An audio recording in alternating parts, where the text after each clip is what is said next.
It's getting really rough. Good afternoon, everyone. Welcome to the February 24th, 2026 County Board recess meeting. We are all here. I'm Chair Matt DeFranti with Vice Chair Maureen Coffey, members Susan Cunningham, J.D. Spain, and Takis Karantonis. Thank you for joining us here this afternoon. We will begin with our appointments, awards, recognitions, and reports, followed by a break for closed session, which many of you will be long gone by that, I suspect. And we'll have a dinner in there that will fit in, resuming no earlier than 6:30 with our scheduled hearing items. We will begin with our appointments for the month. Bear with us, folks. I'll try and do this quickly. I move the following appointments. The Commission on Aging, Roland Watkins for a term ending February 28th, 2029. The Clarendon Alliance Board of Directors, Katie Anchin for a term ending January 31st, 2028. The Climate Change, Energy, and Environment Commission, C2E2. Malcolm Gregory and Joseph Trevette for terms ending February 29th, 2028. Robert Sandoval as Vice Chair. And to the Crystal and Pentagon Cities Council, Sarah Somerville to a seat representing the Aurora Highlands Civic Association for a term ending February 29th, 2028. The following appointments are also for, these three are for reappointment for terms ending February 29th, 2028. Richard Kelly, representing the Arlington Ridge Civic Association. Susan English, representing the Arlington Ridge Civic Association. And Judy Freshman for a seat representing the Crystal City Civic Association. To the Economic Development Commission, Nick Gregorios for a term ending February 28th, 2029. To the Fiscal Affairs Advisory Commission, reappoint Scott Pedowitz and Lauren Harris for terms ending February 29th, 2028. To the Forestry and Natural Resources Commission, reappoint John Carey for a term ending February 28th, 2029. To the Tenant Landlord Commission, appoint Carlos Gonzalez Sierra to a seat representing tenant interests for a term ending February 28th, 2029, and Scott Pedowitz to a seat representing landlord interests for a term ending February 28th, 2029.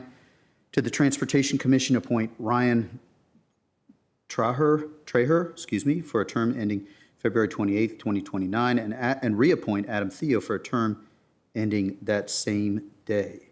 A second on this motion is not required, so all in favor, please say aye. Aye. Any opposed? Thank you, colleagues. That motion passes unanimously. Thanks to all of those serving our community through advisory groups. I also move that the County Board remove Christopher Concepcion from the Community Development Citizens Advisory Committee and remove Jack Catherall from the Neighborhood Complete Streets Commission. As before, a second on this motion is not required. All in favor say aye. Aye. Aye. That motion also passes unanimously. Thank you very much. That brings us to recognitions. Mr. Clerk, Mr. Kushner, if you could bring up a slide that talks about resources for federal workers, immigrants, and refugees. Those in this room may, just knowing most of you, may not be in a circumstance where you yourselves are a federal worker or, but certainly plausibly with our immigrant community. Please take a look at these resources for those you know, because there are federal friends that are struggling with mental health, but also struggling, needing resources to find their next chapter in their lives. And then similarly, and I'll just keep going, but I do think someone might ought to be muted if we can. This is a moment for our nation and our community on serving our immigrant families, and we have to stand with them. And these are resources that we have had for a long time. And this slide is important, so please Google it, follow up as you see fit. The next slide, the next conversation that I would seek to begin is one we started on Saturday. Our community lost a giant over the last week. Judge Bill Newman passed away. And I knew Judge Newman, and I'll be succinct. I want to share all on the board. Feel free to comment, but I will just say that I can tell you that there is a very, very memorable night. In 2016, I was doing the Sorensen program, and it was a Friday night, and upstairs at the Alexandria Heritage Museum, History Museum, I'd never ever heard from Judge Newman. And I was fairly exhausted and sat down after dinner to listen to this person who had a magic to him and who described the American dream in a different way than I had heard. And it was Judge Bill Newman. And I was sort of fairly stunned by his legal and policy discussion. And then I was sort of dumbfounded that he was also an actor that had an extraordinary career. Paul Ferguson shared that he believes that his career in total as the first African-American represented to this board since the 1930s, the first to the Arlington County Board, and then later as chief judge of the circuit court for 20 years and as a judge for many years in addition to that, makes Bill Newman the most consequential person that of the latter half of the 20th century in Paul Ferguson's view. And I certainly have no reason to disagree. I'll just end by saying that since our school board member, Mo Brown, is here, there's a video that the Arlington Community Foundation put together. If you don't know your history, you don't know when to take the baton and carry it forward and make the difference. And so I just think it's important to say into this space and to share with all colleagues offering their own thoughts that Arlington is different in big ways because of who Bill Newman was in our community foundation, in our courts, in our sense of humor. He always had a smile when I saw him. And so we remember him fondly, and we seek to carry forward his legacy with his inspiration in our actions going forward. So I've said plenty. I'll share the mic with any who would want. Certainly, I see Mr. Carantonis, and then we'll go to you, Mr. Spain, if that's okay. Thank you, Mr. Chair. There is something to be said about people who literally personify in an exemplary manner, but extremely human. They are not on a pedestal. They are like your next door neighbor. Personify public service and love for the community. I met Judge Newman among his friends, the friends of his generation, the people who, lived in Arlington, Virginia in the era of very formational years with Ellen Bozeman and Mary Margaret Whipple and John Milligan and Al Eisenberg and all these former colleagues of us. He was attending, like he did every year, the Ethiopian Community Development Council's annual banquet. And I was among the organizers, so I recognized him and I asked him about his dietary,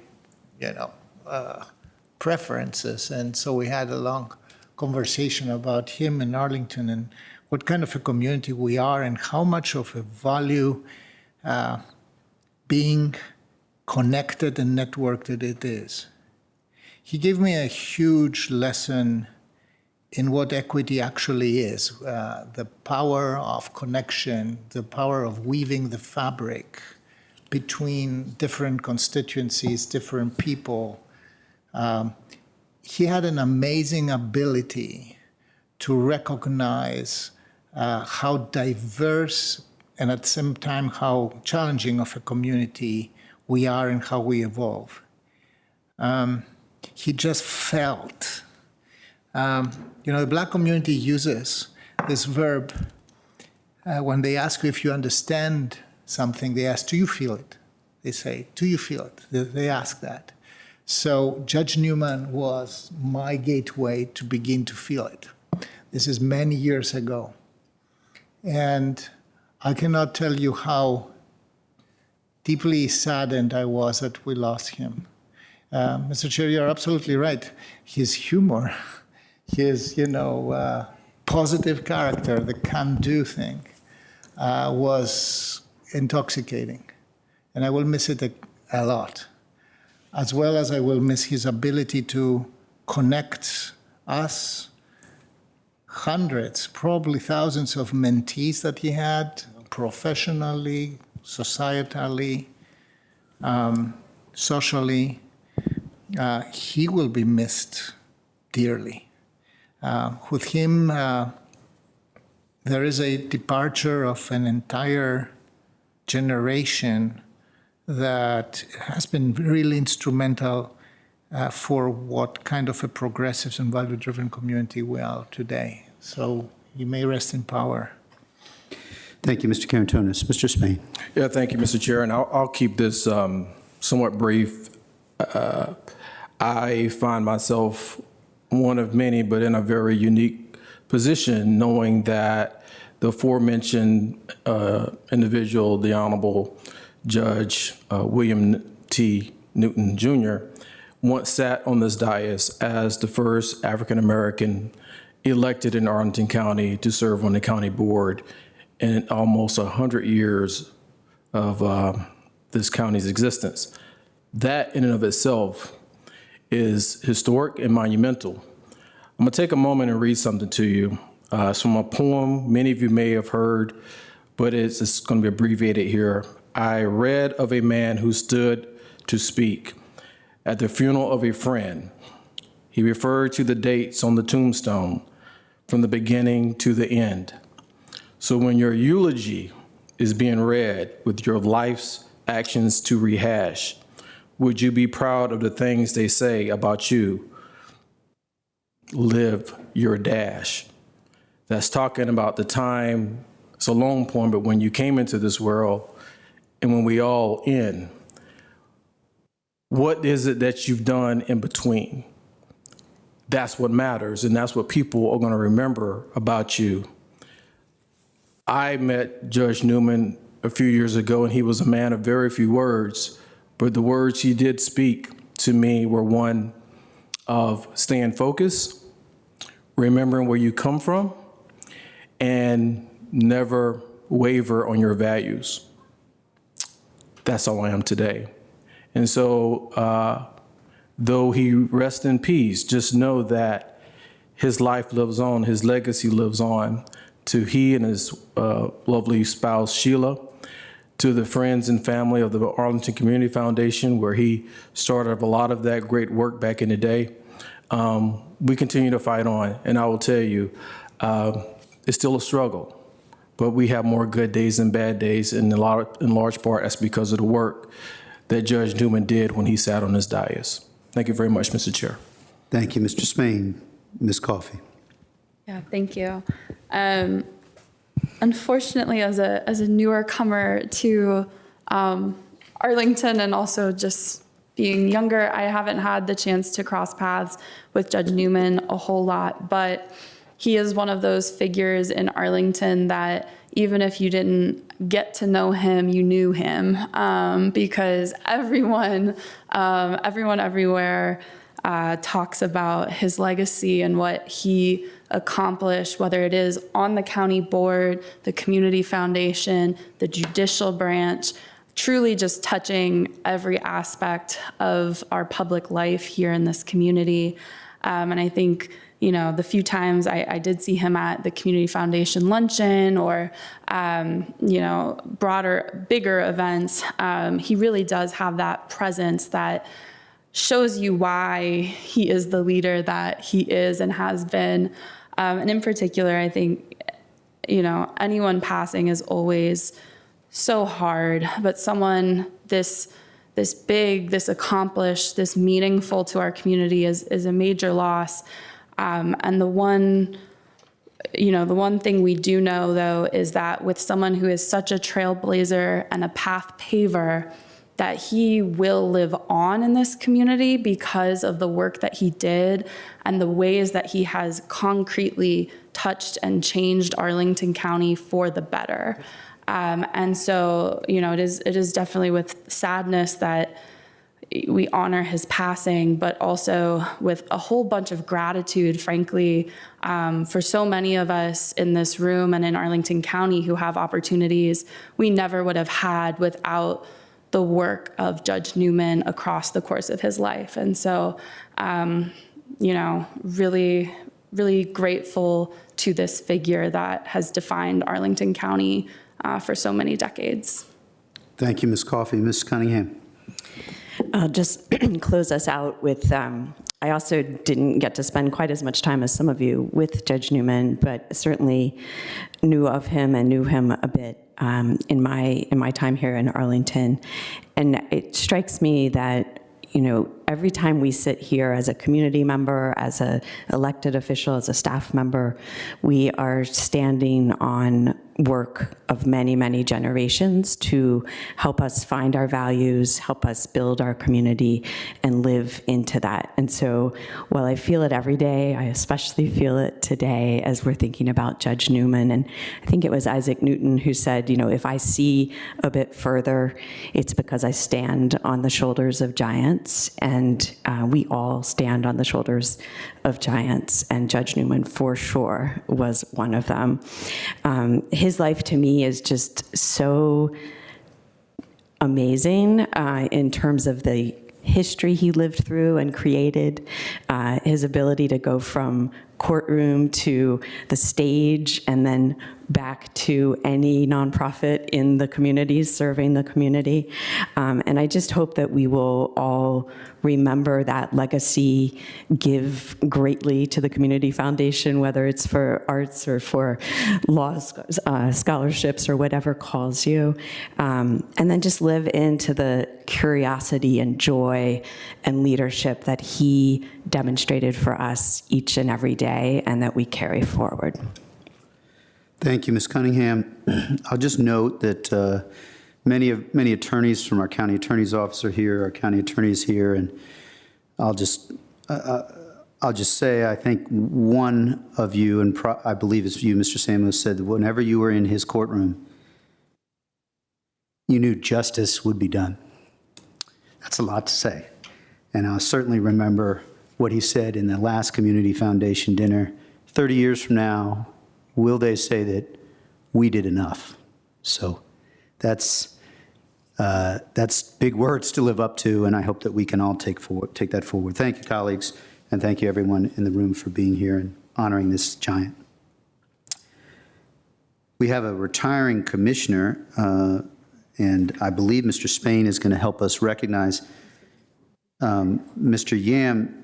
You have an unfortunate timing given what we just talked about, and this, but still, you're in a separate way, and there's no good segue. We are grateful for your leadership and service. Mr. Spain.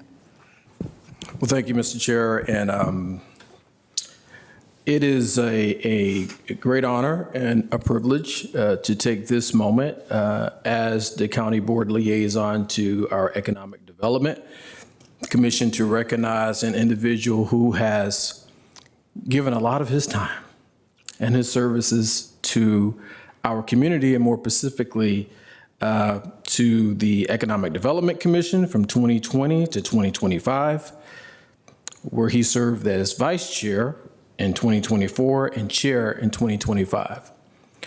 I got to know Kevin or engage with Kevin. Many of you have been following me. You may know. Take a guess. Ruthie's. You remember that, Kevin? We sat down and had a long conversation well before I was ever on this county board, just trying to understand the lay of the land and his body of work and what drives him. So what we have on the screen is, an honor and dedication for his leadership, where it states, Kevin Yam served 5 years on the Economic Development Commission, following 4 years on the Fiscal Affairs Advisory Council. He played a pivotal leadership role in the Economic Development Commission's Commercial Vacancy Working Group. Thank you, Kevin, for that. We're moving the needle. Helping deliver a strong set of recommendations to the board in October 2023.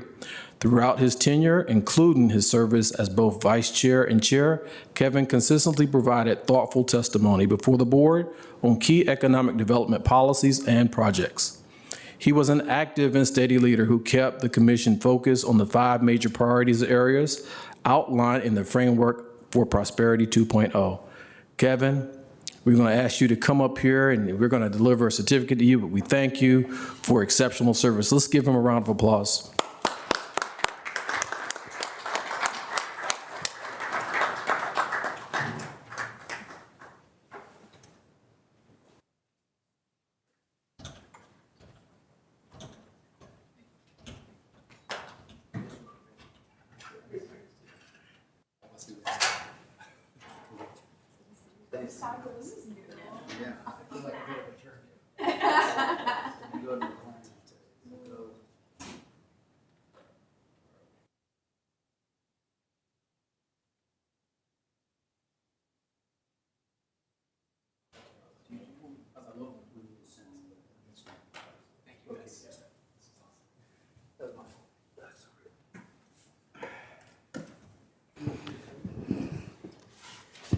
Thank you, Mr. Spain, and congrats, and thank you very much, Mr. Yam.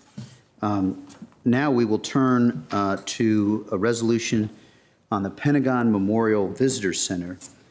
I have a proclamation that I will read select pieces of, but we are right at the 25th, and about to be at the 25th anniversary of September 11th. And we have engaged with a nonprofit that is working to create a visitor education center in Arlington near the Pentagon.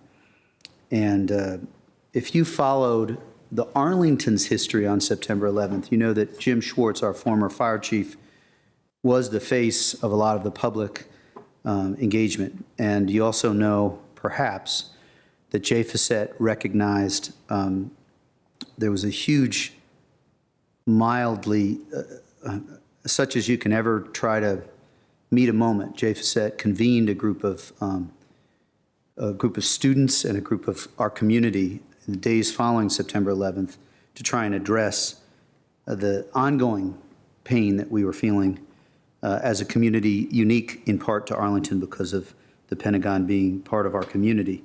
So, whereas 184 victims were lost at the Pentagon and many of them were members of the Arlington community, whereas the wounds of these events extend to those civilian workers and families who were deeply impacted by these attacks and the loss of their friends, neighbors, and loved ones. And you can see the additional whereas, which are called recital clauses that are there before us. 13,000 veterans in Arlington. Many of our veterans served in response, and first responders served, as did our residents. It's appropriate that we remember this profoundly impactful and painful moment, and the Visitor Education Center will help do that. The concluding clauses on the next sentence say that now, therefore, be it resolved that the Arlington County Board supports the establishment of the Visitor Education Center, and be it further resolved that the Arlington County is committed to collaborating with the federal, state, and private partners in support of a 2026 groundbreaking for the Visitor Education Center. Thank you very much for this. I move that the County Board adopt the resolution supporting the establishment of the Pentagon Memorial Visitor Education Center. Is there a second? Second. All those in favor say aye. Aye. Aye. We will come back to Mr. Spain. I'm confident, just to record his vote, but with 4 votes, that passes. I will ask Ms. Coffey or Mr. Kushner, somebody remind me to come back so that Mr. Spain can also vote in favor of that. I believe the next, we're still holding for one more recognition, and I'll just see if we can pass that a little bit further on. Mr. Spain, the question that we just voted on was on the Pentagon Memorial Visitor Center. Do you vote aye? Aye. Thank you. So we are unanimous in support of that. I don't think that it's surprising, but it is super important. And because we held that vote open, we have timing perfection for Mr. John Weistat, who we want to recognize. Come on forward. Your timing is impeccable, and I will pass to Ms. Coffey and perhaps Ms. Cunningham, but certainly starting with Ms. Coffey, Vice Chair Coffey, to recognize you for your extraordinary service to Arlington through the Audit Committee, in addition to just a few other commissions, I know. So go ahead. Well, welcome back, Mr. Weistat. We're glad that you could make it. I know there were some delays, but we are hugely thankful for your role in the Audit Committee, both because you've been just a stalwart member of the committee, but also you had a lot to do with why we have an Audit Committee in the first place. I have been deeply impressed over the last 2 years as a co-chair with the depth and care of your questions. I think while we all may tease a little bit around the quantity of questions, they often always are guiding us in really important and deep directions that create meaningful conversation, that are educational, I think, to everyone who has the chance to debate and discuss them. And it has been, I think, a huge service to our community to have someone like you watching and wondering and bringing your curiosity to the table to push us to ask harder questions, more questions, and really dive into what we can do better and how we can do it better here. And so we are extremely grateful. As you roll off, we are certain we will see you in some new capacity that may not be audit committee, but we did add a public comment just in time for you to come back to us whenever you wish. And I'll let my co-chair, Ms. Cunningham, say more if she'd like. I could say so much because, John, you've given so much to this county, and the audit committee is just one of many lasting legacies. I feel like kind of like teaching a kid to ride a bike.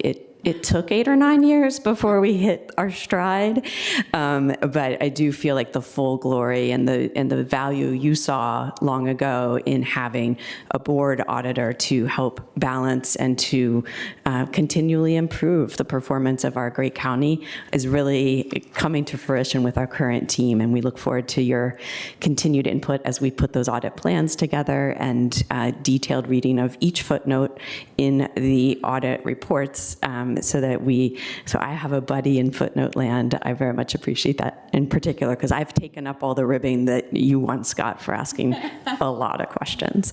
But just so grateful. We talked earlier about standing on the shoulders of giants, and I think you are one of them, and we are grateful for your service on audit and all other facets, including here on the dais long ago, and look forward to working with you on everything else ahead. Thank you. And now we'll take a picture. Thank you both. I just want to be super succinct because it's appropriate. Just the grace, I've been so grateful to get the chance to know you through the process. You are a fantastic person, and your grace has been very appreciated by me. I appreciate all your quotes. I'll come in handy someday. There you go. Come on up.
Thank you very much, Vice Chair Coffey and Ms. Cunningham. And again, thank you, Mr. Vice-Tet. Now, we will turn next to, I believe, that puts us next on to our reports, beginning with the results of our ranked choice voting. And I believe it is Mr. Barrera.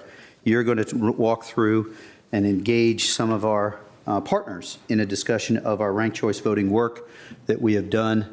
And very much appreciate all that work and appreciate our partners being here. Over to you when you're set and when you get the mic all worked out. There you go, Mr. Barrera. Okay. Good afternoon, board members, and again, for the public, my name is David Barrera. I'm the Communications Manager for the Arlington County Board. Before I introduce our presenters on the topic, a bit of background for those tuning in for the first time. Last August, the Arlington County Board awarded grants to two nonprofit organizations, Challenging Racism and Fair Vote, the fiscal agent of Ranked Choice Virginia, who is here today presenting. These grants were issued under our Ranked Choice Voting Notice of Funding Agreement. This NOFA was for voter education, outreach, and surveying efforts related to ranked choice voting, RCV, leading up to the November 2025 County Board General Election. Challenging Racism was tasked with the education and outreach components, and Ranked Choice Virginia was tasked with surveying and data evaluation, as well as advising, informing, and participating in the initial prep and outreach work by Challenging Racism. Thank you very much again for that, Sally. These public reports are being provided now for board consideration and for public awareness. These reports are available online on the board's RCV webpage, and I promise I will update other parts of the board website to make sure that it's easy to navigate to those reports. I'd also like to note that at the March board meeting, the board intends to take up the issue of whether to continue to use ranked choice voting in the upcoming county board general election. So that won't be today, but will be discussed later. So with that, I'd like to introduce our presenters today. Joining us and already sitting down from Challenging Racism are Kristen Moody, Operations Coordinator, and Dawn Kaiser, Facilitation Coordinator. She'll come up when it is her turn to speak, but joining us from Ranked Choice Virginia is Sally Hudson, the Executive Director.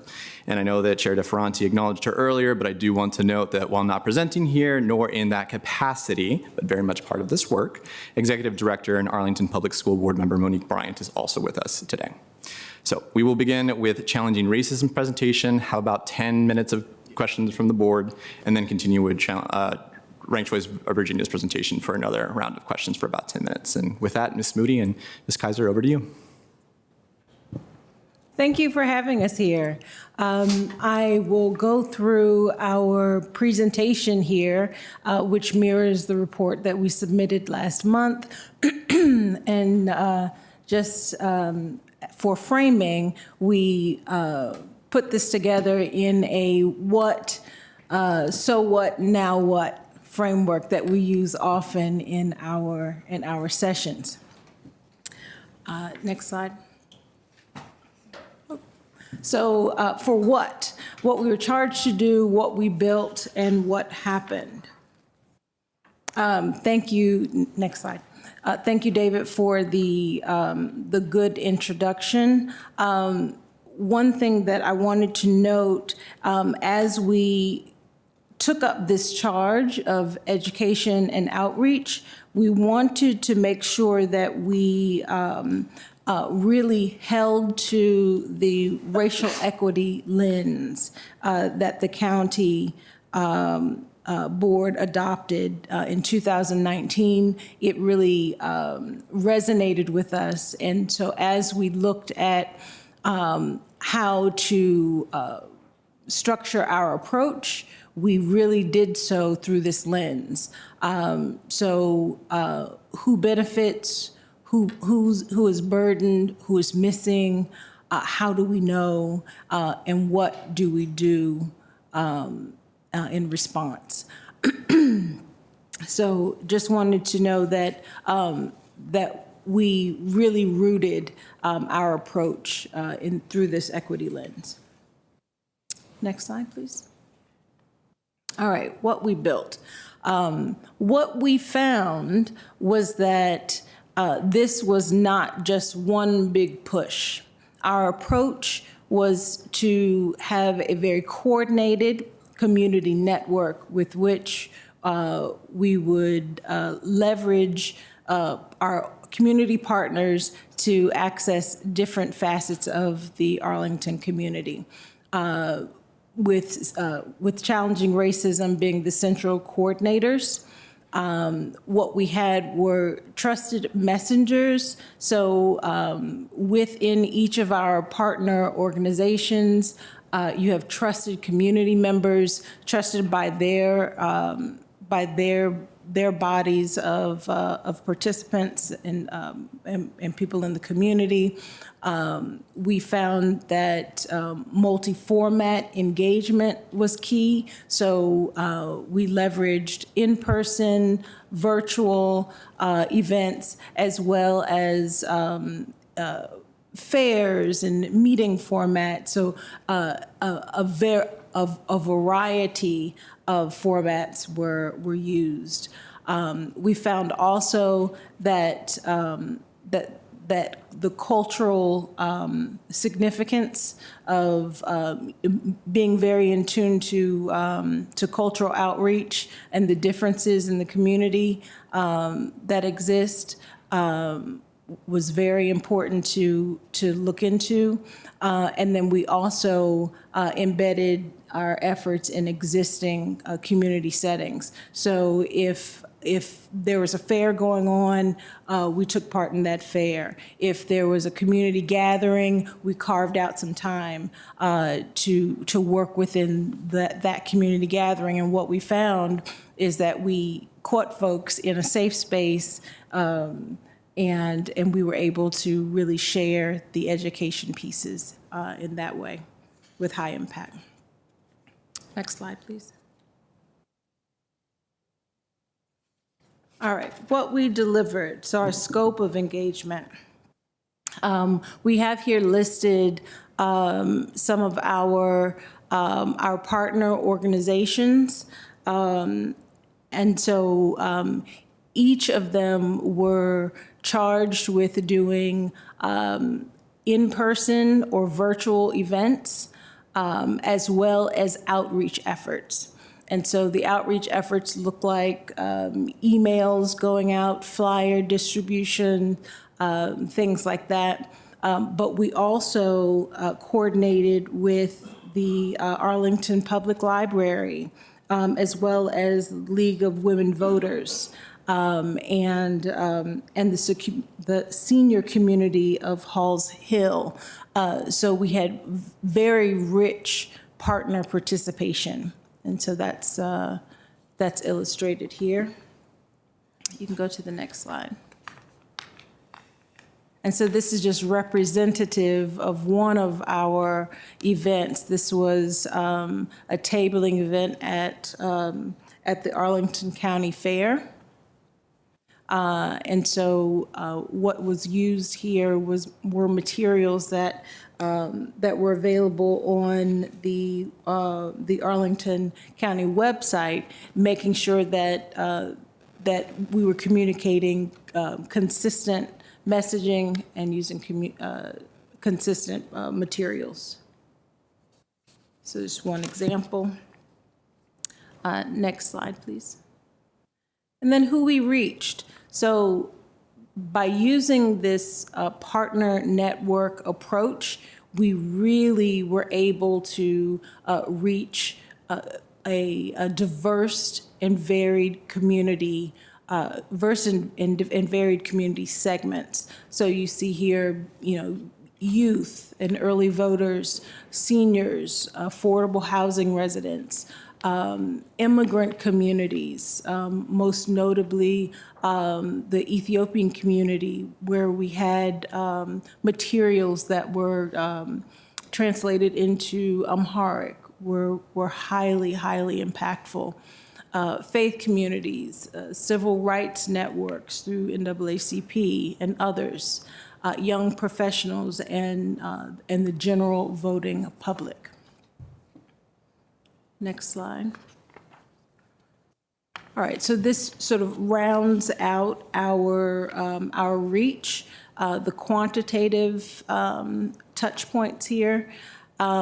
So in all, we estimate 11,000 plus touch points through either events or online communication. And so we wanted to capture quantitatively here. And you'll see a little later as we talk about some of the improvements, while we had great rigor with our surveys that Sally and and her organization provided, we did see an opportunity to add a bit more rigor in the quantitative capturing of participation and all of that. But what we received from our partners were very strong estimates, and that's what we share here with you today. I'll pause here and pass to my colleague, Dawn Kaiser. Thank you, Kristen. So why was this important? Why did this matter? What aspects of education and risk management did we employ in our efforts? And what was the impact of those efforts? Next slide, please. Whenever you make a change in any kind of a system, there's the possibility of creating anxiety, unsettlement, uncertainty. And that's particularly true if you're talking about election procedures.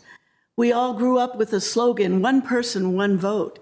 Well, what in the world is ranked choice voting doing with something that has been so long-standing and so clear? So in order to reduce the misinformation risk and to create a comfort level with a new concept and a new procedure, we were involved in reinforcing official guidance, providing repetition across a lot of formats. We created space for questions and answering. We connected with partners that already lived in positions of trust and familiarity in their organizations, so they were able to speak with authority and address needs of the specific communities that they dealt with. It wasn't just education, it was risk management as well. Next slide. We saw a dramatic growth of our youth in ranked choice voting and their understanding. Our seniors were engaged, enthusiastic, and incredibly interested when we presented to the Halls Hill senior community there. Immigrant communities were allowed to access materials in their language. Housing residents were able to receive this information in their trusted spaces, also were able to gain support in terms of access to the polls eventually. The public libraries in Arlington mounted an exhibit this summer called Barriers to Ballots.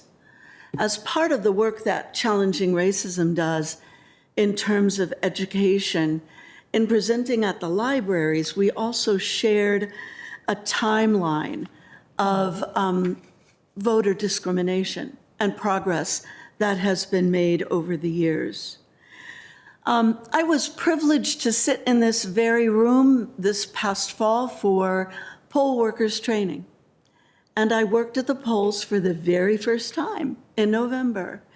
I was so excited to see that the information that we had provided in terms of ranked choice voting mirrored what was given at the polls by poll workers. That is the kind of integrity, consistency, accuracy, and authenticity with which Arlington runs its elections. And it was wonderful to see that that information was consistent. Let's see, next slide, please. So all of this is in an effort to reduce access barriers, reduce confusion, embed education in underserved settings, to provide information that is linguistically responsive, and to use those community institutions. We also talked a little bit about the way that ranked choice voting can serve to restore civility in elections using Mamdani and Brad Lander and their primary runoff were the Democratic candidate in New York, and some of the commercials that they posted, they provided a clear demonstration of how it is possible to speak to one another with respect, with openness, and share disagreement in respectful ways.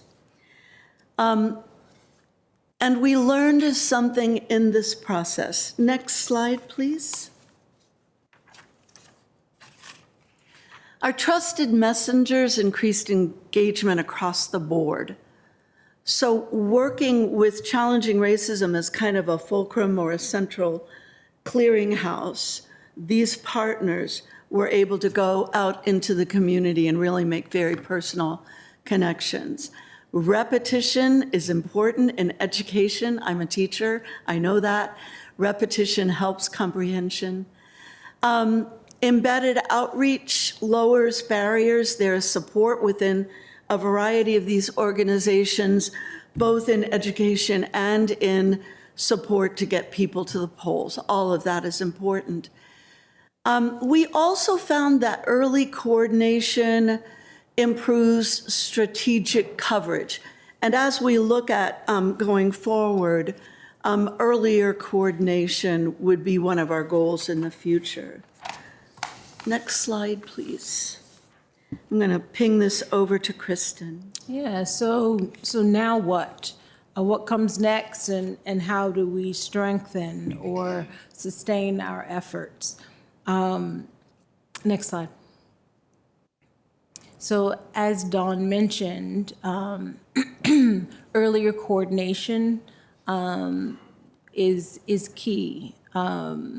While I think we hit the ground running, we saw that there were so many opportunities. You see the next bullet here, strategic sequencing aligned with election milestones. So many opportunities to leverage events and election milestones as teaching opportunities. And given the time, we could be better prepared, have a greater reach. So that we underscore here. More formal data collection framework, I alluded to that earlier. One of the things with having sort of dispersed partner groups is what we found is the importance of having some rigor and standardization in terms of how the data comes back, right? So we got a lot of, and Dawn and I participated in many of the events, but there was a wealth of anecdotal evidence of success and estimates for numbers. And so hindsight being 2020, the need to have more formal data collection framework, I think would lead to more confident numbers. Expanded translation budget is the next bullet point here. It was a tremendous success having materials translated for our communities. And so there's a huge opportunity there. And I know that you're able to receive translations on the website, so that's a wonderful thing. But making sure that we have early on the translation of printed materials available for our various communities should be of paramount. And then digital simulation tools. we were very thankful and grateful for the materials that Sally, and she'll speak to it next, I'm sure, was able to pull together. We used those during many of the events, and the digital simulations, and being able to immerse themselves in the process and see how the ranked choice voting process worked was hugely successful. And so more of that engagement, more of that interaction, digital interaction, we found would be a great opportunity for refinement if given the chance to do this again. Next slide, please. We think that this is a great model for future work, a replicable model. It can be applied to future voting changes, ballot measure education, rollouts of policy changes, civic engagement initiatives, and more. So this model is very useful, and I think can be used in a number of different ways. Next slide, please. Stewardship and accountability. So I think this is one of the, pat ourselves on the back slides, because the big so what's here is that we expanded access, we reduced confusion around the ranked choice voting process, we supported informed participation. Participants left having a clear understanding of what ranked choice voting was or is. And we were very much in alignment with community partners and messaging there. So those are definitely some of the pieces that we can pat ourselves on the back for great takeaways. Yeah. And now, next slide, a word of thanks. Profound thanks to the county board for allowing us an opportunity to implement this model and to engage in some ground roots activism and to help our folks learn about ranked choice voting. It was a privilege and an exciting process. I want to extend a thanks to all of our partners who just did a wonderful job and were wonderful to work with, and we look forward to continuing that process. A special word of thanks to Sally Hudson, who is an inspiration every time she opens her mouth, and who helped us. Her enthusiasm was infectious, and we learned so much from her and appreciate her ceaseless work in this important endeavor. So thank you so much. Sure, thank you on behalf of all of us, and I'll open it to any questions. We talked a little bit about standing on the shoulders, certainly as I think about the history of challenging racism. Marty Swaim is in this room, and so she's not in this room physically, but she is in this room in spirit for sure. But she's not. There are many, many others, and thanks to your leadership, Mo Bryan, as well. So any questions? We'll first go to Vice Chair Coffey. Yeah, thank you. And thank you so much for all the work you did. I know we asked a lot in exchange for a very fast timeline and not a ton, meaningful, but not ample resources to support. And so very grateful for the work that you did do. And I think kind of in that vein, are there things that you weren't able to do, events you weren't able to engage with, groups of people you weren't able to engage with that you had hoped to? And if we were to do it again, do you have any recommendations on kind of places you missed this go-round that you would want to cover the next time? I think for sure we are engaging with other community partners that we could engage with next time to increase our reach, for sure. Yeah. What would you add to that? No, I would just echo. Yeah. And I think there was so much excitement around participating, that I don't think there would be any challenge expanding our partner group Yeah, if Great. given the chance to do it again. yeah. Thank you. And were there any particular challenges with implementation that, I know you covered a lot of information here, but just curious kind of what your experience was on the actual operationalizing side of this? Yeah, so I think I will go back to starting in with more standard sort of operating procedures, because as you're working with different organizations, we really gave them the mandate of reach to your organizations and hold an event. And so often we provided subject matter expertise, but each event was different. Right.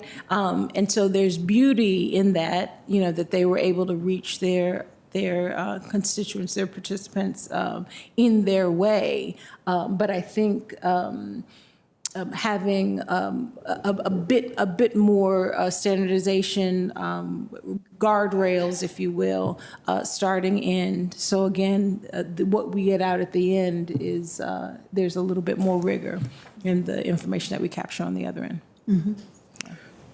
Great, thank you. I see your light, Mr. Karantonis, and certainly, interject, Mr. Barrera. Thank you for your leadership along with, in helping work this process.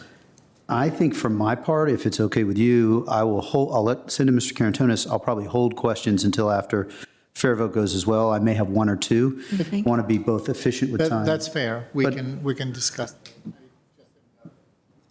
And I will make clear that I'm super grateful. I just think it's best for me at least, I'll hold questions, but, that does not mean that other colleagues have to, but I just will hold questions to the end if that's okay. Go ahead, Mr. Spain. No, I want to do that as well. Break till we get both of them and then ask questions. Great, so we can have a changing of the folks at the table Yes. and not at the table, but stay close because we won't quiz you. We'll ask for your expertise after this, if that's okay.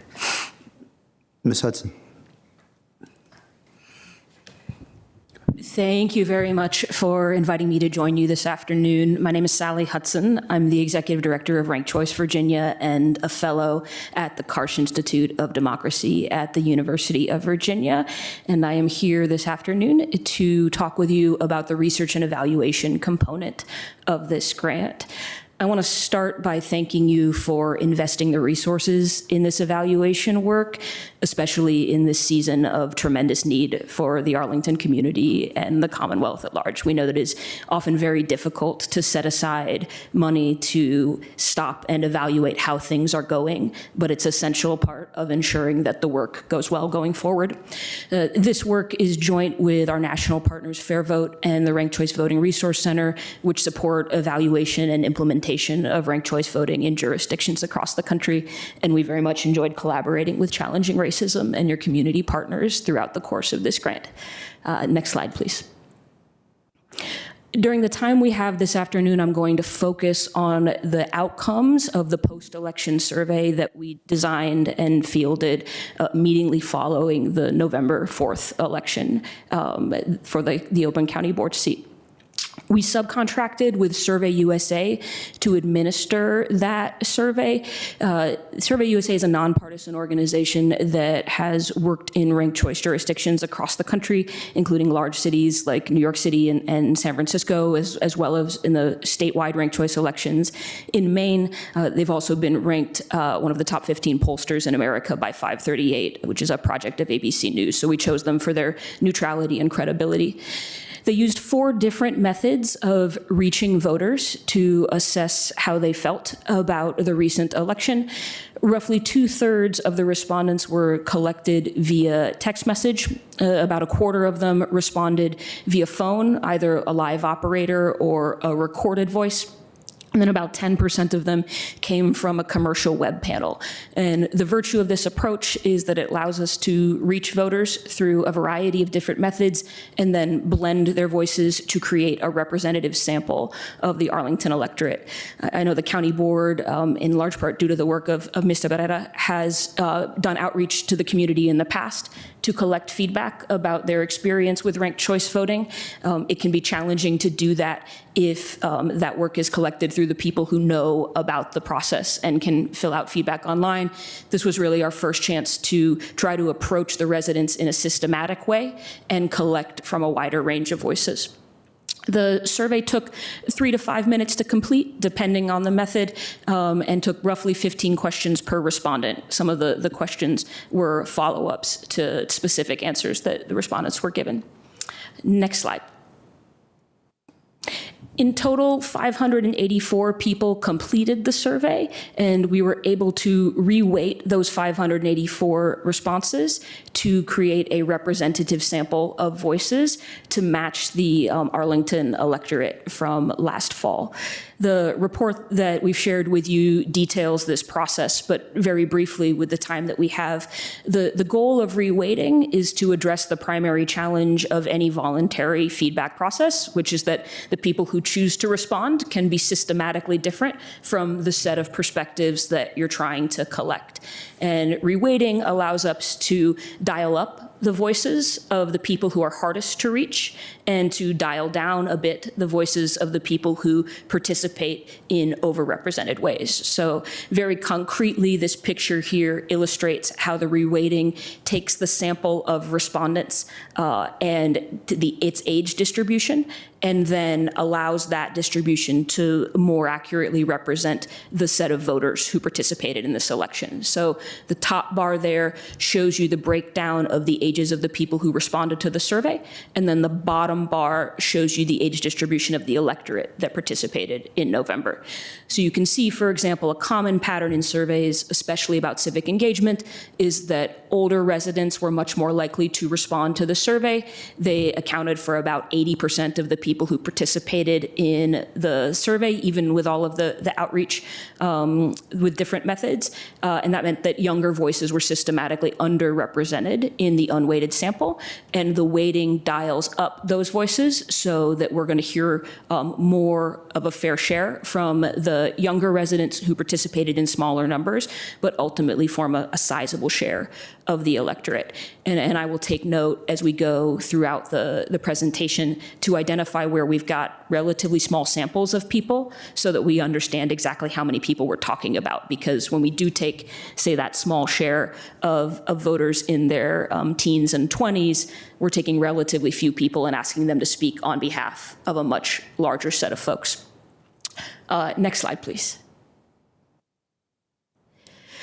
We approached the survey through 4 main sections, each of which trying to get at a different aspect of how voters understand and experience the ranked choice process. The first thing we wanted to understand is, did they know ranked choice voting was coming? Did they anticipate that they would be using ranked choice, or were they surprised when they got their ballot? We then asked them about their comfort level filling out their ballot. Did they feel like they knew how to mark it down so that their preferences were accurately captured? And then we asked about whether they understood the ballot counting. Do they know how their vote got translated into the winner?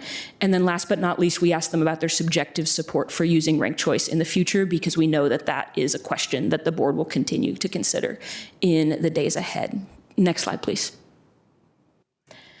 So this was the first of those 4 questions, and we're going to look at a lot of pictures that are formatted like this. So just to orient you a little bit to this format, the top title will tell you the question that folks were asked, and then the bars will tell you the distribution of responses for different samples.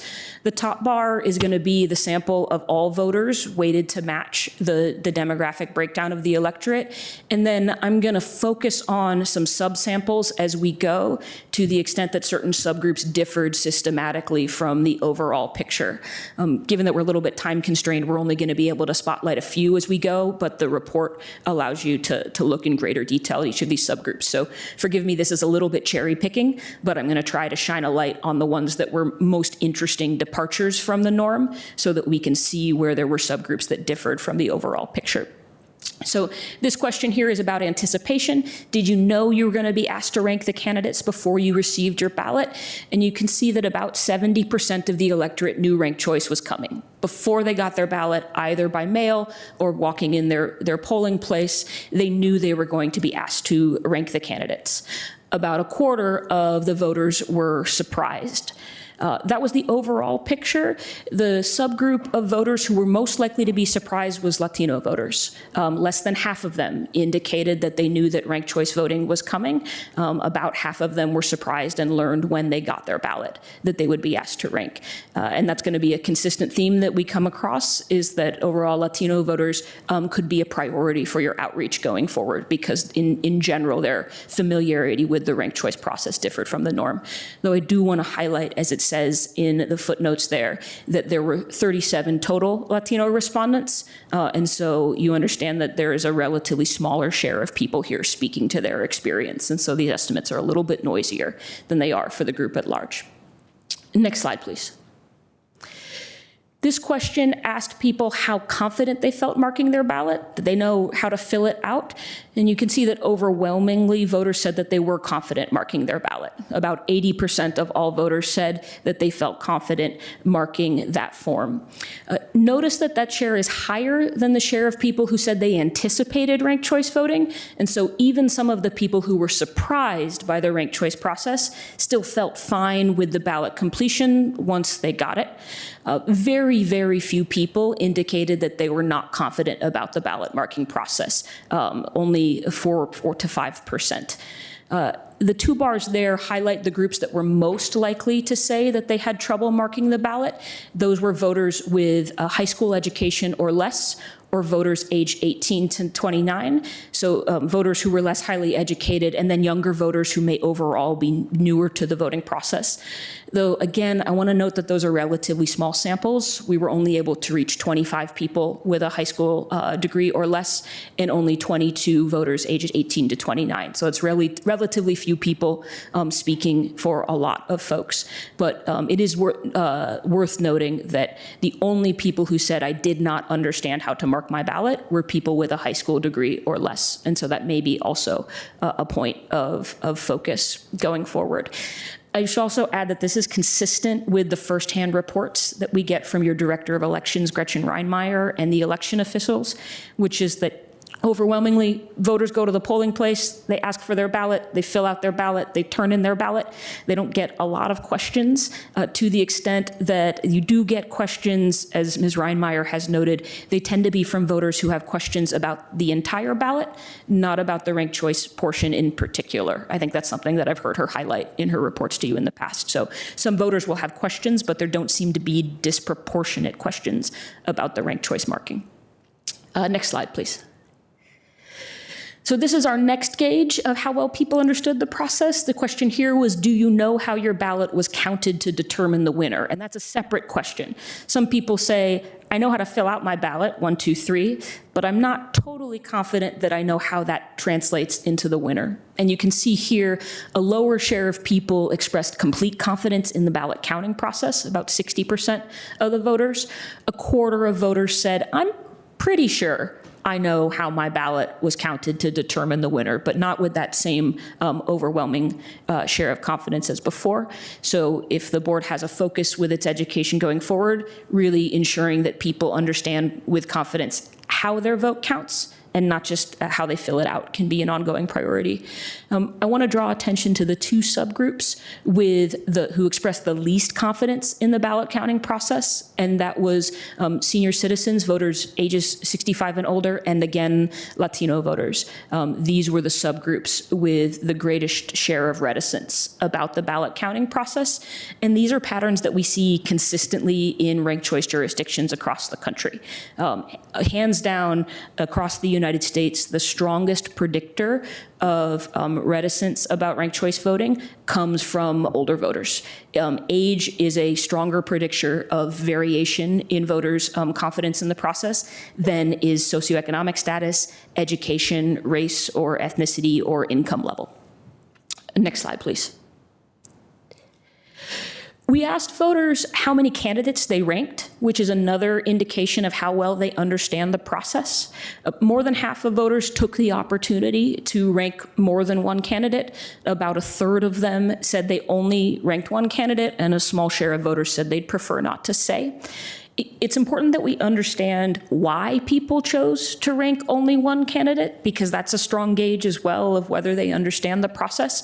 And so those who said they only ranked one were then asked for their reasons behind that. Overwhelmingly, the people who only ranked one candidate, about 2/3 of them, said it was because they only liked one candidate. And that is a valid preference from a voter. It may be if there's only one person who you know and like and you only vote once, then you have correctly expressed your preferences on the ballot.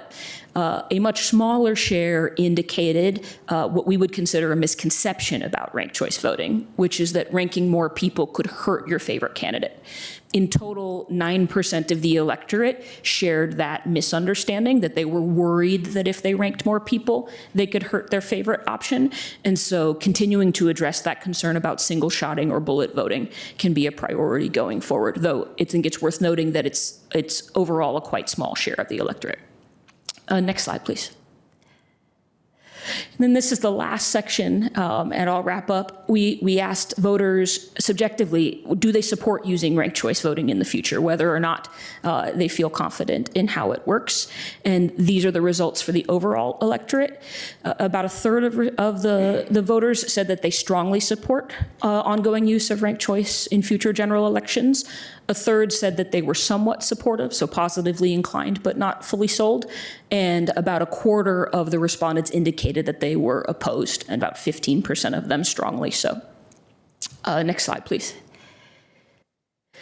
I want to draw attention to 2 important sources of variation in support for ranked choice within the electorate. The first one is by age. So these bars break down that overall support metric into age brackets, with the youngest voters at the top and the older voters near the bottom. You can see a pretty clear gradient as we go down the bars that support for ranked choice voting overall is stronger among the younger voters and more evenly split, though still positive, among the older voters. So in particular, you can see that strong opposition red bar grows as we work across the age distribution. But even within each of these bands, support is still a solid majority. And then next slide, please. I also wanted to draw attention to the variation across racial and ethnic groups in support for ranked choice voting. You can see that the strongest support came from AAPI residents, that Black and white voters expressed fairly similar support overall for ranked choice, but that again, Latino voters were the most reticent for ongoing ranked choice use, and they were also the most surprised by the change. So I think this is a consistent sign that continued outreach to Latino voters as the county continues this process is going to be important. Though again, I want to draw attention to the fact that those subgroups for race and ethnicity are smaller, 20, 30, 40, 50 respondents. Next slide, please. I'll end here by highlighting a handful of places that I think these results motivate future focus. The first and most consistent pattern in these data is the need for greater outreach to Latino voters and to Spanish-speaking residents. I know that I've shared with you in the past some resources from our partners in Spanish-speaking jurisdictions with a large majority of Spanish-speaking voters. There are really great models to follow from other communities. I think especially those in Santa Fe and Las Cruces, New Mexico, which are cities that have used ranked choice for many years and do a fully bilingual ranked choice experience because all of their ballots are in English and Spanish. All of their community outreach materials are fully bilingual for everything they do. And so I think they provide really wonderful models to follow. I also want to highlight the need for potentially more age-tailored content, both to young voters who are new to the process overall, and to senior citizens who in Arlington as well as across the country are most inclined to express some reticence about the ballot counting process. We talked a little bit about the ongoing need to address the misconception about single shotting or bullet voting, and to continue to remind people that filling out the full ballot is the best way to have your voice heard. That will take place in over time as people see the process. And then the last thing that I would highlight, which is more speculative and anecdotal, is that we did hear from both our community partners and also in some of the comments that ranked choice has encouraged voters to take a harder look at all of the candidates. And in our era of limited local news, there is not a lot of information out there about the people who are running. And so if overwhelmingly the people who do bullet vote tell us it's because they didn't know the other candidates, that may be a sign that there is a role to play for government in elevating credible information about the election. There are other states, including California and Washington state, that mandate that all counties produce local voter guides that offer candidates an opportunity to prepare a candidate statement. Obviously, we know this is Virginia and nothing happens quickly.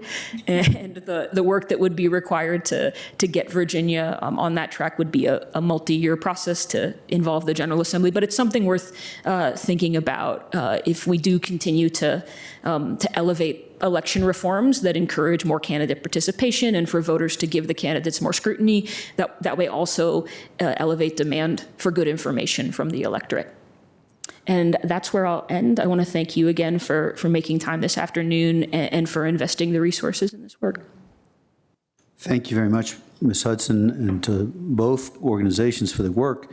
I'll share the mic with whoever wants to go. I will, since we are having a moment, this is taking me back to my favorite case from law school, Baker versus Carr, which is actually a case that tries to say that one person, one vote. Sorry to be old and to talk about that, but it was, if we accepted that on the gerrymandering front, that similar sense of fairness, we would be in a different space as a nation. But the computers and the challenges are self-evident. I also think about No Child Left Behind, which didn't have history, so we don't have civic education in the ways that we need to. And then I'll just conclude by offering a comment or a thought. I am certainly open to continued work in this area. It is challenging because there's, you know, for me, I still hold on to thinking through a slightly different place-based Alaska type model, which is distinct from ranked choice. But I would say this, that at least I have some interest in the suggestion about Latino voters and younger voters, seniors and African-American voters, in that I think what we did here had merit. I also just have such a disproportionate and strange love of door knocking that the actual engagement in the communities and going out has some appeal as we're going forward to working. I would have to learn whether that is within, you know, the parameters of that. I'm not saying that the convening wasn't great, but there could be different methods that would result. And, you know, the 35, 37, which is your sample size, is easy for me to comport to my lived experience thinking through a couple of the neighborhoods north and south of the Arlington Mill Community Center. And that is what informs at least some thinking as to potential, any additional work that we might do in this area. So that's just a comment. And I think I'll leave it, unless you're pining to respond, I'll share it with colleagues to offer further thoughts. Are there any immediate big thoughts that either of you have? Okay. Thank you. I think Mr. Spain and then Mr. Carantonis, if that's okay with you both. Mr. Chair, if you don't mind, can both parties come to the tables up here? Sure, come on. Yeah, we have some tables on this side. Y'all all want to sit together, that's fine. We're all family. We're all family. Yeah. So since I know we're all probably going to have some level of interest in this, I just want to thank you for, I think, moving the needle. I say a lot. And also to our team and to my colleagues on the county board who helped this come to fruition. And to David Vieira for all the hard work, sir, that you put into this and countless hours. Just let it be known that we see you and we thank you. So what I'm taking away from here in challenging racism, right? So I'm gonna be quite forward here. The decision to move forward with ranked choice voting at this level of outreach I'm not saying it was done abruptly, but you did not have a lot of time to put things together. I kind of picked up on that. I'm concerned, even challenging racism, and I did not see a lot of emphasis in the Latino community. Can you talk a little bit about who you engaged with in the Latino community? What were some of the barriers perhaps that you saw, if any? Can you just talk to that a little bit? Because I'm gonna have another question that's gonna go over to the Dr. Hudson. Yes. Latino communities. Yeah, so we did participate in a Latino community fair. Was it 2 events? Yeah, two events of in that community, and so I think we definitely felt that that was an area that we could have done more in. Absolutely. But we did have two challenging racism, participated in 2 events. Yeah, maybe I missed it, but with Latino organizations and immigrant communities, any organization in particular did you work with, you partner with in the scope of your engagement? We did not have a Spanish-speaking partner. That's No. what I mean, right. Right. Especially at a time when the Hispanic population, the Latino population is one of the fastest growing populations in our community. And it kind of correlates to where you're at, Dr. Hudson, right, and what you saw. Why do you think, you say that's happening across America, why do you think that is? Not participating, what are you seeing out there? So I'm going to cite some research by one of our partners, Democracy Rising, whose executive director is based in Santa Fe. And they've done some extended focus groups with Spanish-speaking voters. And there are 2 themes that they've identified as a source of reticence among the Latino community. Part of it is the language barrier. Communities are less likely to invest in Spanish language resources, and especially things that are developed by Spanish-speaking residents as opposed to translated after the fact. There's a difference between co-creating things that are meaningful to a community and simply taking something that was designed with an English-speaking perspective and converting it to Spanish wording.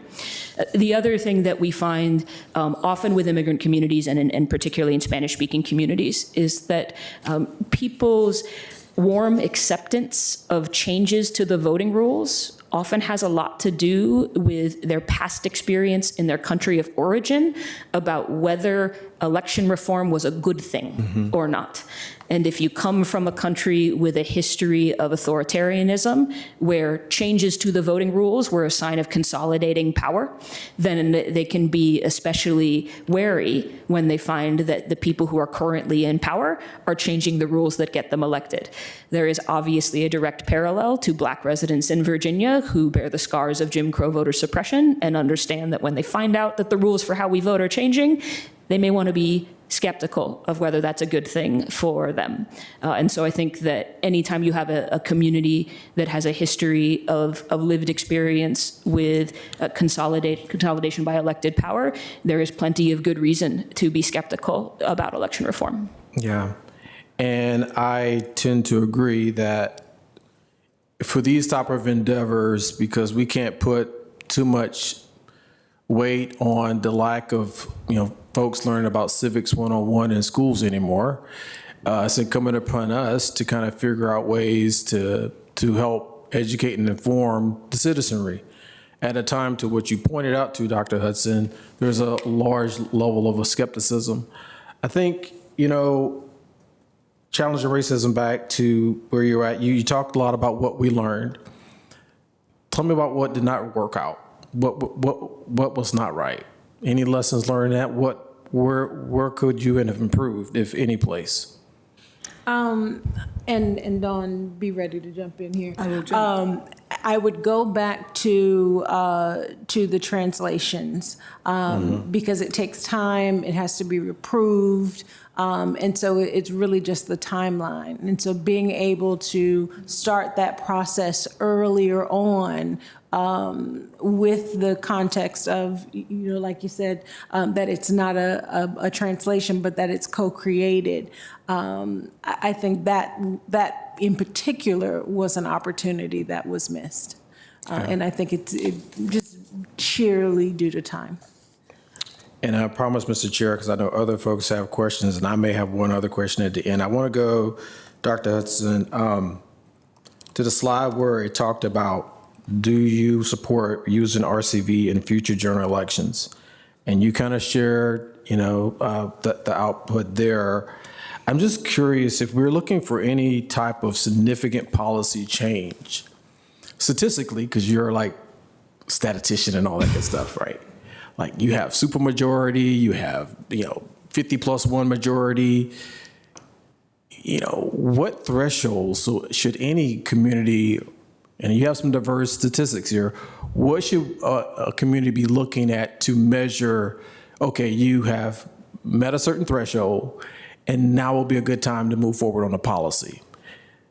Is there any research done on that, like outside of someone saying, well, we got the majority over here that thinks it's the best thing to do, and we're just going to go with them? What is it? I appreciate that you asked me to answer the question from the perspective of a statistician. I confess that most of the major advances in civil rights in this country were not popular at the time of passage, and that what is popular is not always right. And when it comes to major expansions of the franchise and of adjustments to power and representation, assessing whether it holds majority support or not may not always be the most meaningful indicator of what the right path forward is for any community. So I think this is one of those questions where mathematicians ought to be appropriately humble about what their field can offer on this lens. I do think that in a community as vibrant as this one, it's important to have an accurate gauge of public opinion so that you know where you stand relative to the views of the people who elected you. But I think in particular, when the election system itself embeds assumptions about power and representation, it can be difficult to assess where the residents at large feel, because there is learned disengagement by populations that have felt left out or undervalued. And so it can be difficult, as you know better than anyone, to pull them back in over time in a way to meaningfully express their views on questions like that. Yeah. Last question.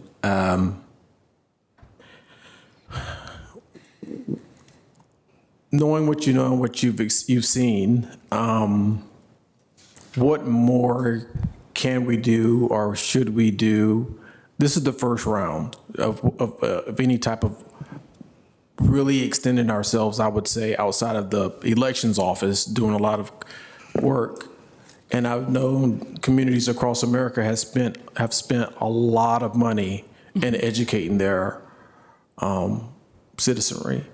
So my question to you is, could we benefit from another round or two of this type of engagement? I think based on what we see in the survey results, the large gap in confidence between people being sure they know how to mark their ballot and being confident that they know that how their ballot has been counted shows that there is room for improvement on that margin. I think we also know, both intuitively and in looking at jurisdictions across the country, that learning by doing is the best way for people to get comfortable over time. And so I would highlight again one of the points that Challenging Racism made in their presentation, which is that the more that the board can continue to encourage community partners to give people opportunities to use ranked choice in other non-political decisions, the more they'll get more practice in between elections. I think that the city of Portland, Oregon, which moved to ranked choice in 2024, has really embraced this.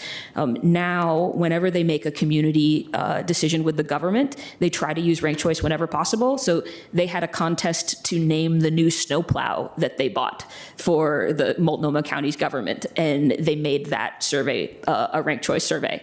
It's just anytime people can recognize that we rank things in our heads all the time, and making choices at the ballot box is no different, the more they can just start to get comfortable with the idea that only having an opinion about one option is actually kind of weird. Thank you. Thank you, Mr. Chair. Thank you, Mr. Spain. Keeping in mind, we want fulsome discussion, and we want to keep being ready to move forward fully. Go to Mr. Carantonis and Ms. Cunningham in the order I saw you both. Thank you, Mr. Chair. Dr. Hudson, somehow you had an intuitive knowledge of that because we will be advertising tax rates and fees today, and we are trying to find a way to do that by ranked choice voting. So this may happen too. So, but in all earnest, we have been doing this here in Arlington since 2022. I think this is also in many ways, kind of a special case of a community, very high level of education, very high level of political engagement, very low level of adversarial or polarizing political speech. So there are factors that support the transition to a different system, and other factors that don't present the pressing necessity for that necessarily. So a couple of questions I had, just technical questions, because we'll have a more wholesome discussion when extending the method will be before this board, I believe next month, Mr. Chair. Mm-hmm. So first of all, the discussion about turnout, do you have, and that's also for the amazing work that Challenging Racism has been doing. Did you feel that ranked choice voting was correlated at any rate, anywhere, with more willingness to engage with the process of political decision making? Did anybody signal, oh, something? Now I feel more like a fulsome citizen. I can cast a vote, and I feel that my vote is my power and my voice. I feel better right now.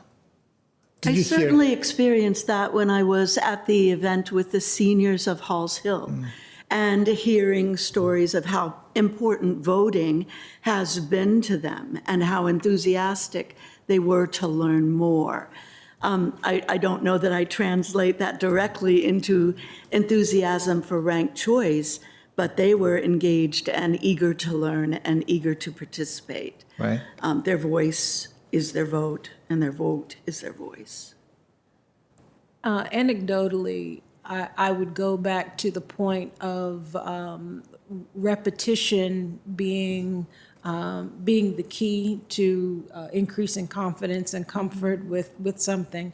And so in many cases, these events were the first time there was an educational opportunity around ranked choice voting. And so we saw a lot of light bulbs coming on, like, okay, so that's what it is, right? But I think it would take a couple more touch points to get to the place where you're speaking of. I find it fascinating for the following reason. Since 22, I mean, you have probably seen that Ms. Ranemeyer, our registrar here, has, developed an entire campaign about informing the voter right at the booth, right? So this is not a campaign that, you can always say this doesn't really catch a lot of fish before you go to vote, but definitely it gets you when you are there. So would you say that then the information, or do you have any indication that the information that voters received right at the ballot box or before they go to vote, that this is helpful in terms of understanding the system and being more familiar and lowering the threshold of confidence when they go and fill their ballot?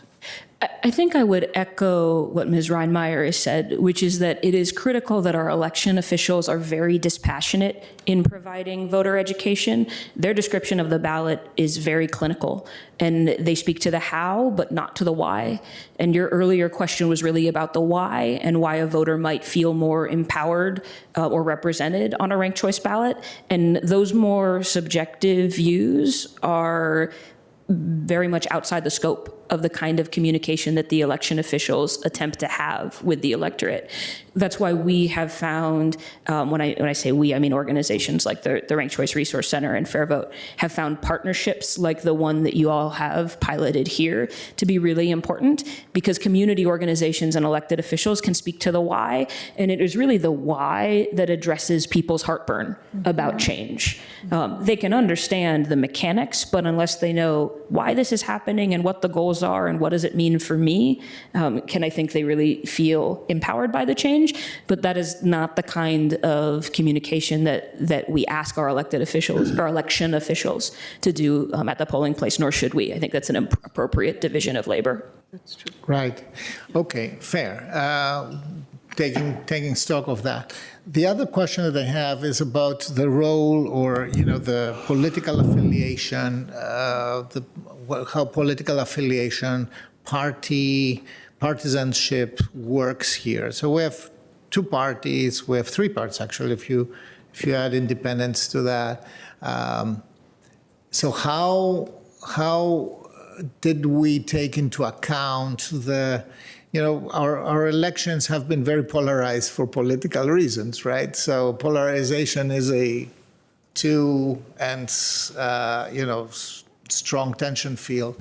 And ranked choice voting is always represented as a system that creates more of a gradient between these two polarized places. We definitely had on the ballot both types of political culture, more polarized. For example, the governor's election was a pretty polarized one, and the local election, which was far less, I would say. So does this at any rate, do you feel that it influenced your responses, or that the political culture associated with willing to look and learn, was it affected by that? The research itself was completely nonpartisan, and we did not ask people to report their party affiliation or who they voted for, in part because that tends to elicit more comfort from the voter. People don't like being asked who they voted for. They don't like being asked their party affiliation. And so part of encouraging strong participation in the survey, that was a very deliberate choice that we chose not to engage any partisan language. Yeah, and I'll just echo from an outreach perspective, we were intentionally nonpartisan. But it's a very interesting question, and I'm thinking that perhaps through partners, through different partners, you could get to that. But we were intentionally nonpartisan in our communication and outreach. Yeah, I'm just mentioning that. I fully understand that. The question is that voter enfranchisement and change has been a partisan program. It is very strongly affiliated with the progressive part of our political spectrum, and therefore, at some point, if the question is, do you trust the choice, the proposal, the proposed change? Who the ratifier is matters. Since you said, for example, Dr. Hudson, you mentioned that, for example, Latino community, may have different political cultures to fight with. That's not only the Latino community. I can tell you of many others who have exactly the same problem. At the same time, there are also other dynamics in place. For example, we minorities, we know that we are not majorities. And we see our role in the political stack as, do we make a difference? Will we be needed, et cetera? So there is a strategy that is projected into our voting choices and on the political ratification that's associated with that.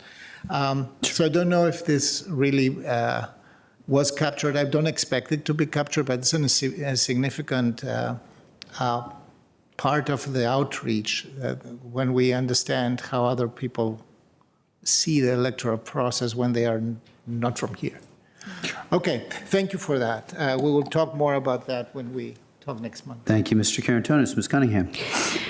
I'm trying to ask this delicately, but you talked about many of our immigrant community members who have lived experience of democracies and elections that are not stable, having a hard time. And you talked about our young people having a hard time. And you talked about learned disengagement. And I can't help but look at those three together a bit, in that for our 18-year-olds in America, their entire sort of following the news, experiencing the world life has been one of democracy fluctuating a bit. And so I'm curious, in this moment and the moments that will come for the next couple of years, how are you seeing other jurisdictions address that to kind of build more trust as well as engagement and turnout, but to embrace democracy and to educate the children, youth, and young people? Are you seeing good examples, and are there tools that are common across those populations? I think it's a really interesting question, and I would highlight the duality in the responses that you see from the youngest age bracket in these results. Because though they were more likely to say that they had questions about how to fill out their ballot, they were also more receptive to change. And so their skepticism about their experience is paired with openness to different ways of doing things. If all you have experienced is something that feels broken to you, then your idea that something different might be done is also more open. And so I think that something that we see in other communities that have embraced ranked choice voting is more investment in the kind of community partnerships that you started the pilot here in places like New York City and in Portland, Oregon, where youth have been invited not just to learn about how the change in ranked choice voting has taken place, but also to be empowered to engage in further potential reforms. If you look just across into Maryland, you have local jurisdictions there that have started efforts to lower the voting age in local elections to include 16-year-olds, who have very robust youth advisory councils that engage on questions of election or government reform. And so I think it's important to recognize that while youth have skepticism, they also have a great deal of agency about and wanting to be involved in what better could look like. Yeah, and I'll just add, through our partner, CIFA, Center for Youth and Family Advocacy, just anecdotally, the work that they did, they captured the initial feelings towards ranked choice or understanding around ranked choice voting, and did the presentation and then surveyed them afterwards, so that you could see the difference. And so it just occurred to me that it would have been wonderful for that population of youth who had such a wonderful sort of transformational experience with this content to be part of the survey, right? And so, the light bulb just came on now that we miss an opportunity there. So being able to transfer those participants to our survey would have been a really wonderful thing.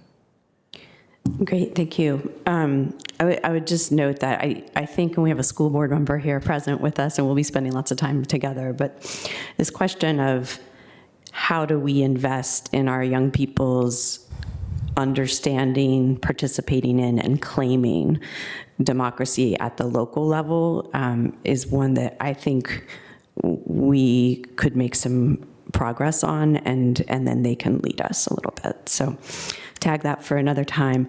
And then second question is, similarly on the voter guides, are there places where you've seen it done well, and particularly maybe done through some of these partnerships rather than by government, which is in Virginia going to have some issues?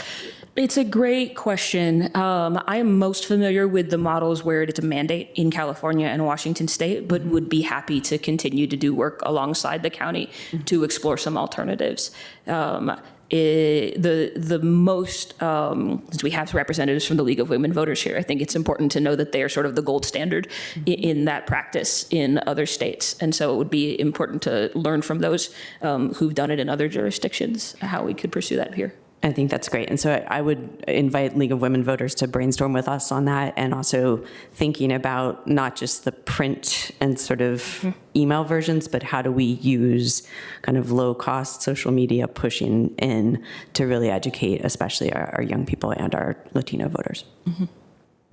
Thank you. Ms. Cunningham, Ms. Coffey. Thank you. And to avoid covering ground that everyone else already has, I'll try and focus very narrowly on one question, which is really what is going to be before this board next month is a decision on continuing to use this and ideally, in my opinion, making this the default method of election for Arlington. And my question for you all is, as the ones in the field and looking at the data and engagement, is there anything through what you've seen as part of this process that would make you concerned about Arlington adopting this as our permanent method of elections?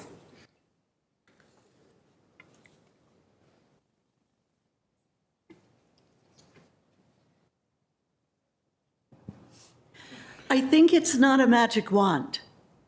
And I don't think that change happens overnight. And I think that there's tremendous potential and power in ranked choice voting. I think it's only been implemented here 2 years, right? And the first year we had 2 candidates for county board. This past year, only 1. Confusion that I heard in some places centered around that.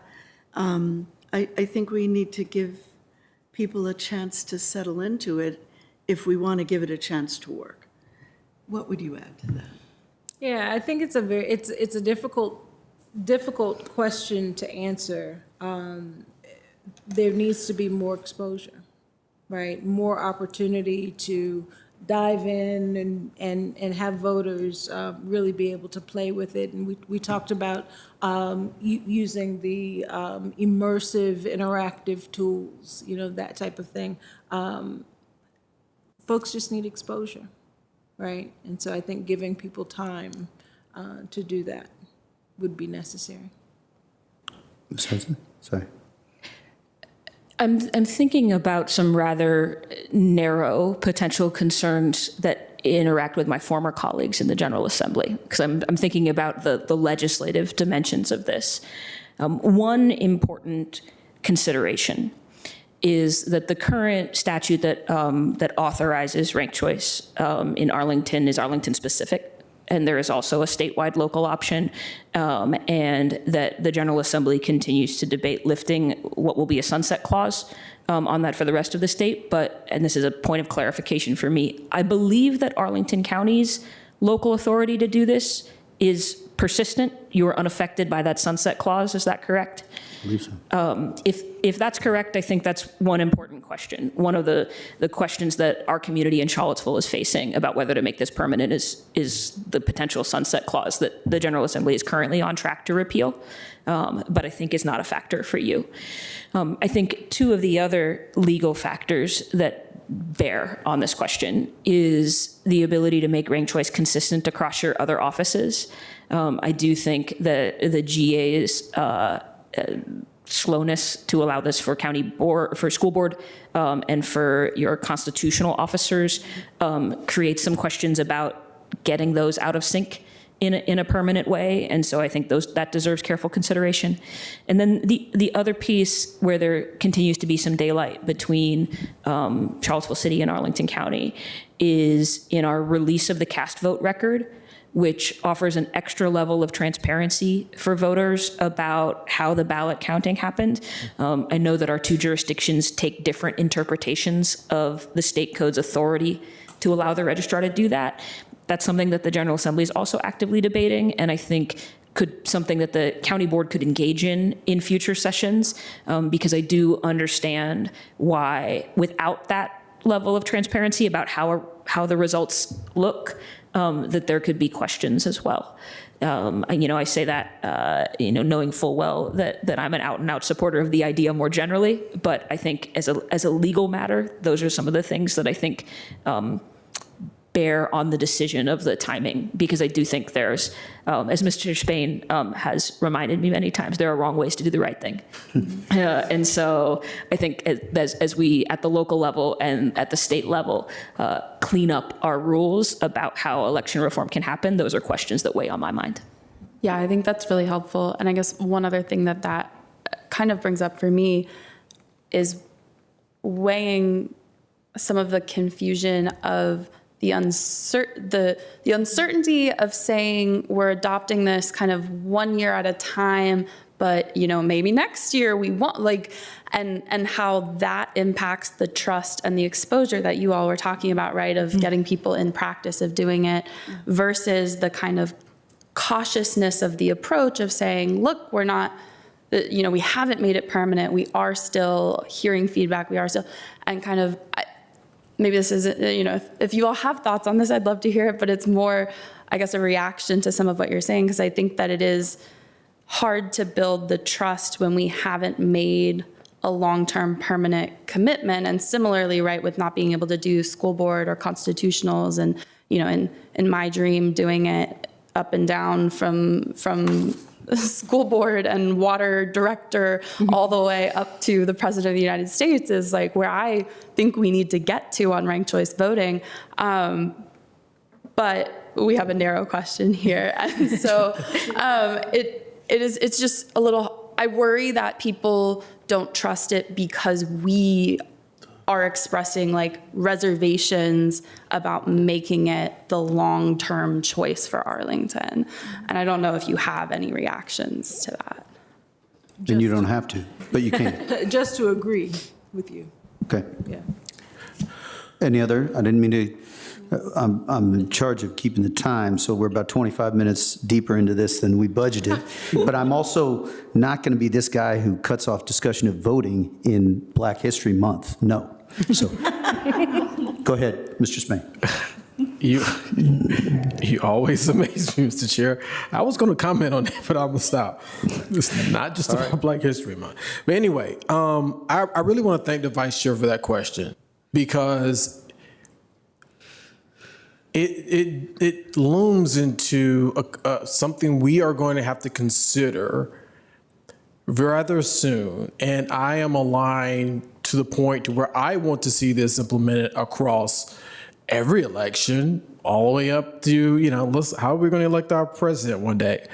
However, what gives me concern in year 2, 3, where we're at right now, is the fact that we have not even at the local level, we have it mandated for the primary, right? So we have a drumbeat whereby people can come in, get, encourage them to do more in the primary, get involved, learn how to process.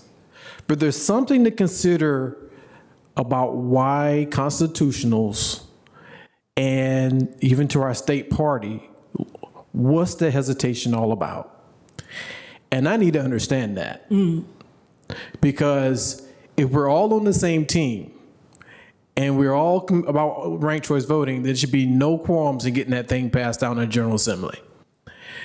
Houston, we have a problem somewhere, and I think until we start telling our truths, Mr. Chair, about what the hesitation really is and why folks don't want to take that movement, it really does us to work insular and say, okay, well, we're going to do it for Arlington County Board. Yeah, that's a great standard. But what about we're still going to subject our folks in the community to have to, they're not doing that in constitutionals. Most constitutionals, we only have 1 or 2 people, but we want this across all elections. Mm-hmm. And no one's come to me right now with the clear layout why they're so hesitant. It's a bunch of politics, but let's do it already. And so, Dr. Hudson, you served in the General Assembly. You're a professor, one of our preeminent what is going on here? Because, and I know this is just opinionated, but what's the hesitation? Is it all legal? What's the problem? Elected officials do not like changing the rules they know how to win on. That is the primary hesitation, is discomfort by incumbent elected officials in changing the game they know how to play.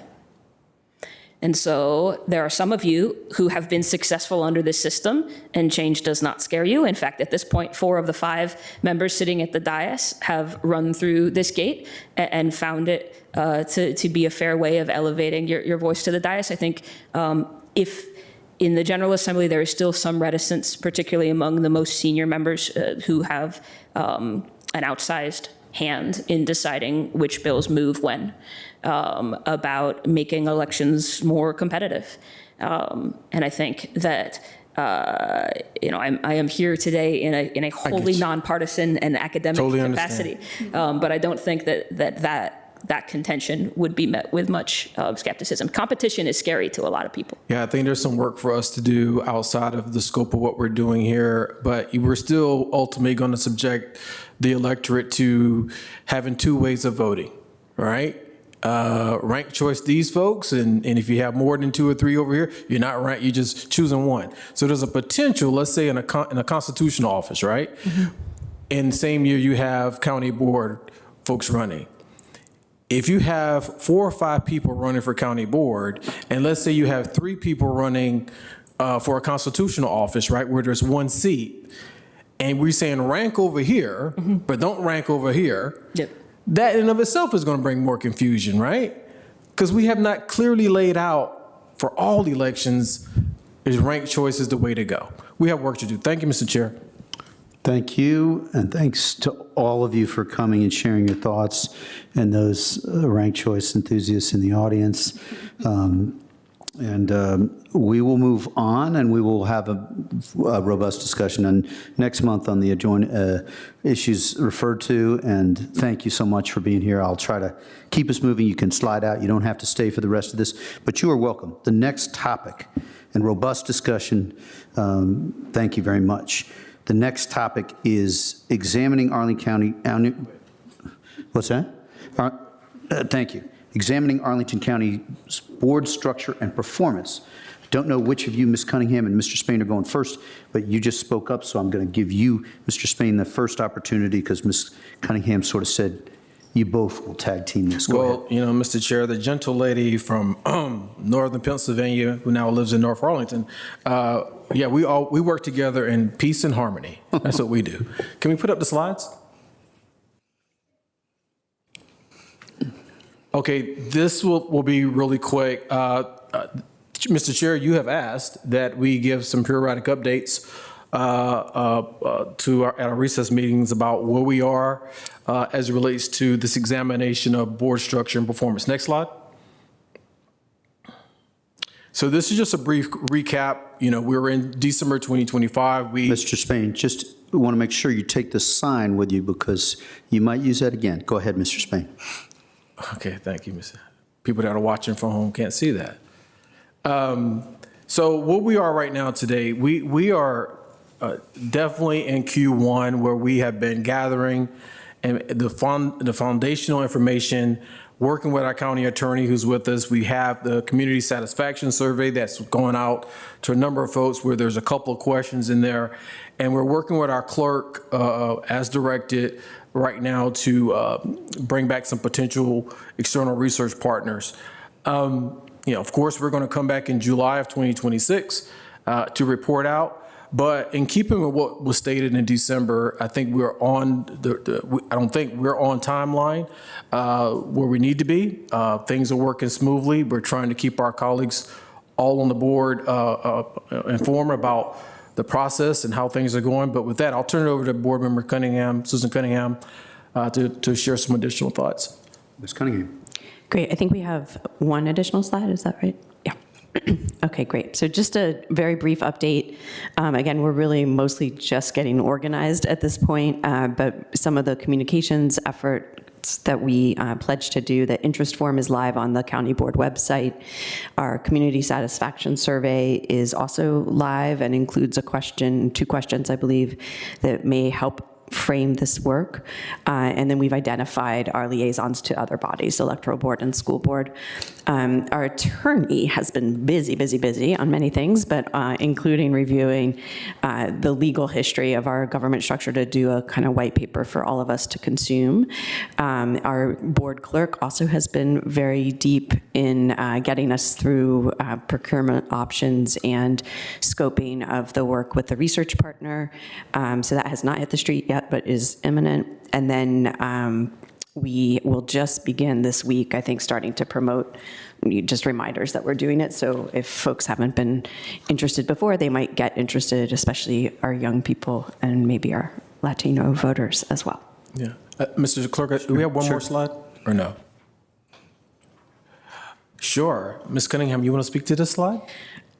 Sure. We jointly spoke to this. So we have been invited to a couple community conversations already and welcome the opportunity to continue to elevate the work. Our Civic Federation, who's been very engaged in our form of government for, approximately a century, hosted the first conversation, and then Advance Arlington hosted a very robust and lively panel as well.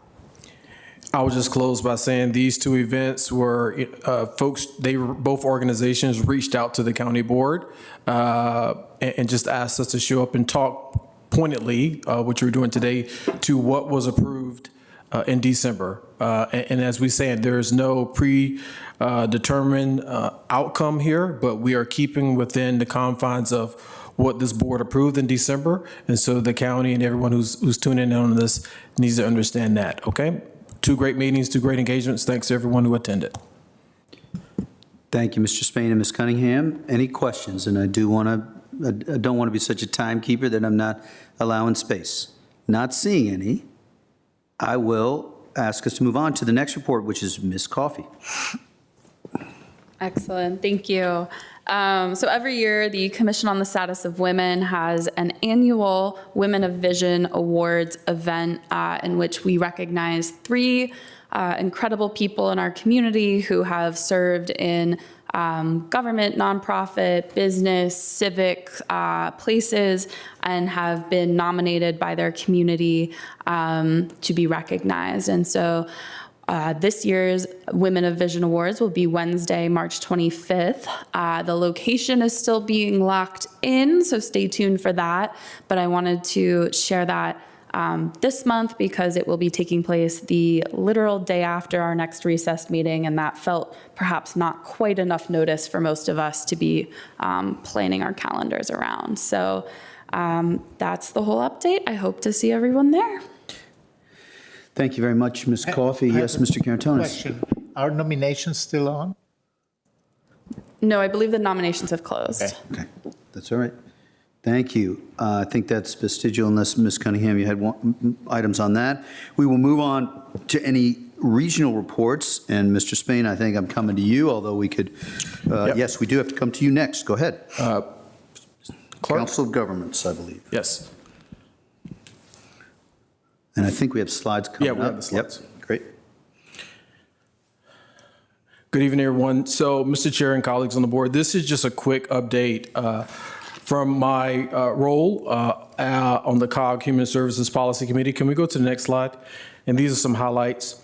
So this year, you may know, I've been selected to serve as chair, but what's important and what we're talking about at COG right now is that it kind of overlaps to a lot of the work that we're doing here, not only in Arlington, but across the region as we talk about some of the changes that are happening with Medicaid eligibility, the subsidies through the ACA, and then our task force as we talk on the opioid task force and cross-jurisdictional collaboration. So, I would just say many of you served on this committee as well. We're doing some robust engagement here. Move to the next slide, where we're focusing on public health. But the takeaway from this is that we're going to host them. Mr. Chair, and I would love for you to be here. I volunteered Arlington. Voluntold. No, so this subcommittee meets of COG meets 6 times a year, and they have not met in person outside of with Farm, which is another area, for many years. And so I extended to them, me being a social butterfly, I said, look, let's come together. So they're going to be here February, March 13th. It's going to be in person here, and we're going to talk about some of the regional homeless enumeration down the road. But this particular meeting is going to be talking about affordable housing and partnerships. This was a conversation that they wanted to have, right? And so that is near and dear to many of our hearts. We're also going to be talking about the foster parent of year appreciation, where there's one person from Arlington that's chosen.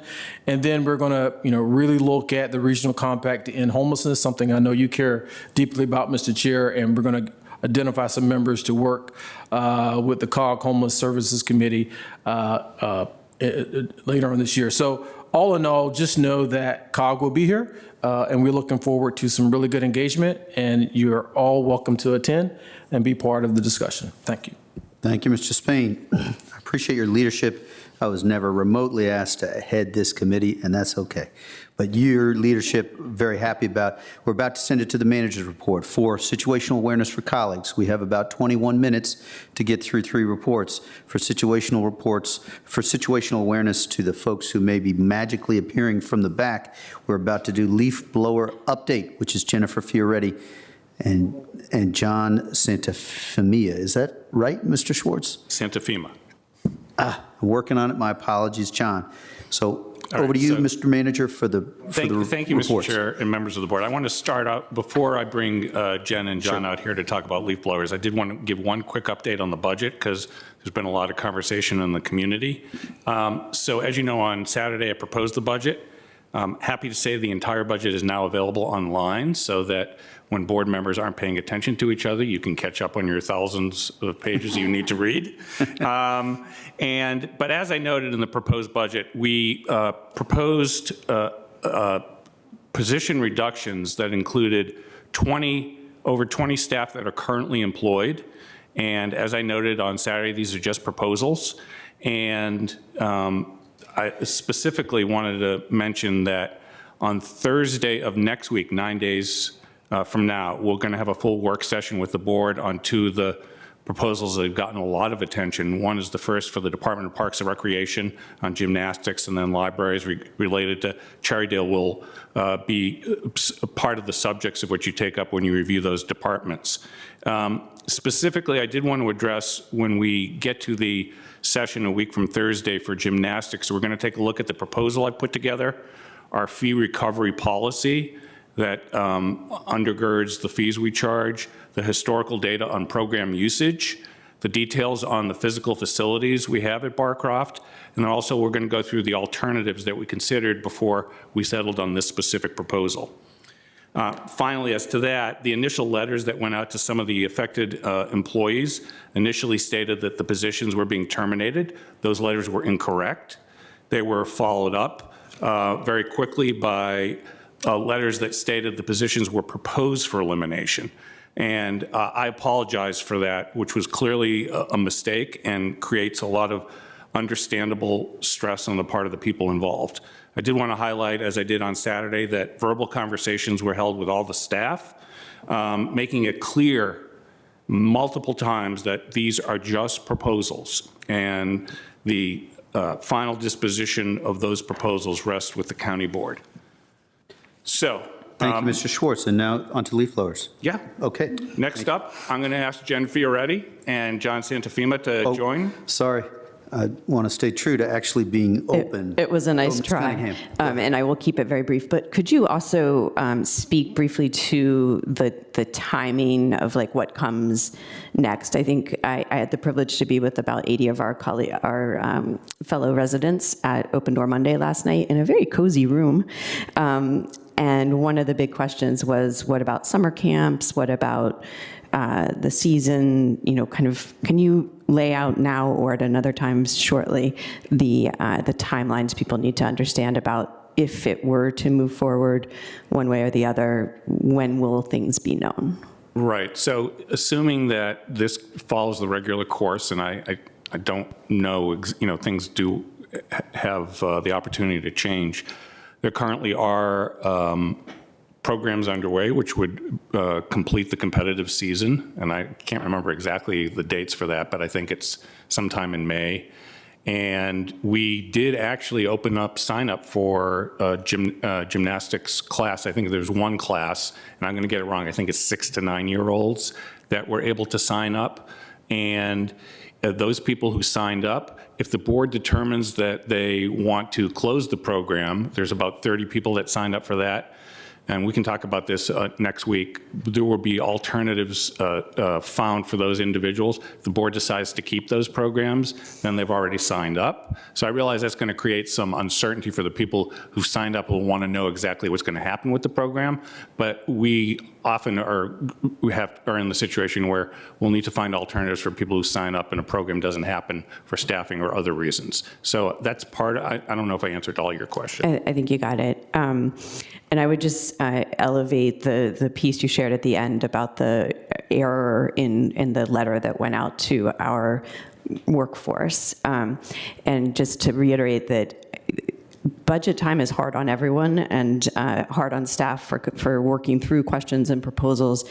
But it's especially hard for anyone whose position may be under discussion. And I know there are efforts made to try to make that better, but it's still very difficult. And I just want to highlight that in this case, we made it extremely difficult by making a big error. And I'm just going to say, it's, I never take pleasure in doing any of this, and it's so stressful to begin with. This was an unnecessary added stress, which I apologize for.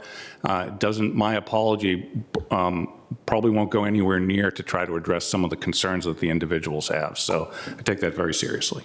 Thank you. Mr. Chair. Thank you very much, Ms. Cunningham. I do hear you, Mr. Spain. We may touch on this a little bit later, but go now, for sure.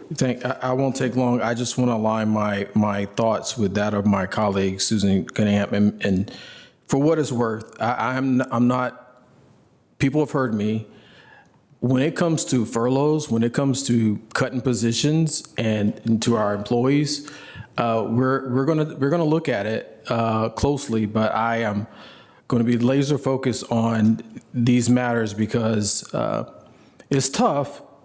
And if letters and things like that went out before the board made any final decision, then that in of itself is something that we'll talk about. But we need to, thank you, Mr. Manager, for staying on top of this. But I've heard from some folks as well from this county, and I just want to let it be known on the record. Thanks.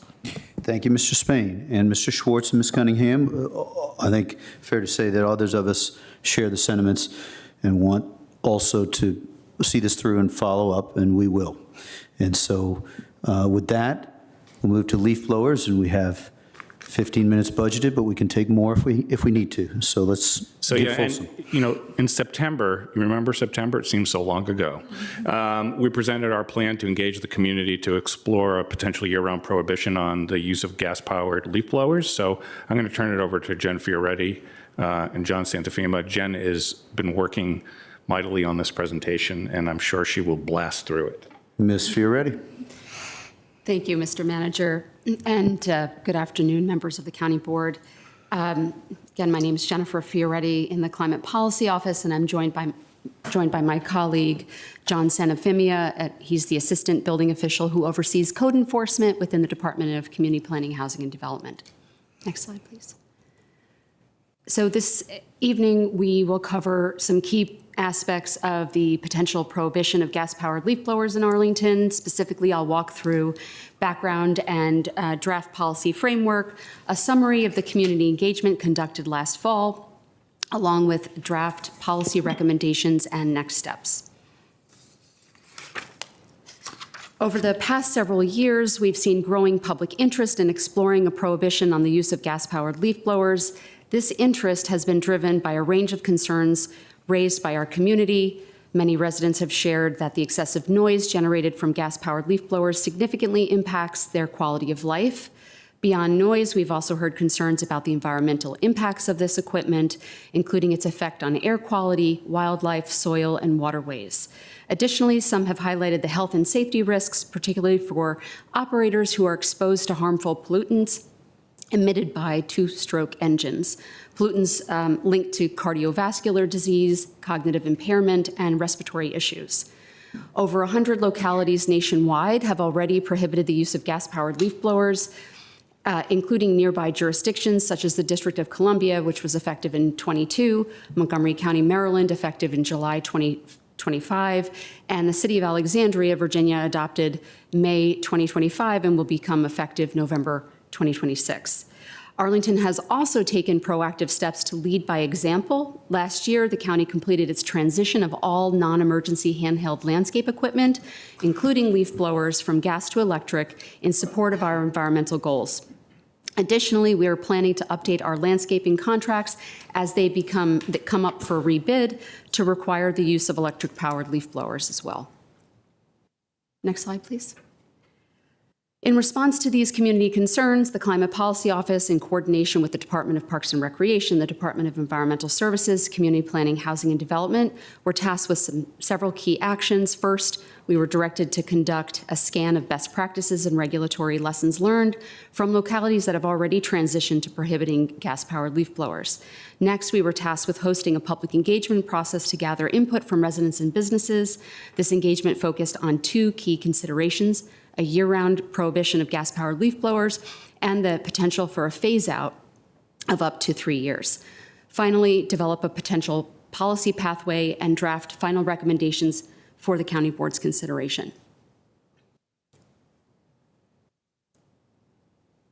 In evaluating a potential prohibition of gas-powered leaf blowers, we carefully considered the significant impact their noise has on our quality of life. At the same time, we prioritize developing an approach that is both equitable and provides a practical transition for residents and businesses. Additionally, we factored in broader concerns such as the environmental and public health impacts. Based on our analysis, guided by extensive community input, our draft recommendation is to amend the county noise ordinance to establish a year-round prohibition of gas-powered leaf blowers, including handheld, backpack, and walk-behind models. I will provide a little more detail on our recommendation towards the end of the presentation, along with next steps. We also recognize that transitioning to electric alternatives may present challenges for some. As such, we propose a 3-year phase-out period, giving residents and businesses alike ample time to adapt before enforcement begins. We also plan to return to the county board 1 year after the policy's formal adoption, if adopted, with a program update and potential additional recommendations to further support the community during this transition. Now that we've outlined the draft recommendation framework, let's take a closer look at the public engagement process that informed it. From September 24th to October 29th of 2025, we gathered input from residents, businesses, and other stakeholders on the potential prohibition of gas-powered leaf blowers. This process helped us better understand community perspectives as we considered a change in our policy. The following slides represent a summary of our engagement findings. A more detailed set of information will be available online by tomorrow morning on the project webpage. Our public engagement process was designed to reach a broad and diverse audience. To achieve this, we utilized a multi-channel outreach strategy that included digital, in-person, and targeted business engagement efforts. First, our digital outreach included an online feedback form, a virtual open house, an informational webinar, and email outreach. We also created one-pagers with key information which were shared widely through social media and the county's Inside Arlington newsletter. These efforts allowed us to connect with residents and provide accessible ways to share their thoughts. Second, we conducted in-person outreach to engage directly with the community. This included a public demonstration of electric leaf blowers, pop-up events in high-traffic areas, and discussions at commission meetings. These events provided opportunities for hands-on interaction and real-time feedback. And finally, we prioritized targeted business outreach by directly engaging with registered Arlington garden and lawn companies. This allowed us to better understand the perspectives and concerns of businesses that would be impacted by the potential prohibition and explore ways to support a transition. Next slide, please. Thank you. So who participated? We saw a little under, next slide please, 4,000 participants engage online and through pop-up events. Print materials were offered in English and Spanish. Next slide please. We saw strong participation from across the county, with the highest engagement coming from zip codes 22207 and 22205. From a housing profile perspective, the majority of participants were 84% live in single-family detached homes, and 93% are homeowners. Our targeted efforts at predominantly Spanish-speaking markets successfully broadened engagement, resulting in 14% of our in-person responses being submitted in Spanish. Next slide, please. We were able to reach 32 lawn care businesses registered in Arlington, all of whom had the opportunity to provide responses to the questions in the feedback form over the phone, and who also received a personal invitation to planned engagement opportunities. 96 businesses of all types provided input on the online feedback form, of which 18 were lawn care businesses or a related industry registered in Arlington. Next slide, please. As part of the engagement, we hosted a virtual community meeting. We saw 39 attendees, an electric leaf blower demo with 12 attendees, of which 5 were businesses, and an electric leaf blower webinar with 33 attendees. We also presented to 3 county commissions. Next slide, please. So what did we hear during the engagement? Next slide, please. Participants, both online and in person, were asked to indicate their level of comfort with the concept of prohibiting the year-round use of gas-powered leaf blowers. Of the total a little over 3,700 participants, 72.5% noted that they were either comfortable or very comfortable with the concept, while 24% were either uncomfortable or very uncomfortable. Of the 19 participants that indicated that they were affiliated with a lawn care business, 68% said they were very uncomfortable, while 32% noted they were very comfortable. There was nothing in between. Next slide, please. Participants had the opportunity to leave feedback in an open comment box. Some of the themes were related to excessive noise and impact to quality of life, environment and health risk, concern about the electric equipment not being up to par with the performance of gas-powered leaf blowers, economic impact to businesses in particular who had to invest in the transition to electric, as well as government overreach. Next slide, please. We also asked participants about a preferred length for a phase-out period if the county chose to prohibit gas-powered leaf blowers. Regarding the phase-out period, there wasn't much consensus on the timing, although 27% of the respondents who didn't want a phase-out at all, half of which because they thought that the county could just do it faster, and the other half because they didn't support the policy. Again, we pulled out participants that identified as being affiliated with lawn care businesses, of which 47% stated that they didn't agree with the policy, which tracks with previous comments. Next slide, please. Finally, comments that we received on the phase-out generally fell into 3 categories. 1, support for a phase-out of some kind. 2, opposition to a phase-out because they believe the industry is ready, and if localities could do it, we should too. And then 3, opposition to the phase-out because they believe this was government overreach or it would hurt businesses, economic impact, poor performance from the electric leaf blower alternatives.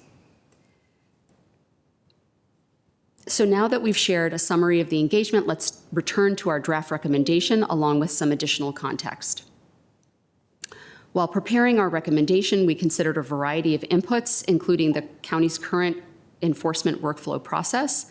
As described in this slide, code enforcement is primarily complaint-driven, and all complaints require verification of a violation prior to any enforcement action. At current staffing levels and workloads, the process from intake to an actual on-site inspection by an inspector can take up to 72 hours, at which time the violator would more than likely have already been gone. They're gone. Localities that we benchmarked against also shared similar processes and remarked that enforcement was a significant challenge because of the speed at which they were able or unable to respond in this instance. To address this, many localities opted for strong education programs which sought to enhance understanding and awareness of the requirements and thus improve compliance. Next slide, please. Thank you. Based on our research, discussions with staff, public input, we are recommending that the county board consider prohibiting the year-round use of gas-powered leaf blowers with a 3-year phase-out. This will allow businesses, in particular, time to adjust to the new requirement. We heard very clearly from businesses that while making the transition may save them money over time, there is a significant upfront cost and little low interest or no interest financing available to support the transition. A long transition timeframe would give them a chance to catch up with the requirement. Second, requiring the enforcement model consistent with our benchmarking findings, we also recommend that enforcement be handled by code enforcement. Further, we do not recommend changing the current enforcement complaint-based practice. What that means, however, in practice is that if we receive a complaint, as I mentioned earlier, we have up to 72 hours to respond potentially, which means it will be difficult to observe the violation. In addition, we recommend that prior to any ordinance amendment to prohibit gas-powered leaf blowers, staff will draft enforcement procedures that address questions like who gets the citation and who can appeal the citation. Thirdly, we also recommend that ahead of enforcement, the county launch a multi-channel communication and education effort on leaf management. This is to some degree already underway through a collaboration with the Department of Environmental Services, which promotes leaving the leaves as a sustainable alternative to leaf collection. The messaging encourages residents to allow the leaves to decompose naturally or compost them to improve soil health, support pollinators, and reduce waste. And finally, if an ordinance amendment is adopted, we anticipate coming back to the board in a year to provide time to identify and explore additional tools to support the community transition, which could include things like a business recognition program to spotlight Arlington companies that have shown leadership in the transition from gas to electric. In closing, we are recommending the following next steps. This spring, we will finalize enforcement procedures and bring a request to advertise noise ordinance amendment to the county board for consideration. Between the spring and summer, we'll bring forward the noise ordinance amendment for the county board consideration, which will include a delayed enactment 3 years from the date of adoption. The following year, we will come back to the board with an update on the transition and potential recommendations to further support that transition. And with that, that concludes staff's presentation. Thank you. Thank you, Ms. Fioretti.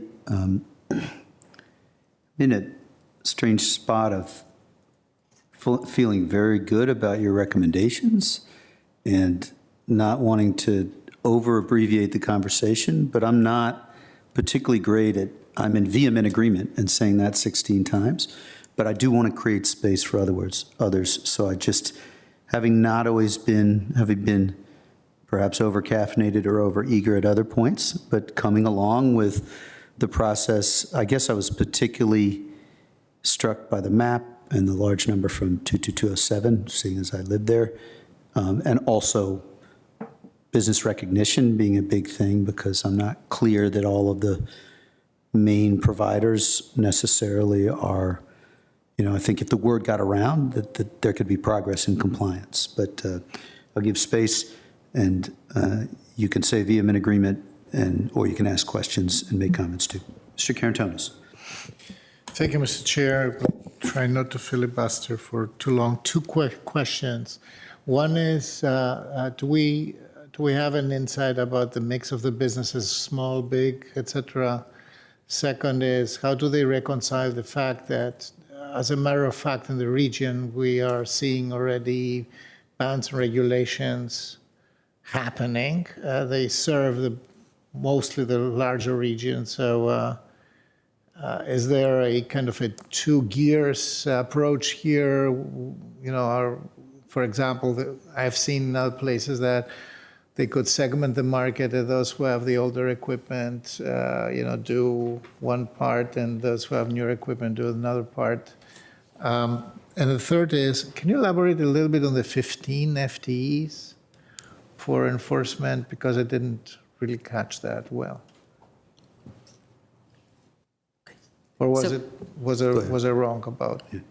No, that's correct. Mm-hmm. Okay. Yeah. So at what point, FTE, so full-time? Full-time FTEs. Okay.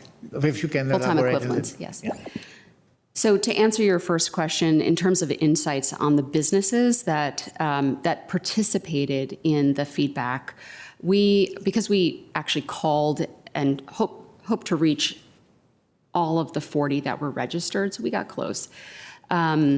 we were able to get a sense of their scale of their operations, many of which were small to mid-size companies, leaning towards the smaller companies. In terms of the 90-plus businesses that responded, so beyond the garden and lawn companies, they ranged in size.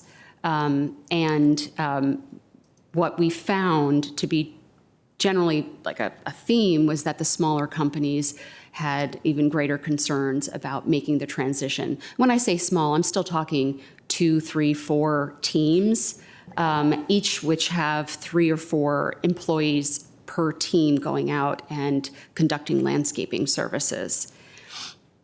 So that's the first piece. In terms of, was there any consideration for maybe a 2-part process? In our research, what we found was that jurisdictions that did something like that, where they split, say, residents and businesses, if I'm understanding your question correctly, it was really difficult to enforce, and the education was a challenge. And so what we heard time and time again from other jurisdictions was the simpler we can make this, the more effective it will be. And education is going to play a huge role in that, far before enforcement begins. And did I miss Yeah, that? one of the things is that those who are in the market right now, they serve the entire market. Part of this market is decisively banning. So how do they manage that? You mean DC and Alexandria? See Alexandria, correct. Montgomery County, yeah. So for Alexandria, they're not quite there yet. But when we did speak to the businesses, it was pretty enlightening. We heard them say, well, we already have a few electric leaf blowers in our inventory. This is not uniform, but certainly we heard from many of them, and we probed. We said, well, why? What are you using them for? And they were like, well, to go to Montgomery County or to DC. And in this case, much of their business is still in Arlington, or at least the people that we spoke to, but they did recognize that they had to use electric leaf blowers, and they're doing so in other jurisdictions. Right. And the 15 FTEs? Confirming.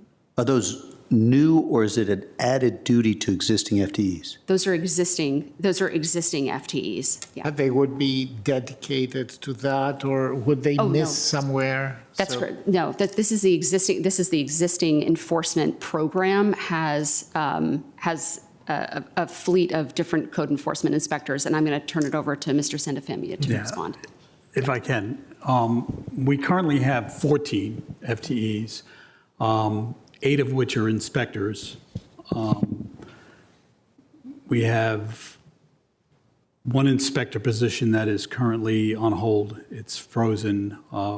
Another overstrength position is on hold, and a contract analyst position that is on hold. But in the field, we have 8 inspectors. Thank you, Mr. Santafimo. I mean, does that help? I thought it was 15 new, and I was like, whoa, yeah.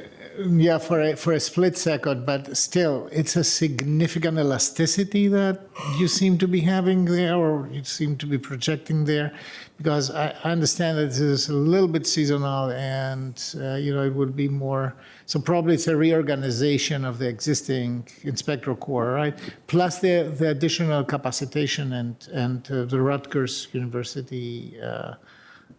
Curriculum that they have to go through so that they can properly enforce noise violations.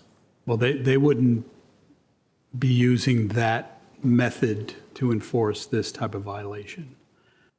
They get training to enforce, to use the noise meters, which is a different type of violation.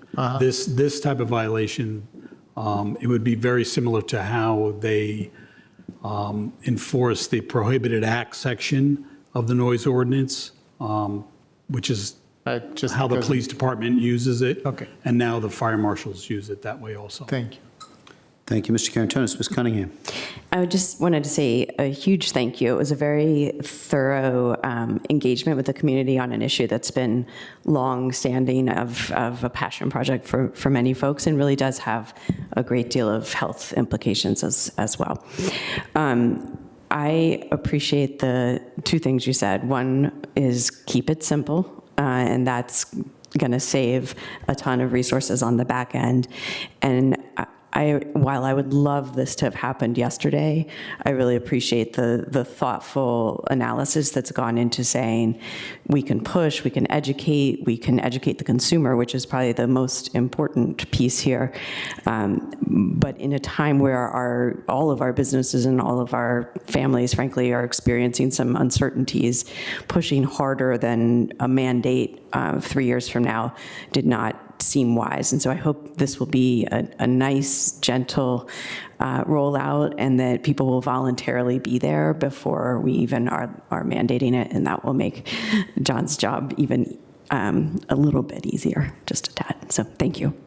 Thank you for the comments. Very nice and gentle. I feel like I need to be more both with respect to sometimes this issue, but Ms. Coffey, thank you.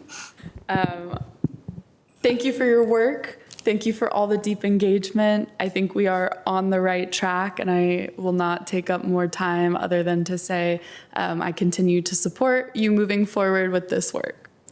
Thank you, Ms. Coffey. Mr. Spain. Oh, y'all making it hard for me. Jennifer, it's great to see you again, because we all were together, you and I, along with Ms. Cunningham, at 9 o'clock this morning in good old Waverly Hills, walking the neighborhood, looking at trees. I, too, am supportive of the work you've been doing. The analysis you put into this is it's right on point. I think we're going to have perhaps more robust discussion as in the coming months when we start considering the noise ordinance. But I'll tell you, where I'm at right now, what I'm thinking, and this is for Mr. Manager as well. In any endeavor that we put forward like this one, there's going to be some level of cost incurred by the taxpayers. So, Mr. John, we have 15 FTEs right now. Really, 8 are inspectors, right? When leaf blowing goes from which months of the year on average? Either, you can start that first because I'm going to go back to him. Right. Sure. I mean, it's basically three seasons of the year. With 3 seasons of the year. Yeah, and that's leaf blowing. Leaf blowers can be used for other purposes, like clearing sports courts, for example. Yeah. But for leaf blowing, it's 3 seasons of the year. Yeah. I think, 8 folks, you're going to need more than that for any level of enforcement, even in 3 years down the road. Because what good is there to have a policy in place and we're going to tell the community, yeah, you can call, if you don't have the people to enforce it? And if it takes 24 to 72 hours and someone has to show up with a meter, they're not going to catch these folks, right? Just not. And so there's a lot we need to look at and discuss, I think, how we tune this and adjust it down the road. But I believe there will be some additional cost incurred, and we're going to have to look at that down the road. But thank you for being so deliberate and methodical, and we'll be back when we talk about ordinance later on in the year. Thank you, Mr. Spain. Ms. Fioretti, anything you wanted to add? Just in response, Mr. Spain, I think that the real challenge, and this is something that the other communities have grappled with, is just really the response time, regardless of the number, right? At the end of the day, it's the response time is still a challenge. I mean, leaf blowing takes 20 minutes. So I just thought I'd share that practical note there as an addendum. Great, thank you. We will not, a year seems appropriate in that we don't want to micromanage, but we'll be eager after that year to think about how we can get to compliance in addition to enforcement, sort of the other piece of Mr. Spain's comment. But thank you very much for the work. We appreciate it, both Ms. Fioretti and Mr. Santafima. And we will go on to the next item, if that's okay with both of you. Thank you very much. Yes.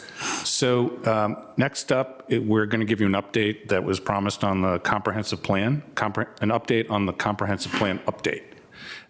So before I turn it over to the team, come on in. I did want to talk a little bit about some comments that we had received from the community that had been raised about the 1960 board resolution that was cited. We received a Freedom of Information request and was asking about how we'd gone through the public process and why it was that we hadn't cited to the 1960 ordinance. I'll try to cut through a lot of this. When we were doing our process of starting the comp plan update, we went back as far as we could with the records that we had, which date back to 1995. Our first county website was put up in 1996. The information we had in hand was from 1995. Now, I want to state for the record that we have probably many updates that were made between 1960 and 1995. We don't have access to those records. We're going to continue to look for those. I do want to take exception, because this is something I feel strongly about, people thinking somehow that we intentionally hid information. We shared everything that we have, and when we found the 1960 updates through the FOIA request, we posted those on our website. And people can make their judgments about whether the comprehensive plan that was adopted and then changed and is up to date through, we have the information from 1995, whether they agree with the wording then and potentially any changes that we make, and we're going to do our darndest to make sure everybody has an opportunity to participate in that. So I'm happy to take any other questions on that. But what I want to do is turn it over to Rana, who is going to go through a summary of all our public engagement, which was pretty intensive. So I'll turn it over to you. Thank you so much, Mr. Manager, and good evening, Mr. Chair, board members, and Mr. Manager as well. And thank you for the opportunity to update you on the comprehensive plan, update project, and our progress. My name again is Rana Abu Ghazale, and I'm a principal planner with the county's Comprehensive Planning Division. Tonight's presentation will focus on our progress so far, also the feedback that we had received through the engagement, but specifically the APA's guiding principles that were a starting point, as well as our introductory chapter, drafting and review approach, our planned public engagement also on the intro chapter draft, and the timeline and key milestones to achieving that. Next slide, please. So as a refresher, the comprehensive plan for Arlington is our community's long-term roadmap. It connects the county's vision to values and policies and guides both our daily decisions and long-range investments. As a reminder, also, the Virginia Code is what requires localities to review their comprehensive plans at least every 5 years. And our last review recommended updating our comprehensive plan goals and objectives. So we're working off of that. And those goals and objectives were referred to originally as policies and principles in 1960 at the time of adoption. The update of that, that introductory chapter would enable alignment with our current communities with those updated goals and objectives, like equity and climate action and emerging priorities as we plan towards 2050 and beyond. And it builds on Arlington's long-standing vision while ensuring that our framework reflects today's realities and tomorrow's opportunities. Next slide. So this effort delivers a new introductory chapter for the comprehensive plan. Our plan is to write it in an engaging and inclusive manner. It will reflect Arlington's value through a clear set of guiding principles based on best practices as a starting point and coupled with extensive community feedback. The chapter will also explain how the current 12 elements work of the comprehensive plan align with those guiding principles and how future elements updates can better align with them as well. And while acknowledging, of course, that aside from just alignment, it's also the board that would continue balancing priorities in terms of across those elements and in decision making. The outcome, hopefully, would position Arlington as a forward-thinking and inclusive community. And also noting that this new chapter does not alter any of the existing elements in this current phase, and the county vision nor does it alter the county vision or land use and zoning. Also, a quick clarification, this chapter is not a preamble in the ceremonial or declarative sense, but it's an introduction that is accessible and action-oriented and includes the updated set of those guiding principles. Next slide. So we began as a refresher, we had begun with the American Planning Association's Comprehensive Plan principles as a starting point. And those are livable built environment, harmony with nature, resilient economy, interwoven equity, health and safety, and responsible regionalism. So through the community input, we are aiming to end up with a set of tailored guiding principles that are unique for us in Arlington. Next slide. So engagement has been really broad and inclusive with multiple opportunities for feedback. We reached over 11,400 newsletter subscribers, added nearly 200 new signups. The comprehensive plan page also saw close to 3,200 unique views last year, and we distributed more than 2,800 flyers in English, in Spanish, and even in other languages. And we convened 10 focus groups with 100 participants from various backgrounds and languages, and held 7 pop-ups with 731 interactions, canvassed at 10 street locations, engaging 1,622 people. We hosted 2 in-person meetings and 2 virtual ones as well, and that yielded 122 attendees. And we offered 2 online feedback form opportunities with 1,369 participants, and generated 665 QR code scans through ongoing promotion. Next slide. So throughout that also, from those close to, I think, 2,800, I would like to give a shout out also to our community liaisons who helped us distribute about half of those outreach material and reach people across different languages and cultural backgrounds. And this model really helped us meet people where they are and broaden our outreach as well. Next slide. And so we compiled the feedback across those various channels into an engagement report that includes demographics, what we heard in terms of the county's strength, weaknesses, opportunities, and challenges, and also input received on the guiding principle, including ranking, suggested edits to the guiding principle statements that were starting point, and ideas for new guiding principles as well. So tonight, we will focus on what we heard specifically about the guiding principles, and the full report covers additional findings and is available via the posted link and the QR code. Next slide. So now I will provide an aggregate summary of what we heard from the community in terms of ranking the importance of each of the guiding principles proposed at the focus groups. Next slide.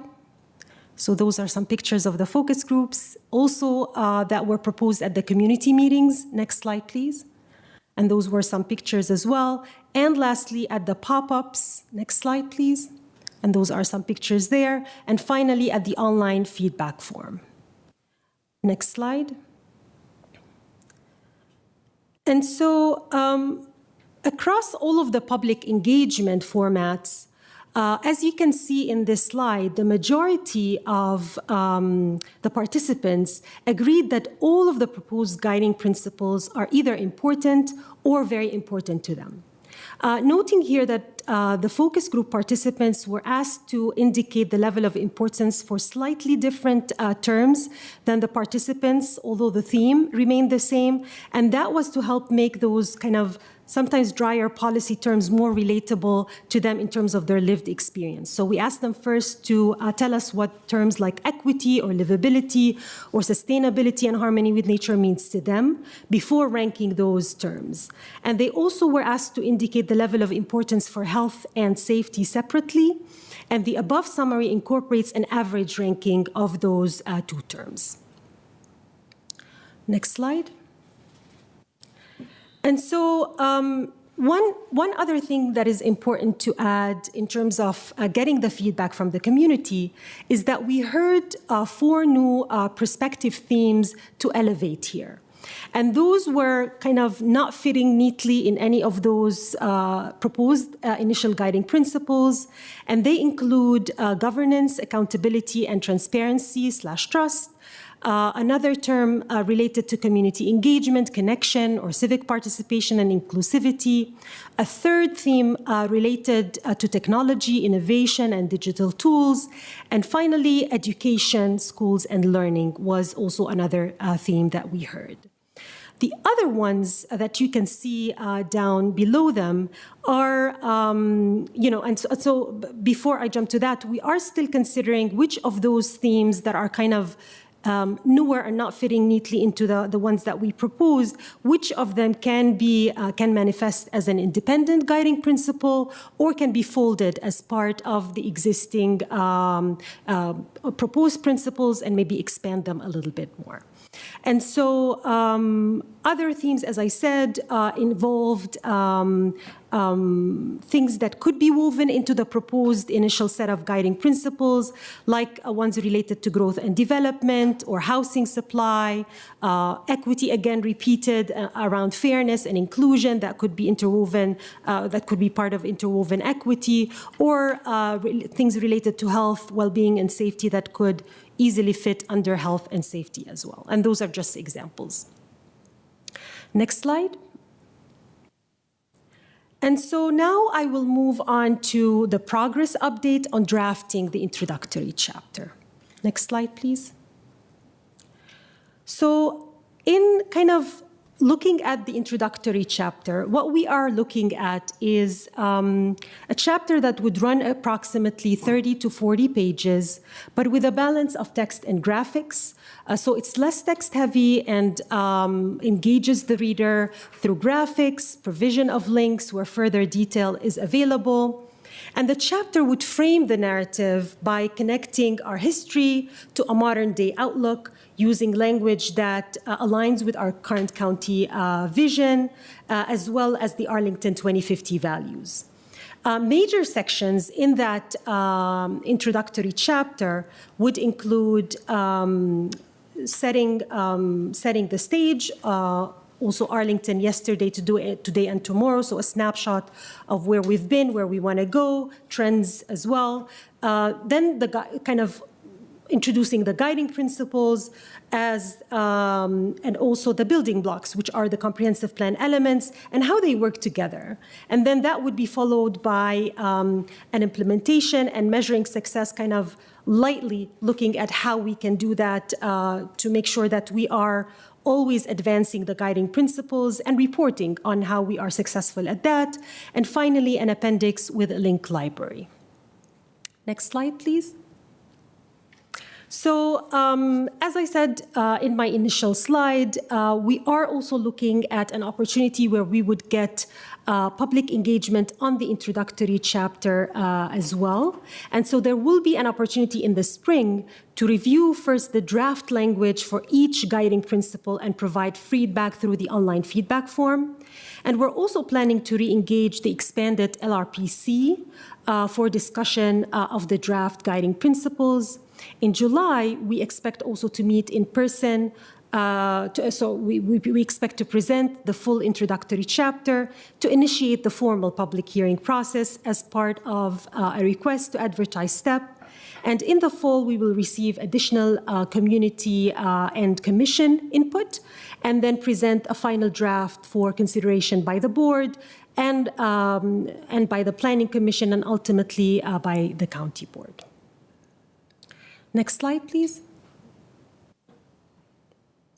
And so as you can see here, we are in the process of drafting the introductory chapter, and the key milestones leading to adoption are quite a lot, and they include the initial analysis of the community feedback, which we had presented, parts of it, and then interdepartmental and some of the interdepartmental feedback between December and January, and then a first draft to be written between January and March, followed by internal review in March through April, with a late April check-in with the county board on those guiding principles, and then public review and refinement of the guiding principles in May through hopefully initial online feedback form, and then consolidating that review and comments, and then presentation at the expanded long-range planning committee on May 13.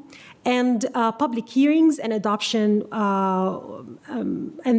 request to advertise in July, commission meetings in September, and then public hearings and adoption targeted for October and November.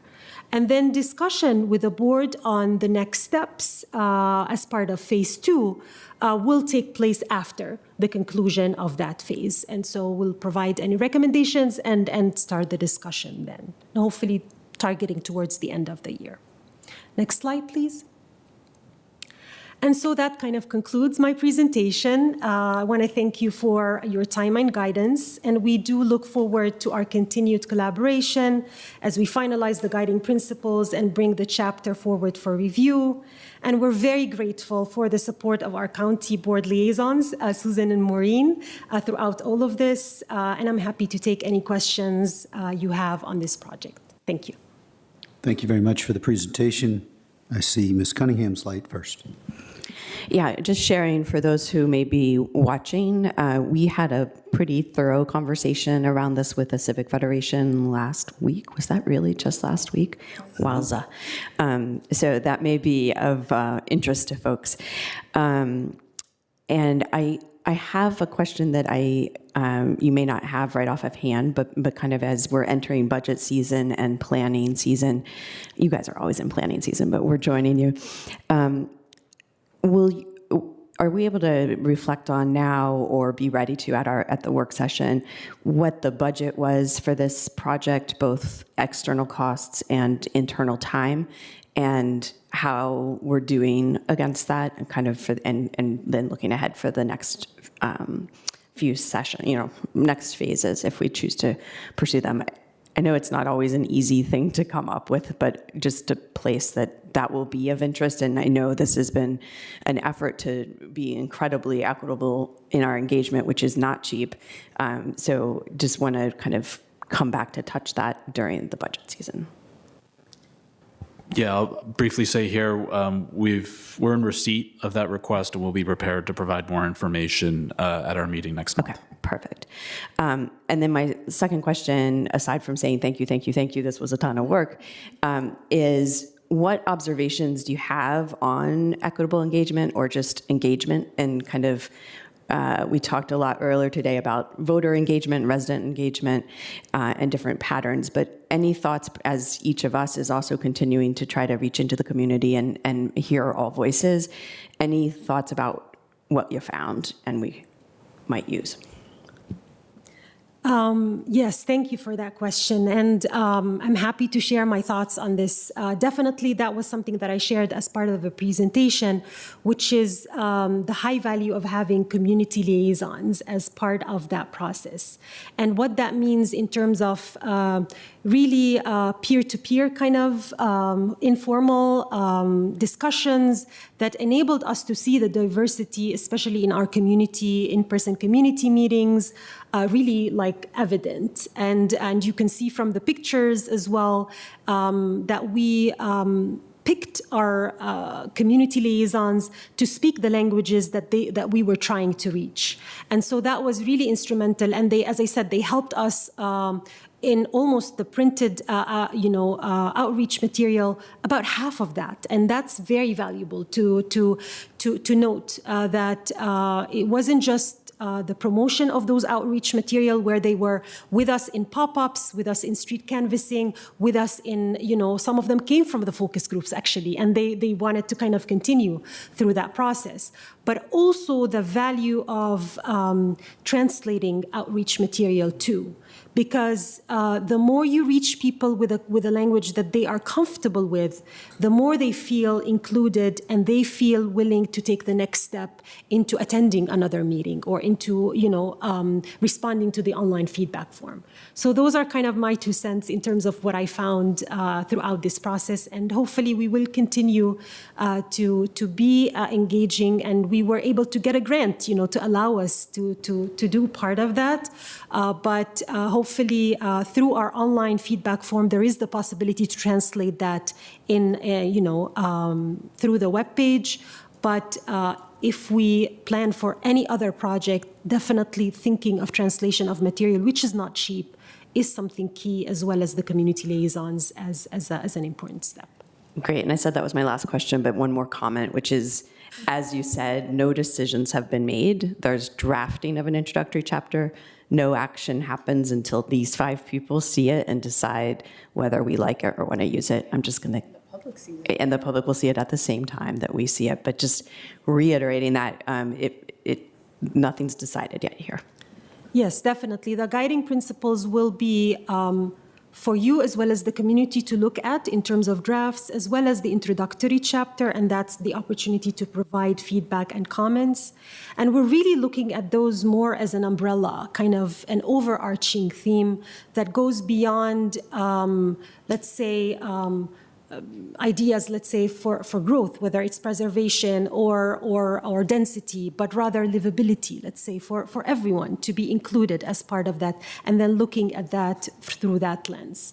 And other things that hopefully will act as an overarching themes that we can fold a lot of the goals for our comprehensive plan elements underneath those as well. Thank you, Ms. Cunningham. It's 6:04. We have to be back here 6:30. And so really appreciate the work and presentation. I think it's very important to try to find that middle spot of the truth and reality that nothing has been acted upon by this board, but also to have a sense that the comprehensive plan is updated every 5 years. Our community continues to evolve, and this is part of that process of evolution.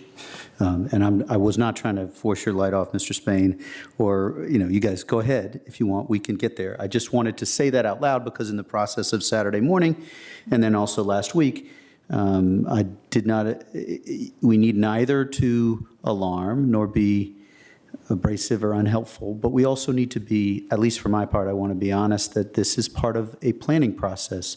And you mentioned forward thinking and looking to the future, and those I think are important pieces because we are a different community. Even if the ideas from 1961 and whatever preceded 1995 were strong, we are still a different community and we evolve as we continue. Ms. Coffey, excuse me.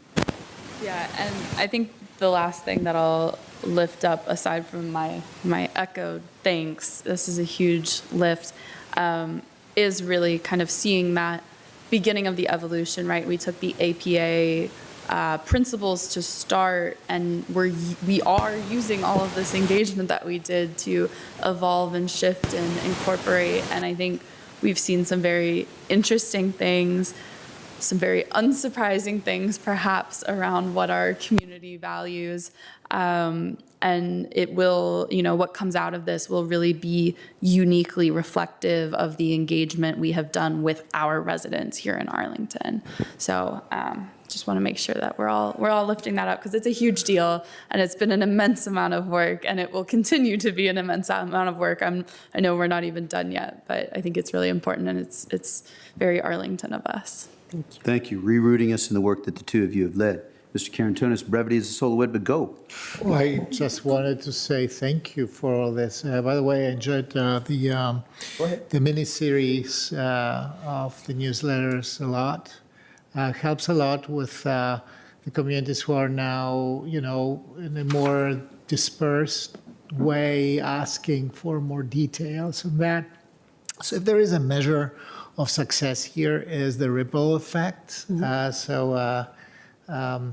You can, credit the community ambassadors for that. But I'm sure that it's credit well placed and well merited. But this propagates a lot, and that's, I mean, it's not only what you hear here, in form of complaints mostly. It's also, oh, that's interesting. I'm happy that we are thinking about that. So I just wanted to put it on the table. So shukran, shukran. Shukran. Thank you. Thank you. One of the 8 languages, my goodness gracious. Onward to the next item, which is, or maybe not one of the 8 languages. He knows much more than that. So thank you each to the 3 of you. It's a lot of work. And to you in particular for leading us, Ms. Gazella. It's best differenti, Lord. So, Mr. Schwartz, we have snow ordinance, and you guys are welcome to stay, but you do not have to. Right, I have a 3-hour presentation on the ins and outs of the snow That is ordinance. out of order? Okay, just checking. I know we've received a lot of questions from the community about our response for Snowcrete 2026. First thing I'm going to do, and I know the board has already said this, I want to thank county staff and also our residents for doing incredible work. I'm going to come back in July with a full after-action report and some steps that we will recommend. I think we did a lot of things very well. There are also some things that our muscle memory atrophied on and some things that we need to learn about. One of the things I just did want to highlight, because it had a nexus with the conversation we just had a little while ago, when we were talking about enforcing the sidewalk ordinance, the same inspectors that John was talking about that would enforce the leaf blowers are the same people that had to do the sidewalk ordinance. And he said he had 14 positions, 8 of which were actually code inspectors. And on certain weekends, just so people understand what we were up against, we had 1, 2, and on a good day, 3 people out trying to enforce the entire sidewalk ordinance. So I want people to understand the scale of the challenge we have. But I picked July only because I thought everybody would be in a better mood about snow then. So thank you. That concludes my report. Thank you. Questions? I would ask colleagues to limit to 1 question per, if that's okay. Mr. Spain. Jeb, just another, I'll be quicker. In your after-action report, Mr. Manager, I would just, and I'm sure you're going to do this, I've heard a number of inquiries have come in from APS type, so I'm sure your report will hopefully wrap up, if possible, thoughts from APS in the schools. Absolutely. We've already had conversations with schools about that, focused primarily about bus routes, prioritization. Okay. There's the age-old question around sidewalk clearing, which also will be included as part of that. Thank you, Mr. Spain. Thank you, Mr. Schwartz. Ms. Cunningham and Mr. Carantonis next. Go ahead, Ms. Cunningham. Ms. Cunningham first. Yes. I saw her first. Sorry. Just flagging, and we've had this conversation, but in the July report, I would like us to get to a published snow plan or sort of a detailed, here's what to expect, here's how it goes. I think we got rusty a little bit because we didn't have big snows for a while, but we've certainly had a couple doozies, and this was a tough one. So both for us and for schools, really laying that out for the community. We do make trade-offs around safety and cost and all those things, but just spelling that out is what my expectation. And we have talked about that. One thing, there's an ordinance on the books that allows me to say there should be no parking on streets in the county. Mm-hmm. And the worst time for me to announce that we're doing that is the night of the storm. So we'll be talking about that. There's some other authorities. As I said, our muscle memory atrophied a little bit, and we will have a lot about that. Thank you, Ms. Cunningham. And Mr. Spain, over to you, Mr. Carantonis. I will say, we could brainstorm a little bit on whether, Mr. Kushner, this is one where we pin the after action just to be helpful and meld with the manager. I wonder if our policy director could help there, but it's not my call. First to Mr. Carantonis. Thank you, Mr. Manager. I want to put 2 things on this dice. First of all, once again, we have experienced a very social and solidary community who actually responded very reasonably, all things considered. I was very impressed by many neighbors who really helped their neighbor, and that's something that needs to be highlighted as well. Secondly, I cannot speak high enough about our first responders during the storm. Their muscle memory was intact. They really were there, they helped, they were really very present. And this was very visible. I mean, I went 3 times out, and twice a first responder stopped to ask me if I need help. And I obviously didn't need help, but they cared to ask me. So that's very anecdotal, but I believe that this particular person did it very often that evening. So thank you for this. So everything else will have to be discussed. It is not easy to keep skills up when a phenomena like that happens so infrequently. So that's really a challenge. Thank you, Mr. Carantonis. Ms. Coffey.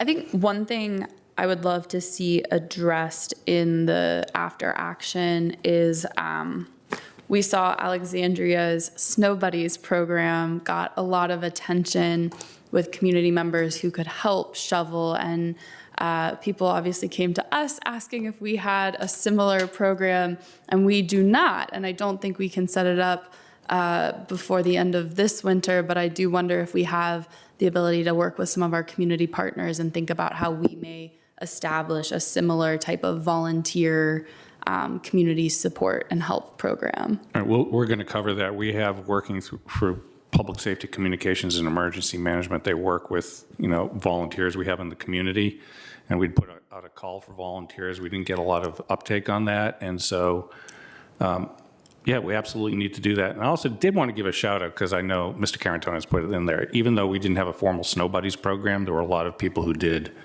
help each other. And the government has an important role to play there, but we're not going to be able to be everywhere all at once. So absolutely, and the fact that you mentioned Alexandria has it and we don't is further incentive for us to improve. Perfect. Thank you, Mr. Schwartz, and thank you, colleagues. I will make the following motion, and we will take an affirmative vote on this motion. I move that the county board convene a closed meeting as authorized by Virginia Code Section 2.2-3711A7 and 8 for consultation with the county attorney regarding active litigation where such discussions in open meeting would adversely affect the litigating posture of the county, consultation with the county attorney for legal advice regarding the board's legal consideration in land use and planning decisions, consultation with the county attorney regarding the county attorney's legal authority to identify and defend certain employees, and consultation with the county attorney regarding the board's legal authority to impose certain fees and programmatic charges. Is there a second? Second. Second by Mr. Spain, barely. All those in favor say aye. Aye. Motion passes 5-0. We're in closed session. We got 15 minutes. We'll go back. Let's see what we can do.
Mr. Clerk, can you share with us when you're ready?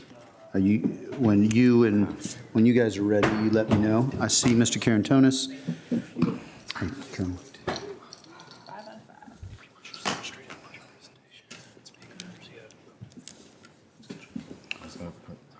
Do you have the current script? I'll just look at it from the email. Oh, is this one? Okay. Mr. Chair, we are ready. Thank you very much. Appreciate it, Mr. Deputy Clerk. So I move that the members of the County Board certify that the just concluded closed session, only public business matters lawfully exempted from open meeting requirements under Chapter 37, Title 2.2 of the Code of Virginia, were discussed, and only such public business matters as specifically identified in the motion by which the closed meeting was convened were heard, discussed, or considered by the board. I don't believe that needs a second, but there is a roll call vote. So, Mr. Clerk, will you call the roll?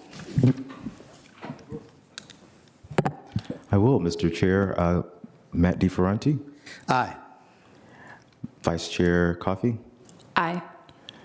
Member Susan Cunningham. Aye. J.D. Spain, member J.D. Spain, excuse me. Okay, aye.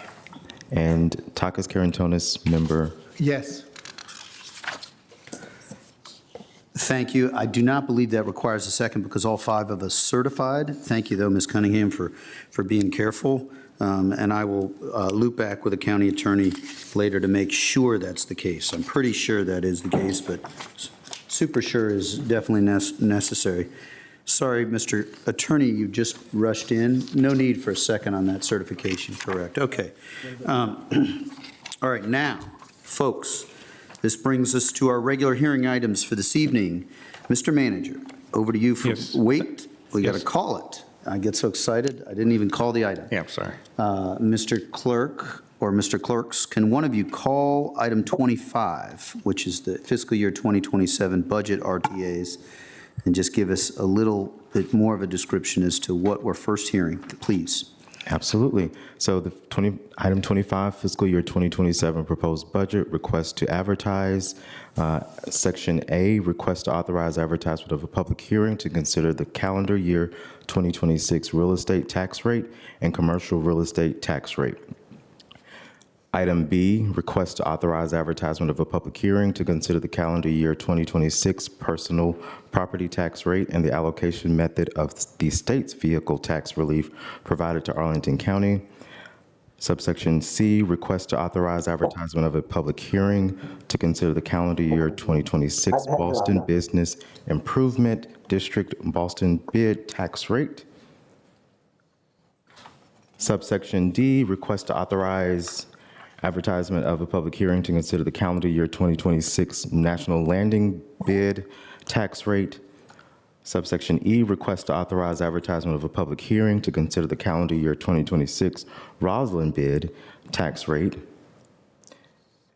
Subsection F, request to authorize the advertisement of a public hearing to consider the fiscal year 2027 Cultural Affairs Division staff support fees and the attached A of the staff report. Subsection G, request to authorize the advertisement of a public hearing to consider the fiscal year 2027 Cultural Affairs Division program services and membership fees.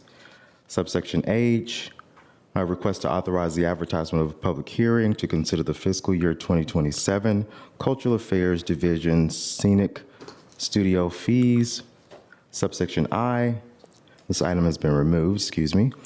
Subsection J, request to ratify advertisement of a public hearing by the Planning Commission and authorize advertisement of a public hearing by the County Board for consideration of changes to the Department of Community Planning, Housing and Development, Planning and Zoning fee schedule for local historic district designation fee, effective July 1st, 2026.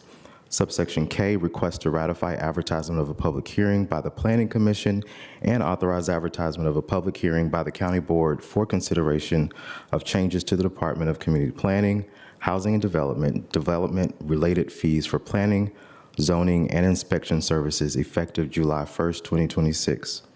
Subsection L, request to advertise a public hearing at the March 20 2026 County Board tax rate hearing to consider adoption of an ordinance with an effective date of July 1st, 2026 to amend, reenact, and adopt the fees depicted on the Department of Environmental Services Consolidated Development Related Fee Schedule related to and listed under the sections titled Transportation Right-of-Way Fees, Public Right-of-Way Fees, Land Disturbing Activities Fees, Civil Engineering Plan Fees, Subdivision Plat Review and Bond Administration Fees, Administrative Fees for Enforcement of Stormwater Management Facility Inspection and Maintenance Requirements, and Outdoor Cafe License Fees. Subsection M, request to authorize advertisement of a public hearing at the March 26, 2026 County Board tax rate hearing to consider adoption of an ordinance effective July 1st, 2026 to amend, reenact, and recodify Chapter 26, Article 1, General Provisions, Section 26-9, Water, Sewer Rates and Fees of the Arlington County Code to increase water and sewer rates. Subsection N, request to authorize advertisement of a public hearing at the March 26, 2026 County Board meeting to consider adoption of an ordinance effective January 1st, 2026 to amend, reenact, and recodify Chapter 26, Utilities, Article 3, Stormwater Utility, Section 26-120, Stormwater Utility Fee of the Arlington County Code to increase the current stormwater utility rate. Subsection request to advertise a public hearing at the March 26, 2026 County Board tax rate hearing to consider adoption of an ordinance with an effective date of July 1st, 2026 to amend, reenact, and recodify Chapter 9.2 Food and Food Handling Code and Chapter 24.1 Water Recreation Facilities Ordinance of the Arlington County Code relating to fees for food establishments and water recreation facilities.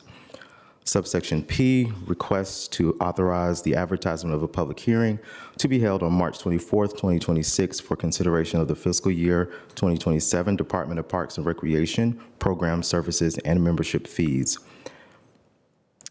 Subsection Q, request to authorize the advertisement of a public hearing on March 26, 2026 for consideration of the fiscal year 2027 summer camp fees for the Arlington County Police Department. And subsection R, request to authorize advertisement of a public hearing to consider an increase to Arlington County Police Department fees related to off-duty details, including special events and administrative vehicles use fees.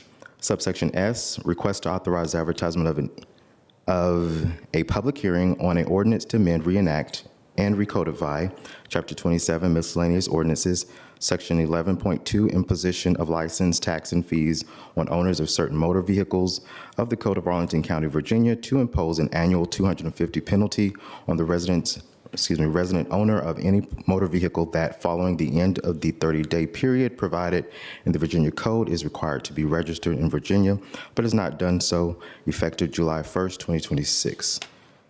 Subsection T, board action to approve and authorize the execution of the Northern Virginia Cigarette Tax Agreement and adopt an ordinance to amend, reenact, and recodify Chapter 39, Cigarette Tax Sections 39-2 Definitions, 39-4 Methods of Collection, 39-5 Registered Agents, 39-7 Sale of Cigarettes and Vending Machines, Contraband, 39-8, Illegal Acts, 39-12, Erroneous Assessments, Notices, and Hearings in the event of sealing of vending machines or seizure of contraband property, 39-13, Disposal of Seized Property, and 39-14, Extensions of the Arlington County Code to a repeal section, to a subsection, repeal Section 39-7, Sale of cigarette and vending machines, contraband, and subsection B, enact other conforming changes to Chapter 39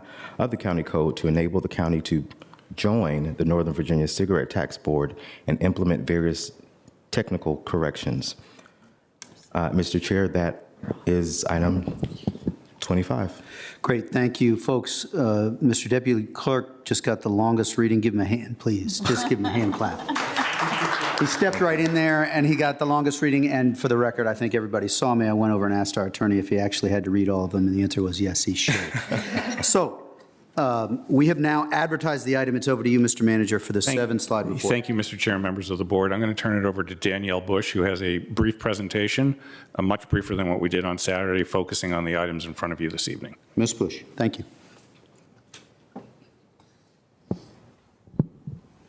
Hi, members of the County Board.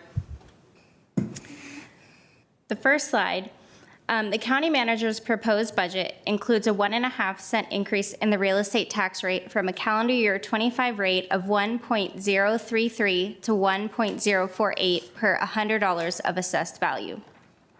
All other tax rates to include commercial tax, personal property, meals, and our business improvement. Danielle, can you pause while we get the slide up? Yeah, sure. Thank you.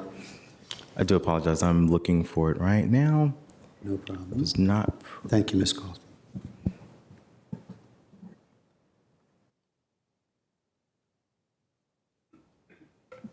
And if there's another way to Actually, I do not have that presentation. So is there someone who can share their screen from DMF? Yes, I have it pulled up on the Teams Pulled up on meeting, Teams? if you Okay. can pull Sorry it up about that way. that. So over to Teams. And then there it is. Thank you very much. Way to phone friends. Go ahead, Ms. Bush. There we go. I'll go ahead and start over. Okay, so for this slide, the county manager's proposed budget includes a 1.5-cent increase in the real estate tax rate from the calendar year 25 rate of 1.033 to 1.048 per $100 of assessed value.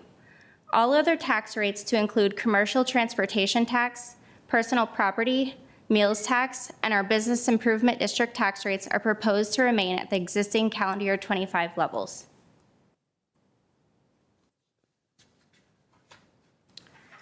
So our fee recommendations for the proposed budget, the fiscal year 27 proposed budget does not include a household solid waste rate advertisement. Any rate adjustment will be advertised and adopted at a later date. Water and sewer rates would increase by approximately 1.5% based on increases to both the volumetric and base charges. The median residential customer would see a $13 per year increase. The current stormwater utility rate of $258 per equivalent residential unit is proposed to increase to $268 per ERU. The average single-family household would see an annual increase of $10. There are a number of other proposed fee adjustments as shown in the slide, or new fees being recommended in various departments to better align fee levels with the cost of providing these services. This slide includes calendar year 25 adopted real estate tax rates, along with some calendar year 26 proposed rates for our surrounding jurisdictions. We will update this slide as we move through the budget process to show how our surrounding jurisdictions are addressing their real estate tax rates and proposing their budgets. This table shows the estimated tax and fee burden for the average homeowner in Arlington.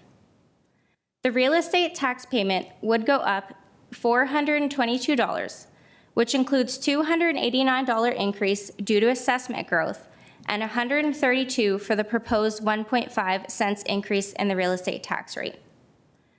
We saw a small decrease to the average value of a vehicle in the county, which equates to an estimated $1 decrease to the average household. Additionally, the average household would see a $10 annual increase for their stormwater utility and a $13 annual increase for their water and sewer service.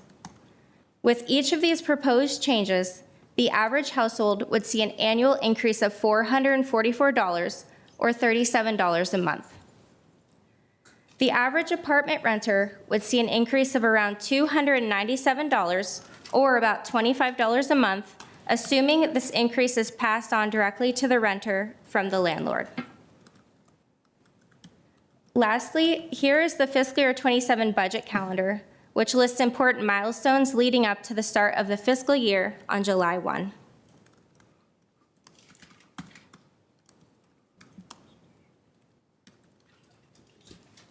Oh, thank you. Yes, I'm sorry. Thank you very much, Ms. Bush. Now, we will turn, if that's the conclusion of your presentation, we will turn next, I believe, to public speakers, if I'm not mistaken. Mr. Clerk, we will call 2 speakers at a time, and we will, if you can be ready, if you can kind of, those of you in this first audience and those speaking, if you can kind of anticipate when you're second, you're kind of on deck, be ready. Sure, I sure will. Thank you, Ms. Vice Chair Coffey. We welcome speakers' applause, but what I'd suggest instead, which we always request, is if you just stand when you believe in something that someone is saying. That's very powerful to us, is what we would prefer. There's also the Arlington's, this International Sign Language for applause, which is both hands up. With that, the only other thing that Vice Chair Coffey reminded me, there is a lever that enables you to pull up or down this podium. And so if you look on the right side as you're facing us, that's what you could do, and you'll have to press it or lift it or push it down if you happen to be a little less vertical than some of us. So, or than towards the shorter side. So the discussion is now, hold on, first, if you, Mr. Davis, Mr. Deputy Clerk, if you could call the first 2 speakers, please. Absolutely. The first speaker will be Mr. Ian Alberg, followed by Sarah Yu. And Mr. Alberg, are you remote? I'm guessing. I don't see you in the room. Are you here remotely? I do not see him, so we'll go on. So next speaker. We'll come back, Mr. Alberg, if you are trying to unmute yourself, but we'll go on to the next speaker in the interest of being efficient. Come on up, ma'am. And who's the next speaker, Mr. Davis? Right, the next speaker is Sarah Yu, followed by Meredith Waring. Thank you. Ms. Yu. Good evening. I'm here tonight to be the voice for my 9-year-old Arlington gymnast who has selective mutism and isn't able to speak in front of adults. Nina has found at Barcroft what no other place in her life has been, a place where she feels completely safe and can express herself physically in ways that she isn't able to do in words. I'm also here to be a voice for my fellow Arlington parents who have spent countless hours, as I have, frantically refreshing web browsers in the desperate hope to get a spot in a gymnastics class. The proposal to cut Arlington's gymnastics programs is based on a fundamental misconception that there are ample private options available for kids who want to do gymnastics. Tell that to anyone who has ever tried to find a spot on a gymnastics team in this area. The demand for gymnastics in Northern Virginia far exceeds the capacity. Finally, I'm here to be a voice for my fellow Arlington taxpayers, the ones who can't imagine why the county would abandon a facility that they purposely designed for gymnastics and that houses not only the Aerials and Tigers, but also high school and collegiate programs that couldn't otherwise exist. The taxpayers who can't fathom the level of carelessness that would send erroneous severance notices to coaches. And the taxpayers who believe that there should be community consultation and input when developing a proposal of this magnitude, not arbitrary shuttering with no prior warning of a program that has served Arlington youth for 47 years. Gymnastics families are willing to partner with the county to explore options like fee increases and fundraising that would sustain our programs over the long term. But nobody ever asked us. Board members, I'm pleading with you, all of you, to vote against the proposal to destroy Arlington Gymnastics. Just as I am the voice for my daughter tonight, please be the voice for all of us. Thank you. Thank you, Ms. Yu. Next speaker. Mr. Chair, before... Please, you're welcome, but please do stand if you support the person, because that shows us your support. And you can also do this, but we ask that you, just so we're efficient, that you ask you not clap verbally, but go ahead. So keep moving. I think it is Ms. Waring and Mr. Davis. Are you able to just help us a little bit? Thank you each for humoring as we try to get all organized here.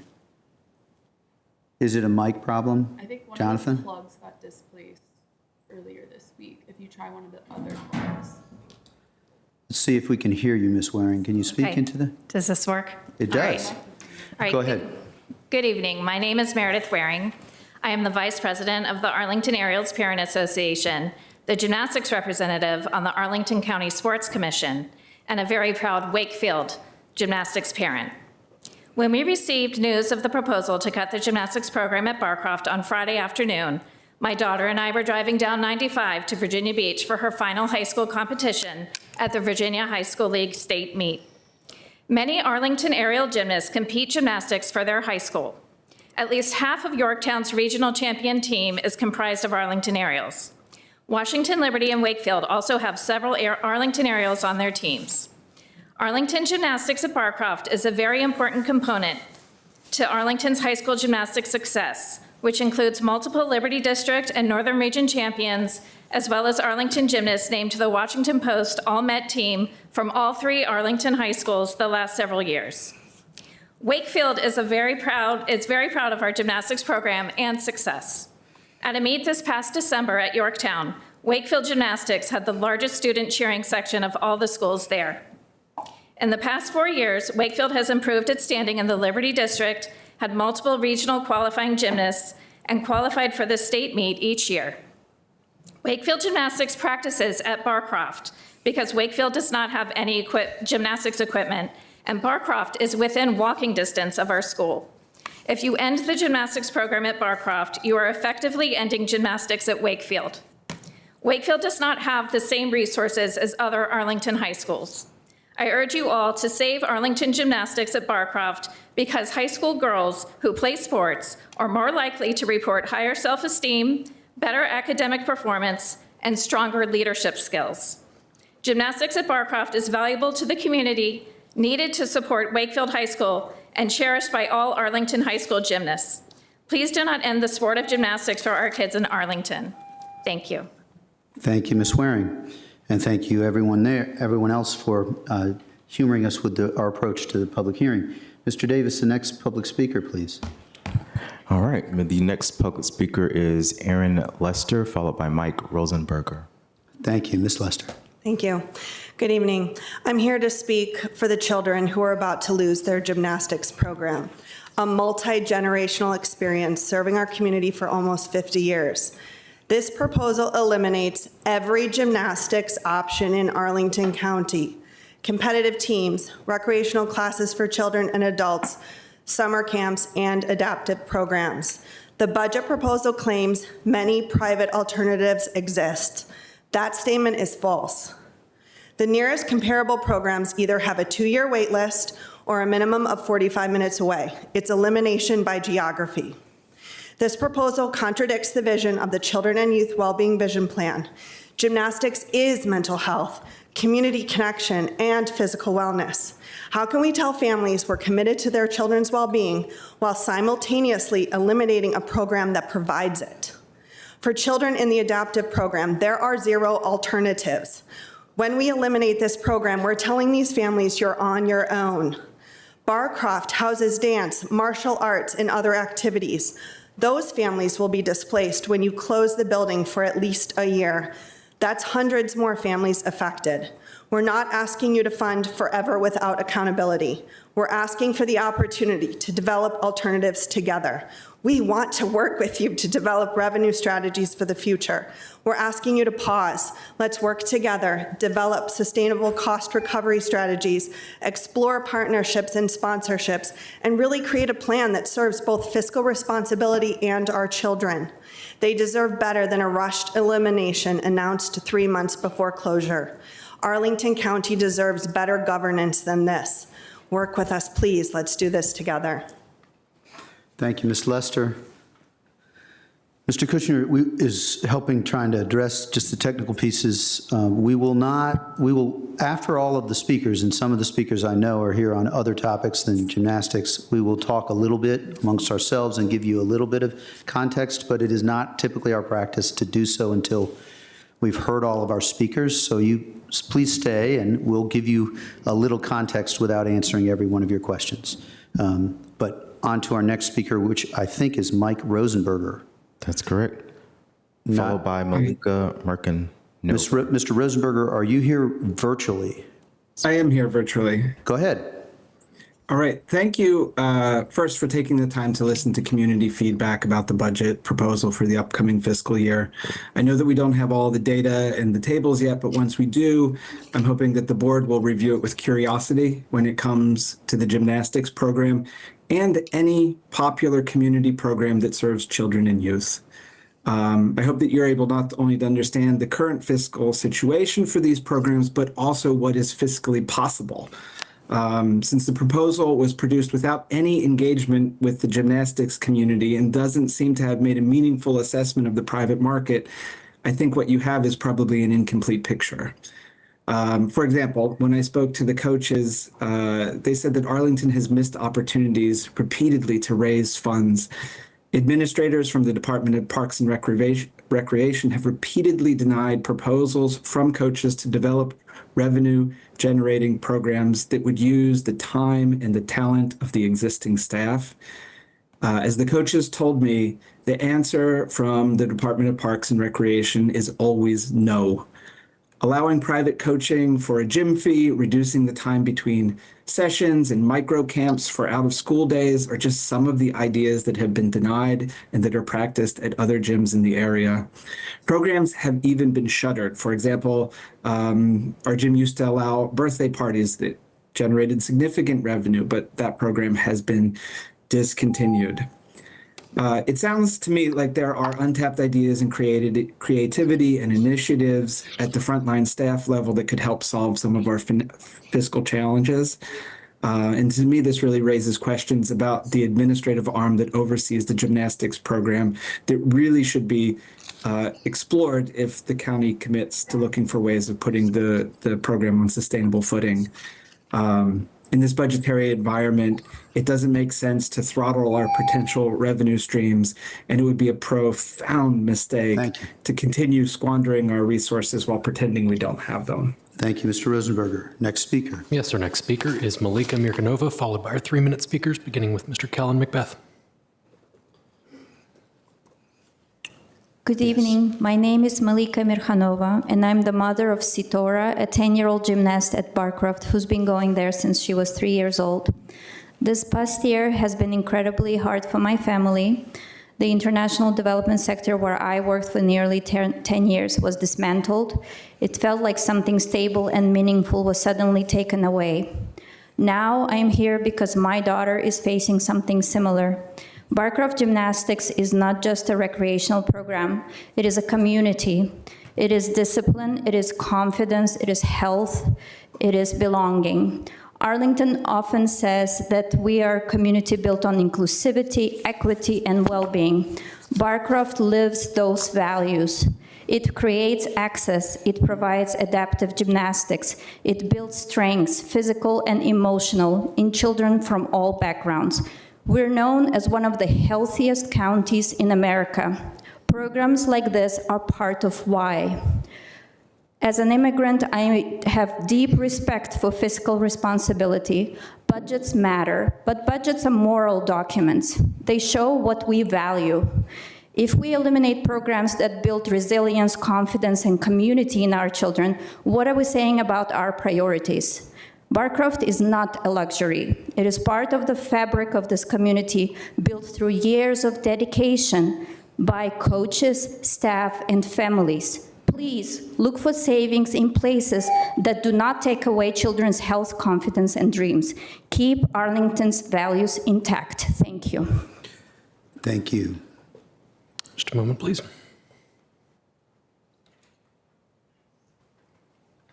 Alrighty, thank you. Our next speaker is Mr. Kellen McBeth, followed by Ms. Alice Hogan. Mr. McBeth. Good evening. My name is Kellen McBeth, and I appreciate the opportunity to speak about the county manager's proposed budget. The county manager's proposed FY 2027 budget is a reasonable attempt to address the needs of our most vulnerable residents at a time when county revenue and federal funding have declined. However, there are some key items I would like to bring to your attention.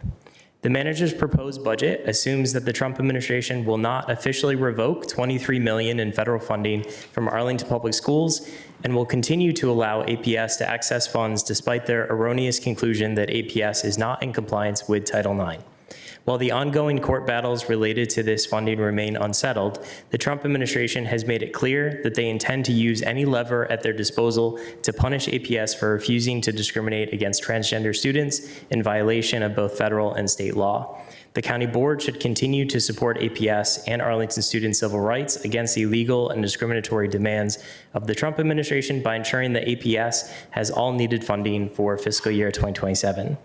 In a similar vein, the county board should ensure that the Office of Human Rights has the personnel and resources to protect the civil rights of all residents. This includes filling the vacant head of the Office of Human Rights and continuing investments in fair housing enforcement and more proactive outreach and enforcement related to the county's human rights ordinance. I appreciate that the county manager has proposed $113,000 in fair housing ongoing funding for fiscal year 2027. The rates of discrimination, especially against housing choice voucher holders, is way too high in our community.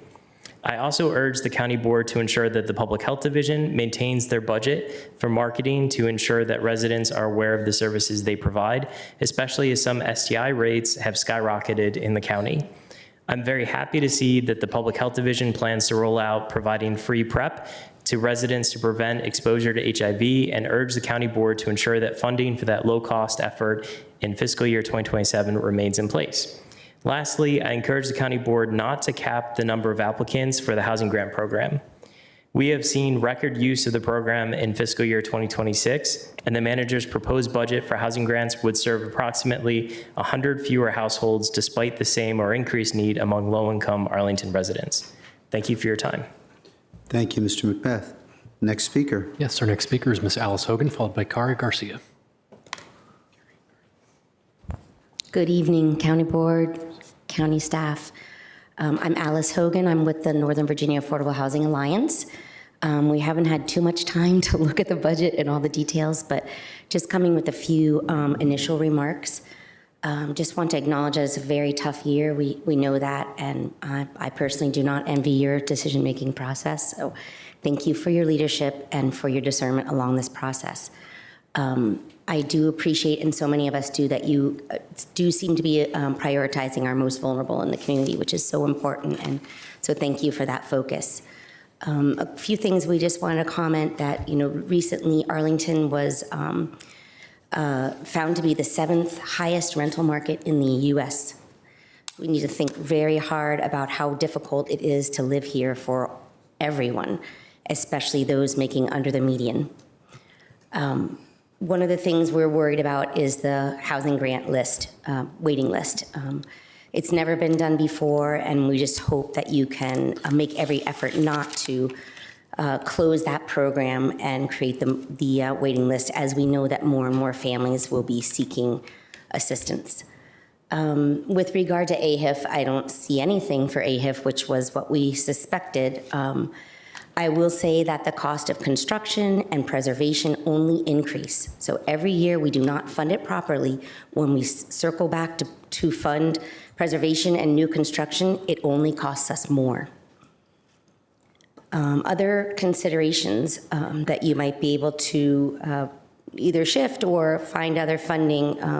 We've talked many years about restructuring the RETR, the Real Estate Tax Relief Program.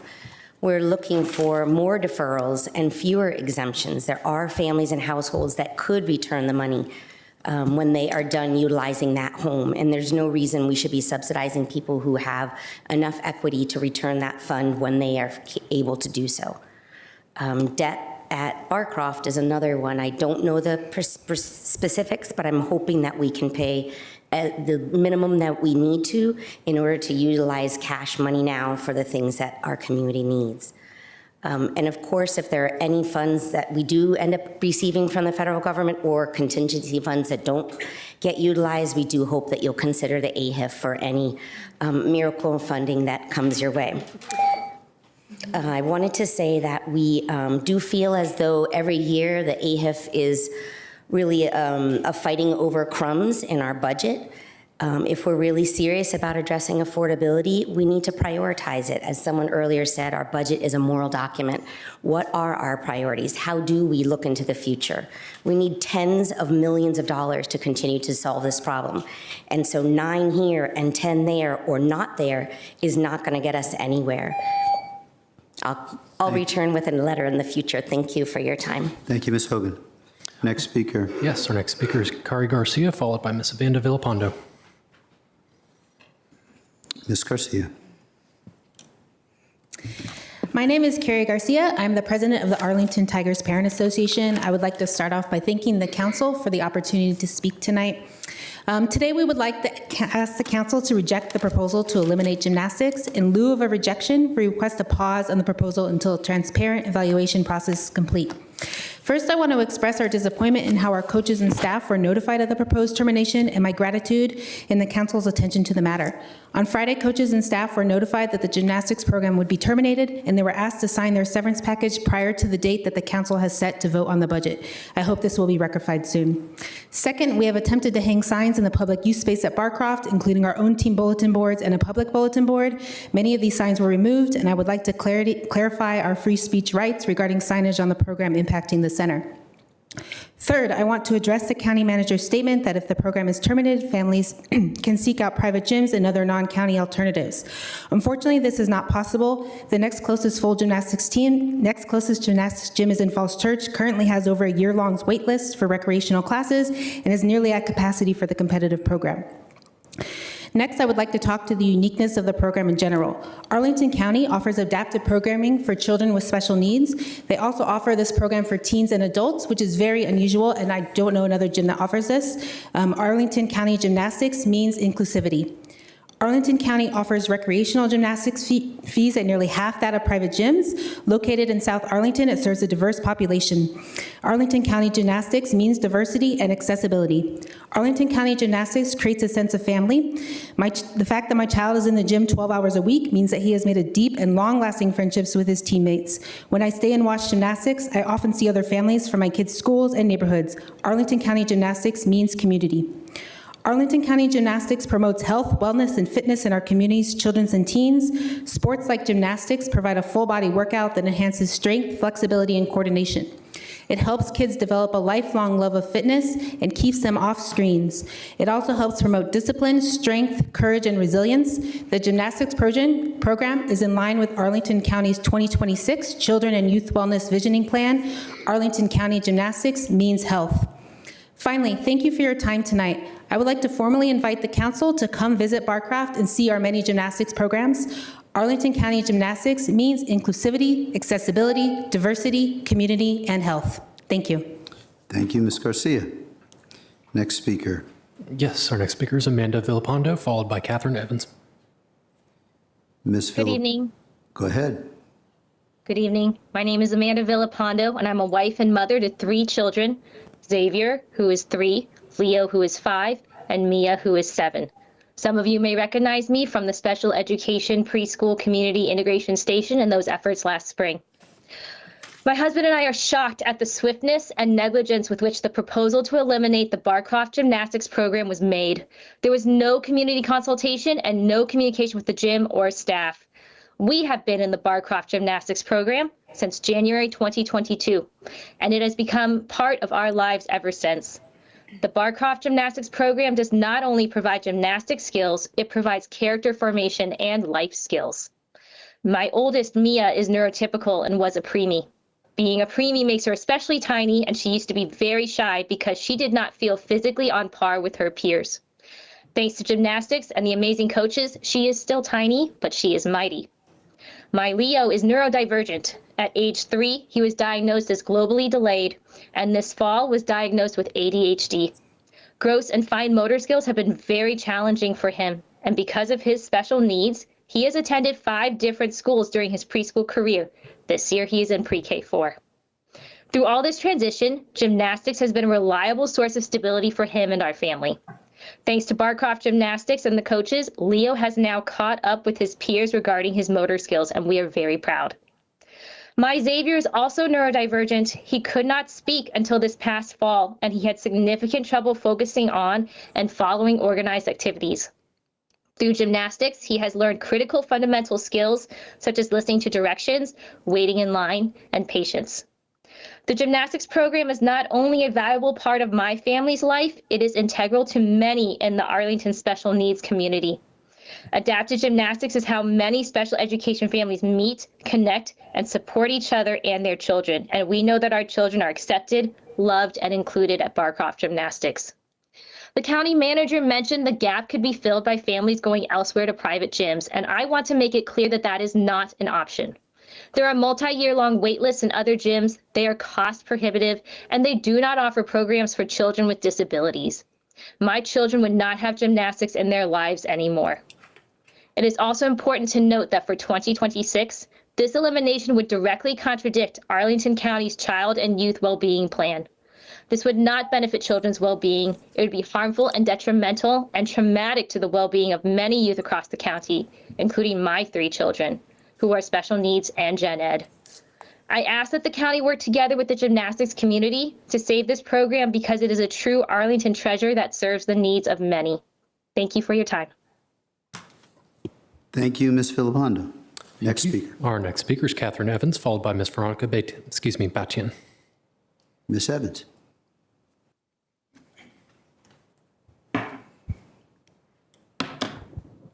Good evening. I'm here in strong opposition to the proposed elimination of the gymnastics programs in the proposed 2027 budget. I'm genuinely dismayed and perplexed by the recommendation. This is not a free program intended to provide basic services. It is a program we pay for and value. It generates revenue, generates community, and generates well-rounded human beings. Yet it appears to be one of the only programs on the chopping block. If the goal is fiscal responsibility, then let's focus on righting the ship, not sinking it. Rather than keeping it chronically understaffed, why not compel DPR to promote and celebrate the fact that Arlington offers gymnastics as an alternative to heavily supported ball sports? Why not explore more efficient use of the facility and better partnerships? Mr. Schwartz states that these nice-to-haves can be supported by private providers, but he is incorrect, and as you have heard, there are long waiting lists and only one program that's even close.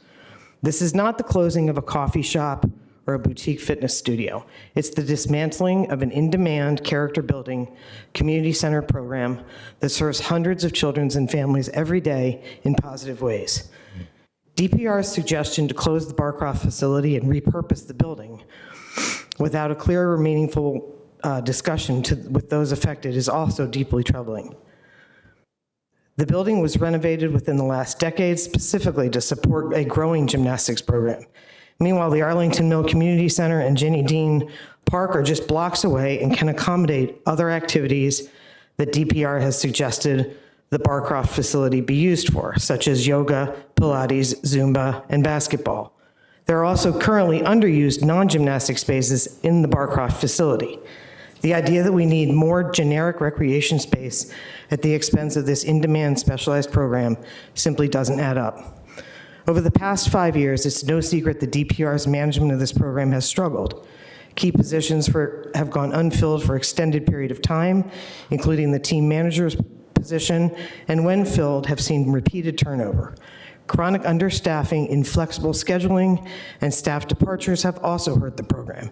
These are management failures. They are not failures of demand or of community support. And honestly, they feel purposeful and directed.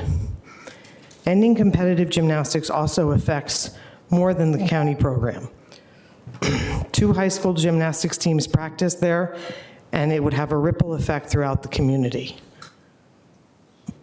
In closing, I'd watched this board devote hours to the thoughtful discussion of trees and sightlines in a recent redevelopment program. I respectfully ask that you give our children's development and sense of being the same level of care and consideration, and ask Mr. Schwartz to go back, do the work, and find the necessary savings in a fair and equitable manner. Thank you. Thank you. Thank you. Our next speaker is Ms. Veronica Batian, followed by Rocco Giambalvo. Good evening. I'm here virtually.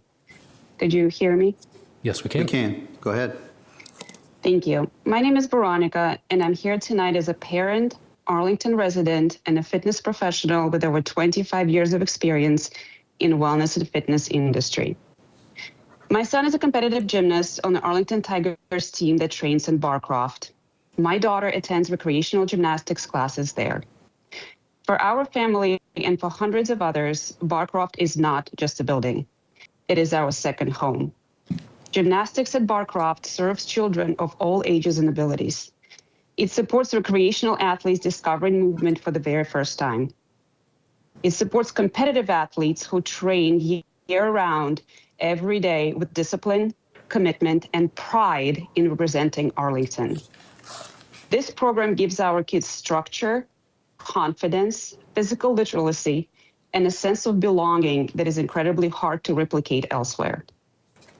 For my son, gymnastics has taught resilience, focus, and accountability. He has learned how to work through failure, how to set goals, and how to believe in himself. For my daughter, gymnastics is a joy. It's her confidence. It's a place where she feels strong, capable, and excited to move her body. Barcroft is also uniquely accessible. It serves families from diverse backgrounds and income levels. It provides a public, affordable option for a sport that is often inaccessible or prohibitively expensive in private facilities. If gymnastics is removed from Barcroft, many families simply will not have an alternative. Competitive teams will be displaced, recreational programs will be lost. Children will lose not only a sport, but a community. I understand that space, funding, and priorities are very complex, but I urge you to consider the long-term impact on removing this program. Once a gymnastics community like this is dismantled, it is extremely difficult, if not impossible, to rebuild. This is not just about gymnastics. This is about investing in youth, health, and community. It's about keeping Arlington a place where children can grow, thrive, and feel supported in public spaces that are meant for them. On behalf of my children, the Arlington Tigers, Ariels, and the many families who call Barcroft home, I respectfully ask you to preserve gymnastics at Barcroft. Please don't take away the program that has given so much to so many. Thank you for your time, and thank you for listening. Thank you, Ms. Batyan. Thank Next you. Our speaker. next speaker is Rocco Giambalvo, followed by Jan Worster. Good evening. My name is Rocco Giambalvo, and I'm a junior at Yorktown High School and have been part of the Arlington Tigers boys gymnastics program for over 11 years. I began in the program through participation in the rec classes, which build developmental skills for thousands of children in Arlington County and act as a pipeline to the men's and women's competitive teams. After almost a year on the rec teams, I moved to the team and have stayed there ever since. The Arlington Tigers team is a diverse group of kids of Asian, Caucasian, Latino, and African American descent from all across this county, both north and south. Throughout my time in this program, it has continued to grow in size and quality of coaching, which is why cutting this program comes as such a surprise, because not only is the boys programming continuing to grow, but rec classes and the girls program are following suit. If you come in on a Tuesday night at 7:30, you will see the diversity of Arlington represented. Not only does it include people of various ages learning the sport, including adults, but people of various races and ethnicities. Additionally, this bill effectively destroys my competitive years as a gymnast and many of my teammates' competitive careers as well. There's one men's gymnastics program within 45 minutes of my house, which cannot absorb the entire team of over 50 individuals. And driving 45 minutes to practice and back is simply not feasible for anyone's school schedule. This is not only cutting progress of men's gymnastics in the area, but it coincides with the closing of many other boys programs state and nationwide, hereby limiting the growth and development of men's gymnastics programs across the country. Additionally, around 2.5 years ago, during my freshman year of high school, I started as a volunteer in the adapted gymnastics program, and now I work there. This program teaches gymnastics to children with disabilities across Arlington and has been a center of growth and development for those children. The program is smaller than it was pre-COVID, but on average, 40 to 50 children are served when there are very limited opportunities for them elsewhere in Arlington. Thanks to this program, I've seen participants go from being unable to walk to being able to jump with very little assistance from our staff. Additionally, I've grown meaningful connections with participants and even helped their families from time to time. Cutting this program will limit children with disabilities opportunities as it is challenging for them to adapt to new environments, and Barcroft has already built a sense of community for them that they're comfortable with. If you decide to close Barcroft, be aware that there are very limited options for myself, my team, and special needs individuals across Arlington. We will be left without a program that uplifts, supports, and helps our mental and physical health, which will leave a large hole in our community. Thank you. Thank you. Our next speaker is Jan Worcester, followed by Kia Woodson.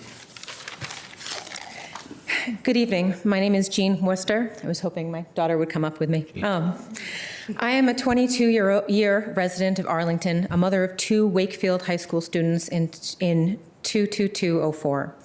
Gymnastics helped my son, now a high school junior with childhood dyspraxia, meet his physical milestones, and my ADHD daughter, a freshman, get through elementary and middle school through expelling all of her extra energy.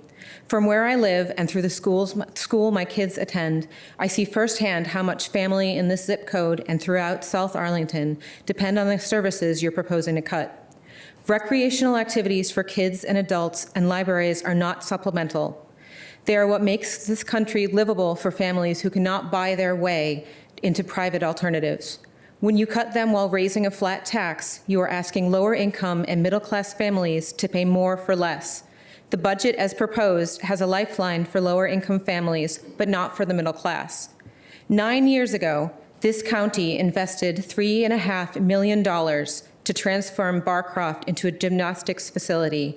The Barcroft Gymnastics Expansion Project in 2017 enacted to address overwhelming demand for gymnastics space in the county, serving the entire region. This was a statement that the community infrastructure matters. I'm asking you to make that same choice now before cutting what we've already built. Arlington is already losing its middle class. Arl now has covered school staffing issues and the need to rely on neighboring counties' snow closure plans to account for staff living in these more affordable towns. County employees are choosing not to live in Arlington so that they can afford a higher baseline quality of life, and that is not what Arlington purports to stand for. Cutting community amenities accelerates that. It is the slow erosion of the county you are supposed to steward, and were actively building just 9 years ago. Please pause these cuts and publicly model every legally available revenue options before you take services from the families who can't afford to find these programs elsewhere. Thank you. Thank you, Ms. Worcester. Next speaker. Yes. Our next and final speaker is Kia Woodson. Give me just a moment. Is it Kia Woodson? Correct, Kia Woodson. Is Ms. Woodson here? Okay. I think that, yeah, we'll go back to Mr. Alsberg, who was at the top, Mr. Alberg, who was at the top, who has emailed me twice in the last 48 hours. Okay. So I will be talking with him separately. I don't see him here, and it said in person. So, Mr. Alberg, if you're on remotely, going once, going twice, we will find a way to connect. I know you know how to email me to schedule. I believe that it's Ms. Woodson, probably Ms. Woodson and Mr. Alberg, who are the only two. Mr. Clerk or colleagues, are there any others that were on this list who were signed up to speak who did not? I did not believe so. I do not believe so. Great. Okay. So now the discussion is with the board. So let me just describe a little bit what's going to occur. You are all here for Mr. Davis, the deputy clerk, reading all A through T. We have to advertise. I think many of you know this process, but I'm just going to explain it best I can, and then I'll ask colleagues to chime in with things that I've missed. It's going to be a little bit of process, a little bit of substance. We have to advertise all of these different A through T. So one of the things we're going to do is advertise the real estate tax rate that is the top that we could allowably charge. And over the next 6 to 8 weeks through April the 21st. I don't know the exact date, but we are going to have 10 to 12 work sessions, one of which many in the room already know about will be focusing on the Department of Parks and Recreation, and we'll have some discussion on this. I believe that's a week Thursday or something. So we'll have a work session where we'll discuss this. No final decisions are going to be made tonight. We will have extended debate on all of these items, and we hear all of the stories. I suspect that you will definitely have other opportunities to speak to us. We will have a public hearing on services and on the tax rate, which will be close to the end of March. But in addition, there'll be extended conversation where you will reach out to us via Open Door Monday, wherein Ms. Cunningham had the opportunity to listen, and she is civic and great at listening, as we all aspire to be, in addition to leading and speaking. But she got 80 of you last night, and we all rotate in there. So we will be at those sessions, and there won't be a dais, and we will have to be accountable to you in those conversations.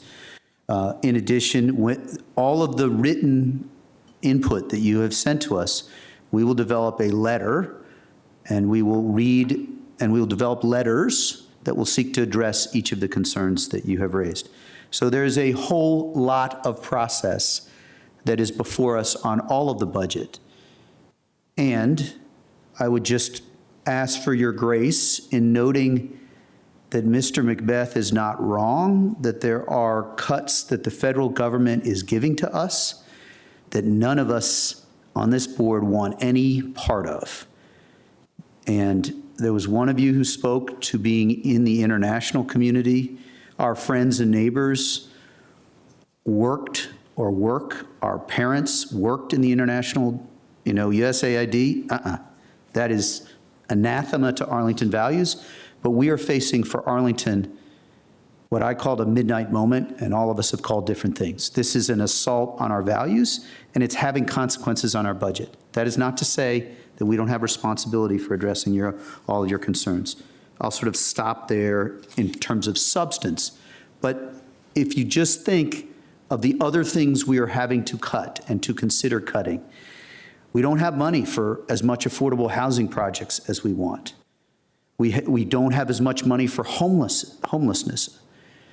We have school board members who are here who are not happy with us because they know they may need more money. And our trans kids are being assaulted as well by an administration that doesn't have empathy or compassion. So we got some hard decisions. I think Ms. Hogan is not wrong that it's not actually a great job right now. So that we signed up for it, and so that's just trying to ask for your understanding as we consider a lot of hard cuts and tax increases. I'll just conclude by telling you what we are going to do tonight, which is the fees, there's going to be some discussion about Ms. Evans, you talked about, you laid the responsibility on us to address your concerns, but you also talked about the challenges in managing this and your desire for other alternatives that could work there.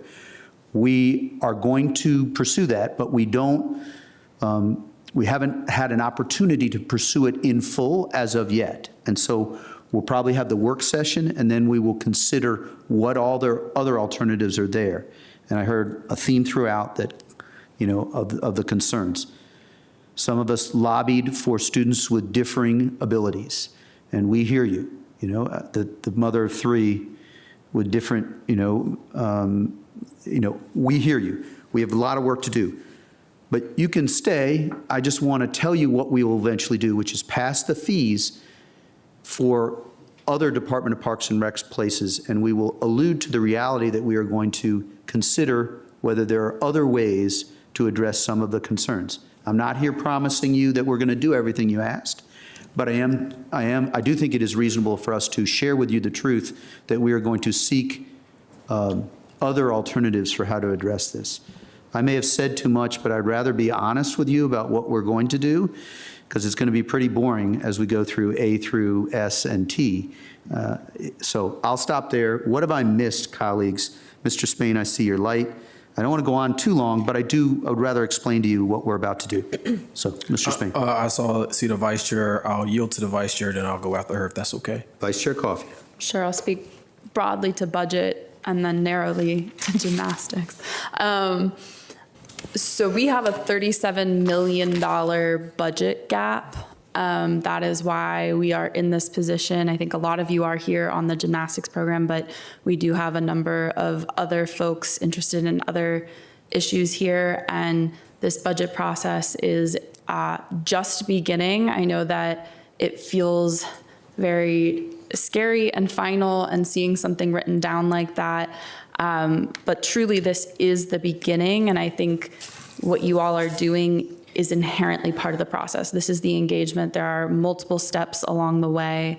And so we will continue to see you. And I'm sure that by the end of this, we will all up here know more about the Barcroft program than we ever dreamed of knowing. And that's the right thing to do. That's the right way to approach this. And it's how we will be approaching this. At the same time, we have confirmed that because of the nature of Parks and Rec fees, just because we don't have a solution that, as we advertise all of the other fees tonight, does not preclude us from coming back to do something at some point later on. So as we work through this and do work sessions and staff analysis and all kinds of other things, I don't want anyone to be scared that just because no specific action is taken tonight, that it's closing the door on anything else throughout the process.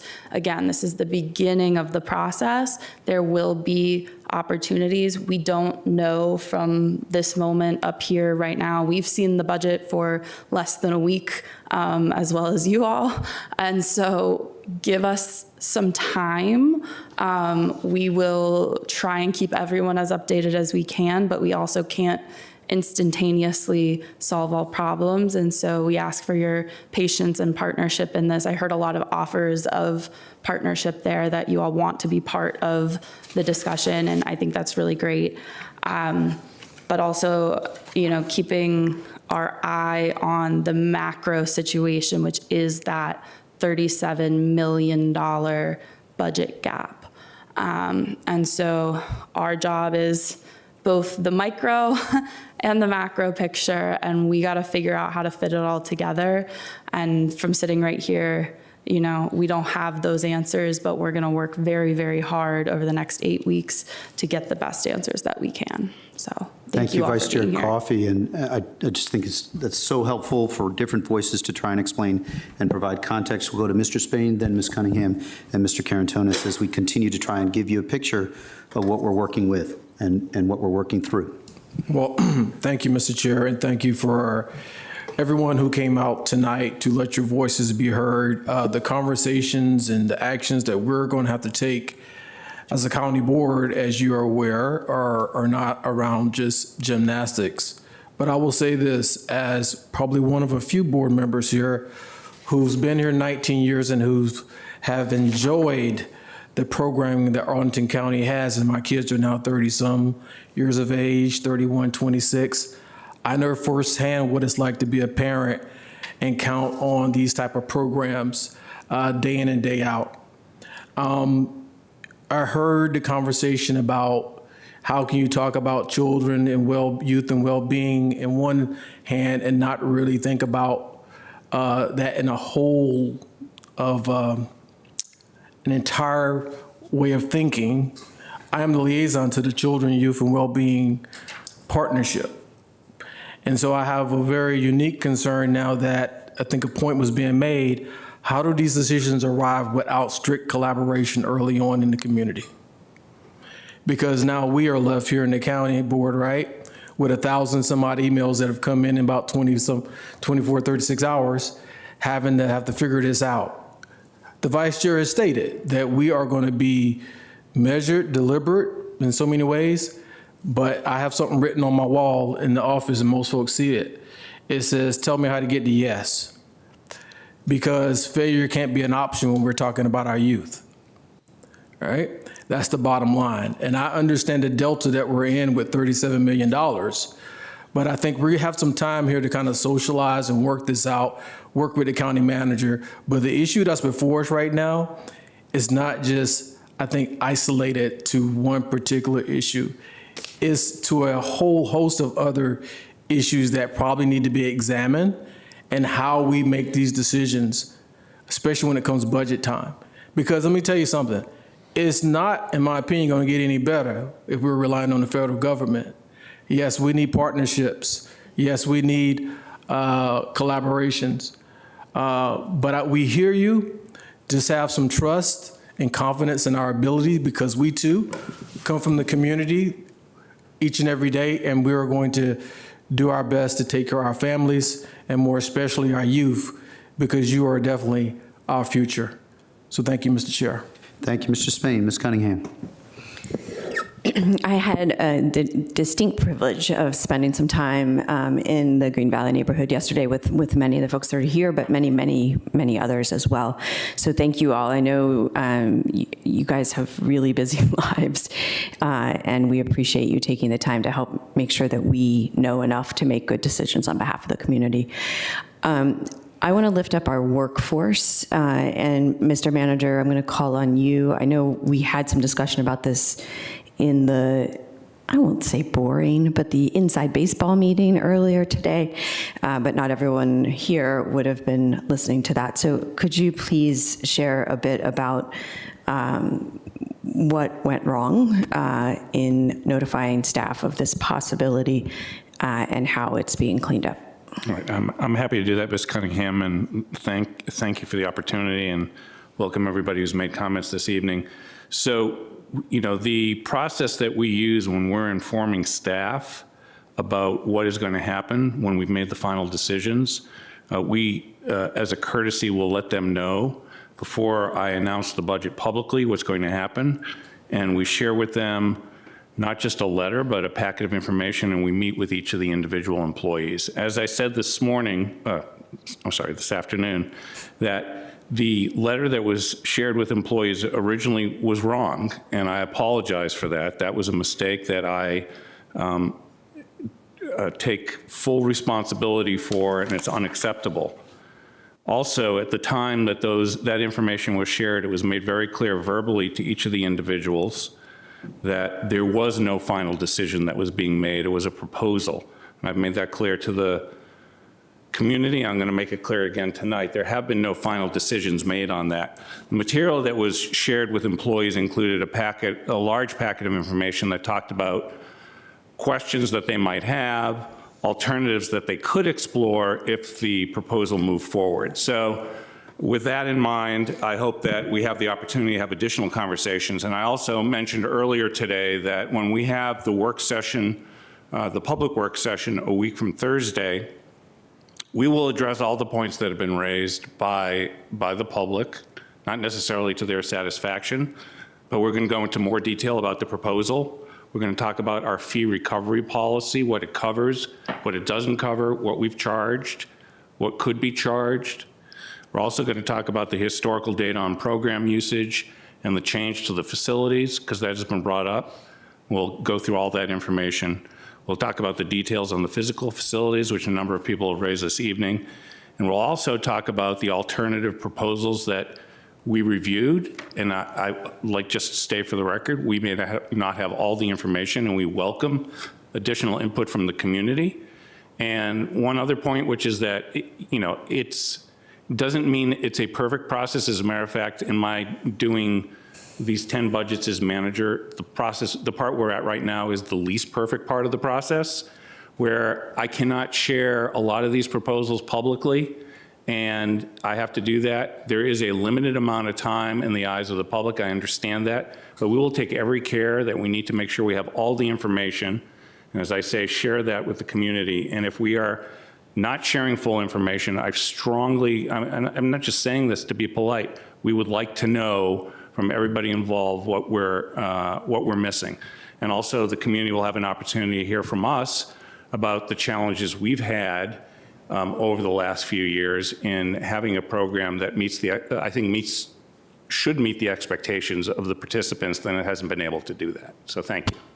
Great. Thank you for that explanation. And I also just want to clarify some of the timelines because I was talking off the cuff last night and probably got them wrong. So since several of you are here today, I think the question of the competitive team, even were there to be a shutdown of the program, the competitive team would finish the season. Right. So our budget proposal will keep the programs going through the competitive season. And also, we had a conversation earlier today about people who've signed up for gymnastic classes. You know, that program, Parks and Recreation, runs a really very large program with a number of camps and programs that people rely on. There's one gymnastics program over the summer, and I'm not exactly sure I'm going to get the ages right. I think it's for ages 6 to 9. That covers about 30 individuals. In the past, there have been changes made in programs. People when they register, rely on that program. And in the past, we have signed up people for programs that for whatever reason a contractor hasn't been able to fulfill, and we'll find alternatives. That doesn't mean there couldn't be a program if the board decided to go ahead and fund the program. But we have not shut down any of the opportunities for people to express their interest in that. Got it. And so any notifications of changes or potential changes would go out in our regular fashion. So, okay, I think we'll be learning more as we go. And the last piece I'll just lift up is we heard last night from a number of our young people, and you guys did a fabulous job. And I know it's really hard to take the time, much less like be bold enough to stand up and share what's a very difficult and emotional feeling, right, as it's still really raw right now. So I just want to say a huge thank you. One of the parents last night said her high schooler hadn't been too interested in politics and everything given the chaos of the world right now, and that while we were in the meeting, he texted to ask if he could talk to, the national news. So that is great. That's what we need. We need our young people to come forward, to lean in, to own our democracy, to help us get it right, and just to engage and be here with us. So anything we can do to support you and to encourage that or to make space for you here, please don't be bashful about letting us know. Thank you, Ms. Cunningham. I see folks who need to go. It's okay. We're not going to change the world tonight. So you can also stay. Mr. Karantonis will add additional context. Okay. Then we'll move towards working through some of the resolutions wherein you'll learn a little bit more, but some of the tax rates are not actually that scintillating. But we will still be thorough and go through the process. Mr. Karantonis, and then we'll start to work. We'll try to be very brief. First of all, it's really 8 p.m. and I really understand and appreciate how much it takes for you to take the time to be here. So thank you so much. I want to, I remember Ms. Villapando when she was here last year advocating for school funding. And it was kind of emotional for me to see her again this year for something different but equally important. Because as part of this amazing network of services and programs, the connecting tissue of which is actually people and community. So one thing that I got from you very clearly, number one, is this is not only about the program, it's about the kids and the families and what the program means for them, for education, for growing, etc. And that makes me, your presence here makes me feel less alone, or makes us feel like less alone, because I guarantee you the worst thing that can happen to us is that we discuss in distance or in a vacuum where we don't know. So this is a far better feeling to be close and, as one of the speakers said, to right the ship instead of just seeing how to abandon it, right? The second thing that came very clear through to me, and I really appreciate every single thought that has been already invested in that and is continuing to be invested in that, is that you said, oh, there are hybrid solutions. We can talk about how we fundraise. We can talk about how we make the program viable, sustainable, etc. There are ways. We need to partner. So I'm extremely interested in that, because I believe that in a sense, you are also pioneering some solutions here that may work for others as well.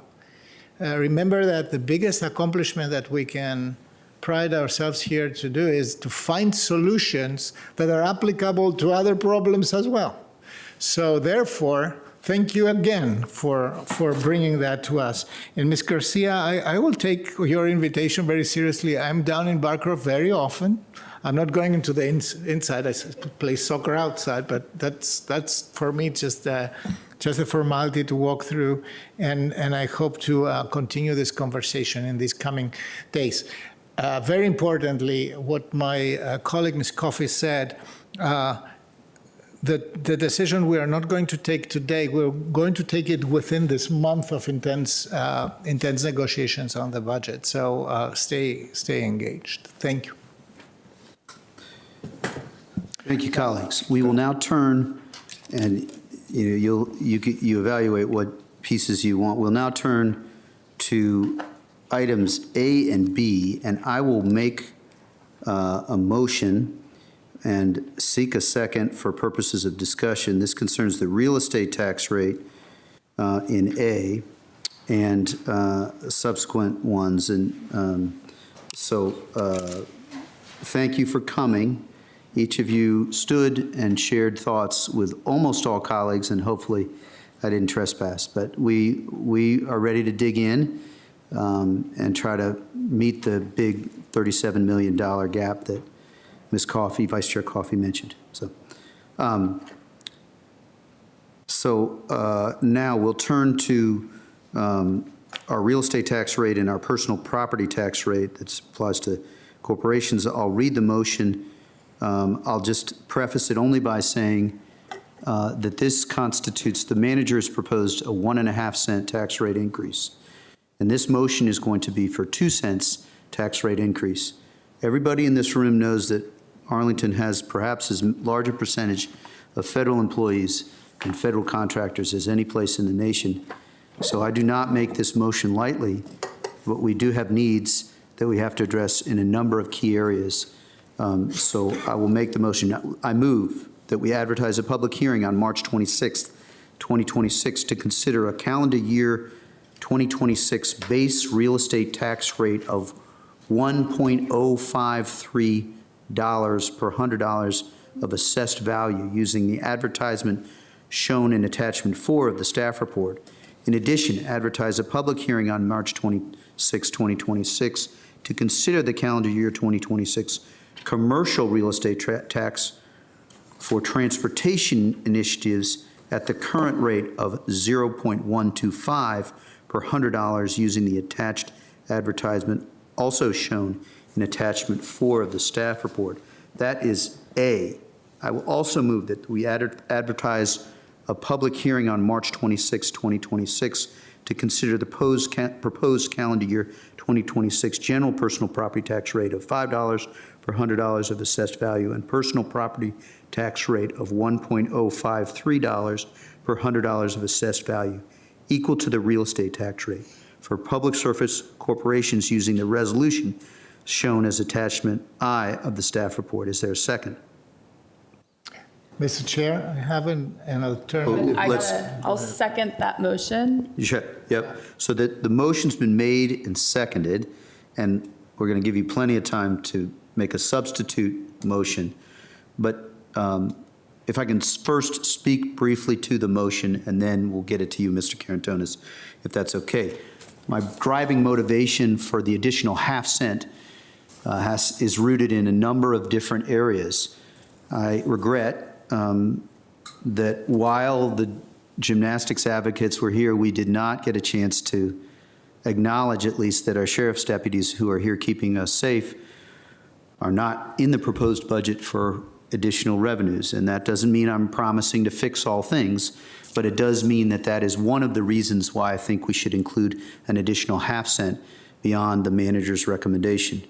The manager's 1.5 cents is about addressing public safety in terms of police and fire, some gaps due to cuts in SNAP, which is inhumane and idiotic from our federal administration, and some cuts to national security for our region, which is also stupid, beyond stupid, exceedingly stupid. So that's in the approximately 14 million that the manager has put for 1.5 cents. For me, it is schools, it is housing, it is our sheriff's deputies. Those are driving reasons, and the desire to have flexibility in our tax rate, even as I personally believe there may be some help from Richmond on the security piece. It's a little early to tell, and there may be some help in other ways. It is a fine balance because we neither want to not have enough to meet serving the most vulnerable, which is one of our agreements as a board that we would focus on that in our budget process, nor do we want to advertise at such a rate that our community of federal employees sees us as out of touch with some of the fiscal realities that they're facing. So I hope that's not too long, Mr. Karantonis. It gives context. I think, colleagues, with your understanding, so that we continue the conversation, I'll send it to Mr. Karantonis. I think you would be making a substitute motion, if I'm not incorrect, Right. Mr. County Attorney, Correct. to substitute a number in there. Is that correct? So yes, it can either be a motion to amend if it's just a simple amendment. It would be a motion to substitute if it's more substantive. So let's call it a motion to amend. It's a motion to amend. And then you can describe it. Go ahead, Mr. And Karantonis. the difference is what is amended in the motion of Chair DeFerranti, the increase is 2 cents, bringing the tax rate from 1.033 to 1.053. My motion, my amendment is bringing this to 1.058, which is equivalent of 2.5 cents. And to the So you made let's that see if this amendment. is seconded. There is a second. Unless Mr. Spain wants to do it, I think this is legally permissible, though unusual, for me to second for purposes of discussion. Yes, that's fine. Great. So I've seconded for purpose of discussion. Would you like to speak to your amendment, Mr. Karantonis? Yes, I would like to speak to my amendment.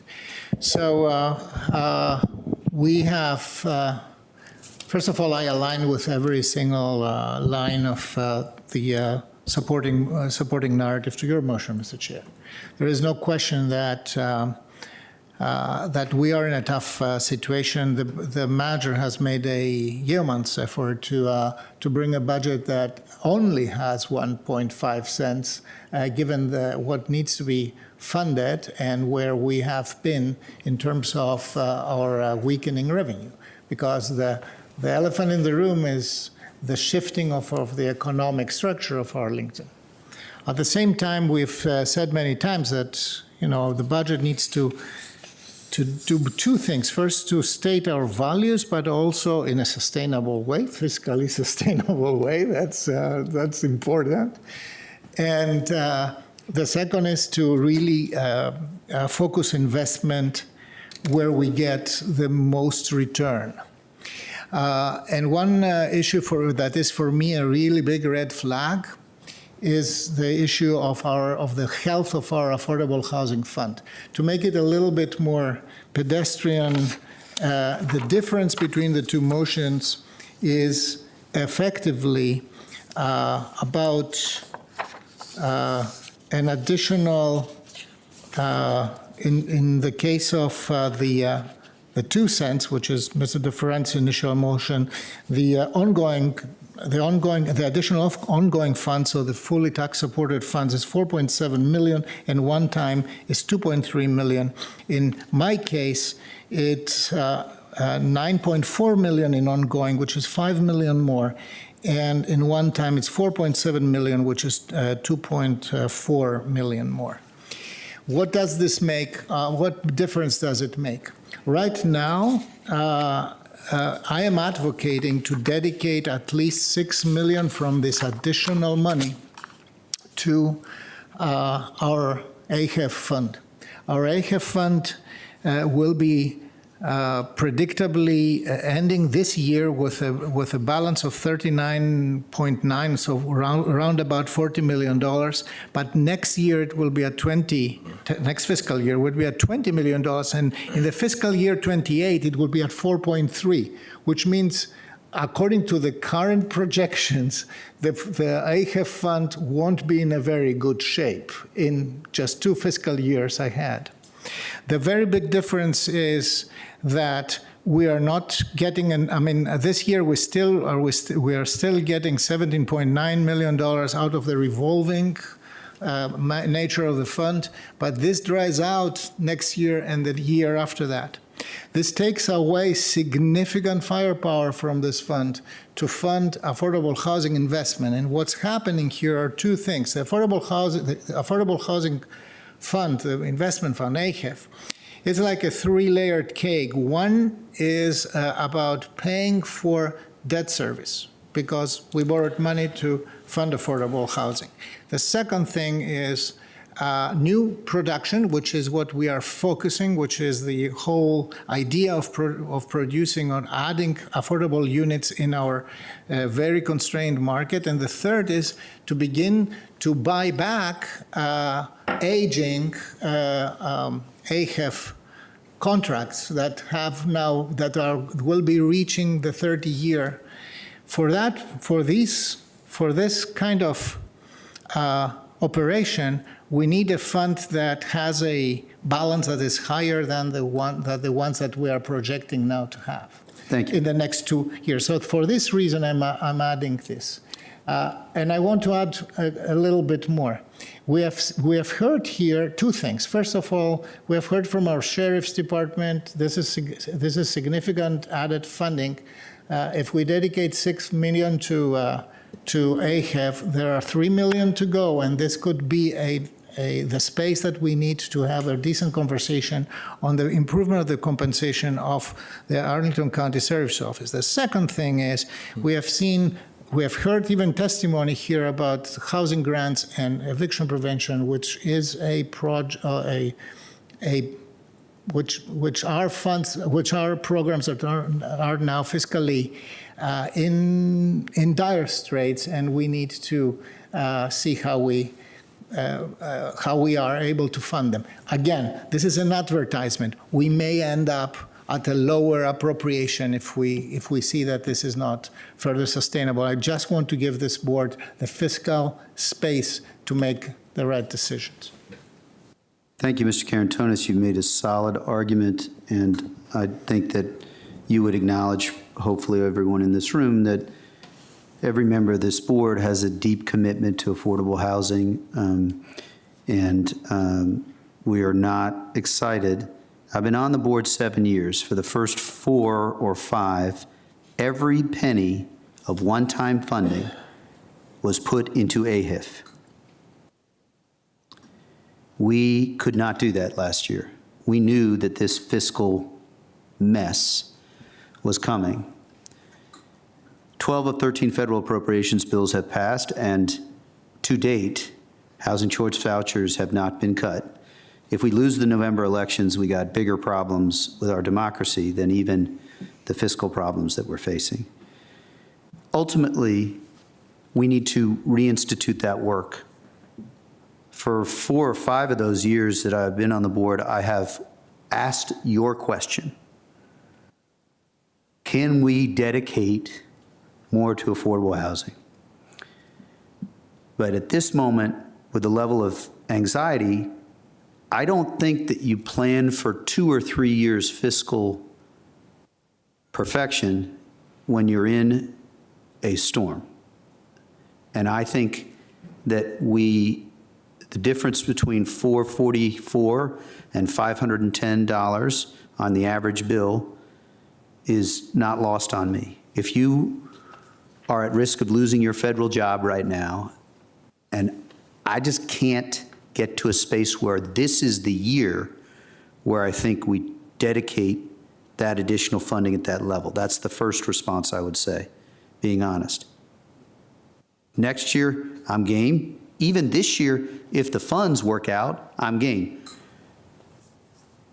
DMF doesn't love it, but the $5 million prepayment for Barcroft, it ain't my jam. I want to use that money now so that we're not 7 years down the road passing the Lecky project. I want to use one-time funds that are left over of the 11.5 million, because assuming that it's going to get worse is anathema to my 11 years of lobbying experience. The House Republicans passed 12 of 13 bills and didn't cut anything. And so that's why I can't quite get to where you are. I think there will be enough additional one-time, and I encourage you to keep that spirit and fully push us so that every dime that we get from Richmond or every dime that's saved, we are saying, how can that get to AHIF? But AHIF is about adding to the Arlington that we should and must be. It's also, we also have challenges with eviction prevention that's proposed for $1 million in there. So I'm not currently in a space to do this, but I seconded this for purposes of discussion because I think you've raised a very fair question. It is advertisement. I just ultimately see that additional half cent as, in this year, not a space that I think we should go in because of what I think of as Keynesian economics, and I've said that word too many times in the past. So I'm open to your rebuttals, but I also think first if we can give colleagues a sense so that I'm not the only Grinch or the only, grump on this board for something that I believe in, and I think you and the audience believe so deeply in terms of affordable housing. So I'll start, I'm open, you don't have to speak, but I'm trying to be honest, so I'll start with Vice Chair Coffey, and then come back to you if that's okay with you, Mr. Karantonis. Great. I think we're all really struggling with this choice in this budget, and I wish we knew so much more now, especially I think from the state level, from some of our other sources of instability right now, which are, things going on in this fiscal year that we need to make sure we pay for. I don't think I can get myself to 2.5 because I do think the world overall has gotten so much more expensive. Everyone, I think, in the community is struggling to afford the things that they had previously afforded. And I think the reality for me is we could advertise 2.5, but I don't think I would ever actually get there for adoption. And it feels like a lot of anxiety to put out into our community if I don't think I can get there.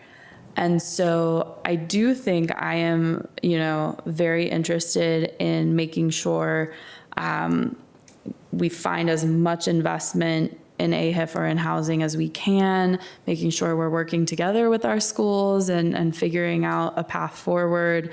I think, there are some outstanding questions around some of the proposed cuts. But so I do want to give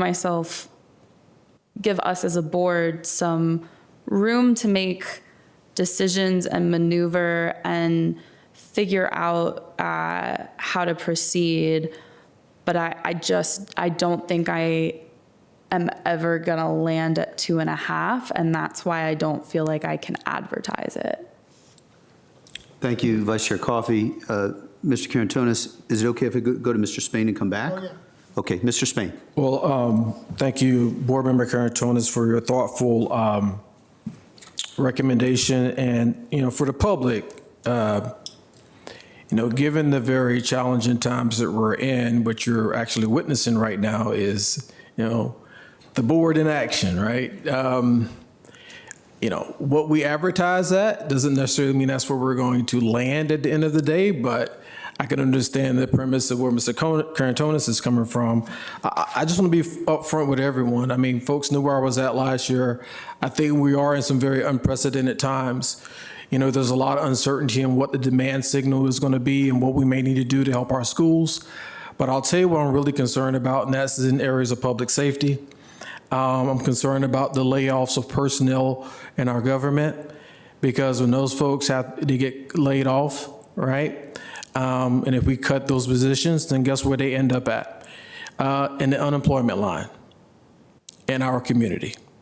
And so Mr. Carantonis, I may be open, and I'm not sure how many other colleagues are, but I will be, at the 2.25 space, which will yield $7 million in ongoing and 3.5 in one time, that may give us some cushion to do some things, perhaps not as much. Again, this is just not saying at the end of the day I would agree with 2.25, but I want to see where the art of the possible is as we take on, helping our deputy sheriffs and public safety, looking at, some of our layoffs with our county personnel, some of our programming. Would you be willing to go at the 2.25? I will take any penny. Understanding that I may not land there at the end of the day, but at least give the DMF and folks something to work with over the coming weeks and time as we look at different programs. I know AHIF is important to you, but I think there's a host of areas, not just AHIF, that we need to really think about in the short term. Mr. Chair, if I may. Yes, Mr. Carantonis. So as I mentioned, it's not only AHIF. It's I advocate for the lion's share for AHIF, but there is the 1 cent out of the 2 that our chair has proposed is to cover for the compensation, justified and merited compensation increase of our uniformed services. Mm-hmm. We are not done, though, because we have at least one uniform service that is still negotiating with us. And the order of magnitude of that is somewhere between $3 and $6 million. And it can be this year and next year, for example. I mean, we have to be realistic about pathways to solution here. Right. So if we don't start this year with something that is substantial and satisfying to our employees, then next year will be even a bigger jump to make. So I have always advocated for a smoothening of this curve of adjusting to the general cost of government. It's also honest to all our taxpayers here. We will have to keep this budget very lean. I mean, when I say that we want to fund AHIF, it's because we are getting at the end of the runway. It's not because I want just something extra, right?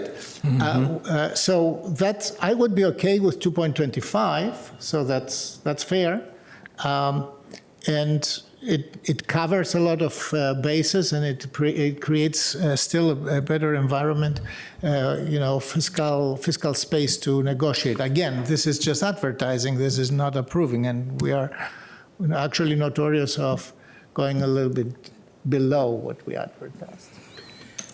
Thank you, Mr. Carantonis and Mr. Spain. Ms. Cunningham. I appreciate the 2 offers, actually 3 now. We need an auctioneer up here for this. And I have to say, like Ms. Coffey mentioned, advertising too far beyond where I can even possibly imagine landing after all of the deliberation feels wrong. I think it gives false hopes to some in the community, and it gives lots of anxieties to others in the community. And I hear you on housing. I think we are likely to have a whole number of housing challenges coming at us, and which ones are going to actually hit us versus worrying about whether they're going to hit us is still to be determined. I would suggest that this is not the year to tackle the housing gaps, that this is the year to keep our people safe, to keep our people employed, to balance the family budgets. And so for me, I would actually be inclined to add a fourth number, which is 1.75, which would give us a little bit of room to balance trying to not have anyone actually lose their jobs, even if their jobs may be changing a bit, to work with schools. And then again, as you mentioned, we did thoughtfully put aside reserves last year, which we haven't had to use all of yet. And so we have that pool should we have big surprises, which we kind of anticipate we will, we just don't know what they are. So I probably should stay there because when I add more to this, fewer people will be with me. So I'm going to stop there for now. Thank you, Ms. Cunningham. I think those in the audience here will, that this is not an easy choice, and we come in with our ideas, but that does not mean we don't try to stay emotionally and intellectually alive as to what the needs are in the community. For my part, it's a struggle. I've had 2 or 3 conversations with our school board chair, and wanting to provide flexibility for our schools is what left me at the start of the day, of this deliberation in the 2 to 2.25 world. But ultimately, Ms. Hogan and I have been talking about the real estate tax relief program since before I had children, which is 3 years ago. So we can save $1 million, I believe, there, and it's not going to be easy. And goodness knows, we want to help the gymnastics advocates. There's going to be money, but I think if you look at this chart, which DMF sent over with the amount of money, we fit with a investment in the sheriffs, which we don't know yet. We won't be able to do everything that is wished for, but we fit there, and we fit with enough flexibility. And I am confident, but can't say that I'm certain in Richmond. So I think that we have an amended motion. This is another way of me saying, come find me early next year, along with being early on the schools piece, because I'm interested in your thinking next year, Mr. Karantonis, but I don't see how I can do it, quite do it this year on 2.25, and I credit you, Mr. Spain, for asking, because there is some reality. Sure. Mr. Chair, if I may, I think that he maybe I'm off. I thought he went for 2.5, or was it 2.25? Yeah, that's right. So we don't officially have a motion for 2.25. Right. So I'm about to go back to Mr. Karantonis to I can accept the friendly amendment. So the question is on an amended motion of 2.25, which revised amendment. You would need to first vote on his amendment and then have an amendment to the original motion. Again. So let me just see if I understand that. We need to first vote on his amendment at 2.5? Yes. Okay. Would you like to request that amendment or withdraw your amendment and go to 2.25? I don't see that it has a majority, so No, I'm going to amend. Got it. So with that withdrawal, Mr. Karantonis, do I hear correctly that you're offering an amendment at 2.25? Yes. And then I would gather, Mr. Spain, are you seconding that amendment, or for purposes of discussion? No. No. Got it. So what I hear, I leave it to you, Mr. Karantonis. Then I will withdraw all amendments now. And what is on the table now is one amendment by Ms. Cunningham. No, Mr. And your motion. The motion on the table, I believe, looking for a second at this point, is the motion for 2.25. We need a second on that to advance discussion. Which he just withdrew. So withdrawn.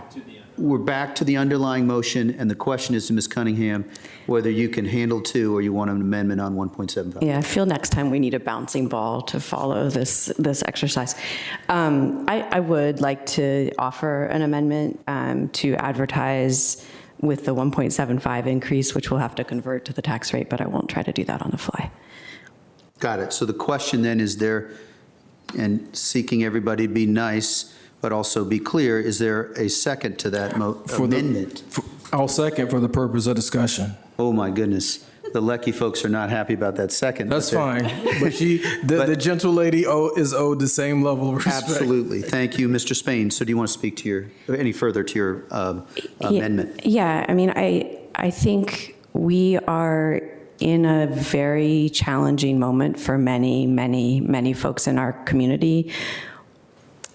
And they're different challenges. So for some, it's cash flow because they've lost 1 or 2 jobs and still have a mortgage and, food to manage. For some, it's fear of leaving the house because they don't know who to trust, and we have immense public safety needs. And then for some, they're our own employees who are facing those many anxieties, and we have some moral obligation to stick together to make it through hard times.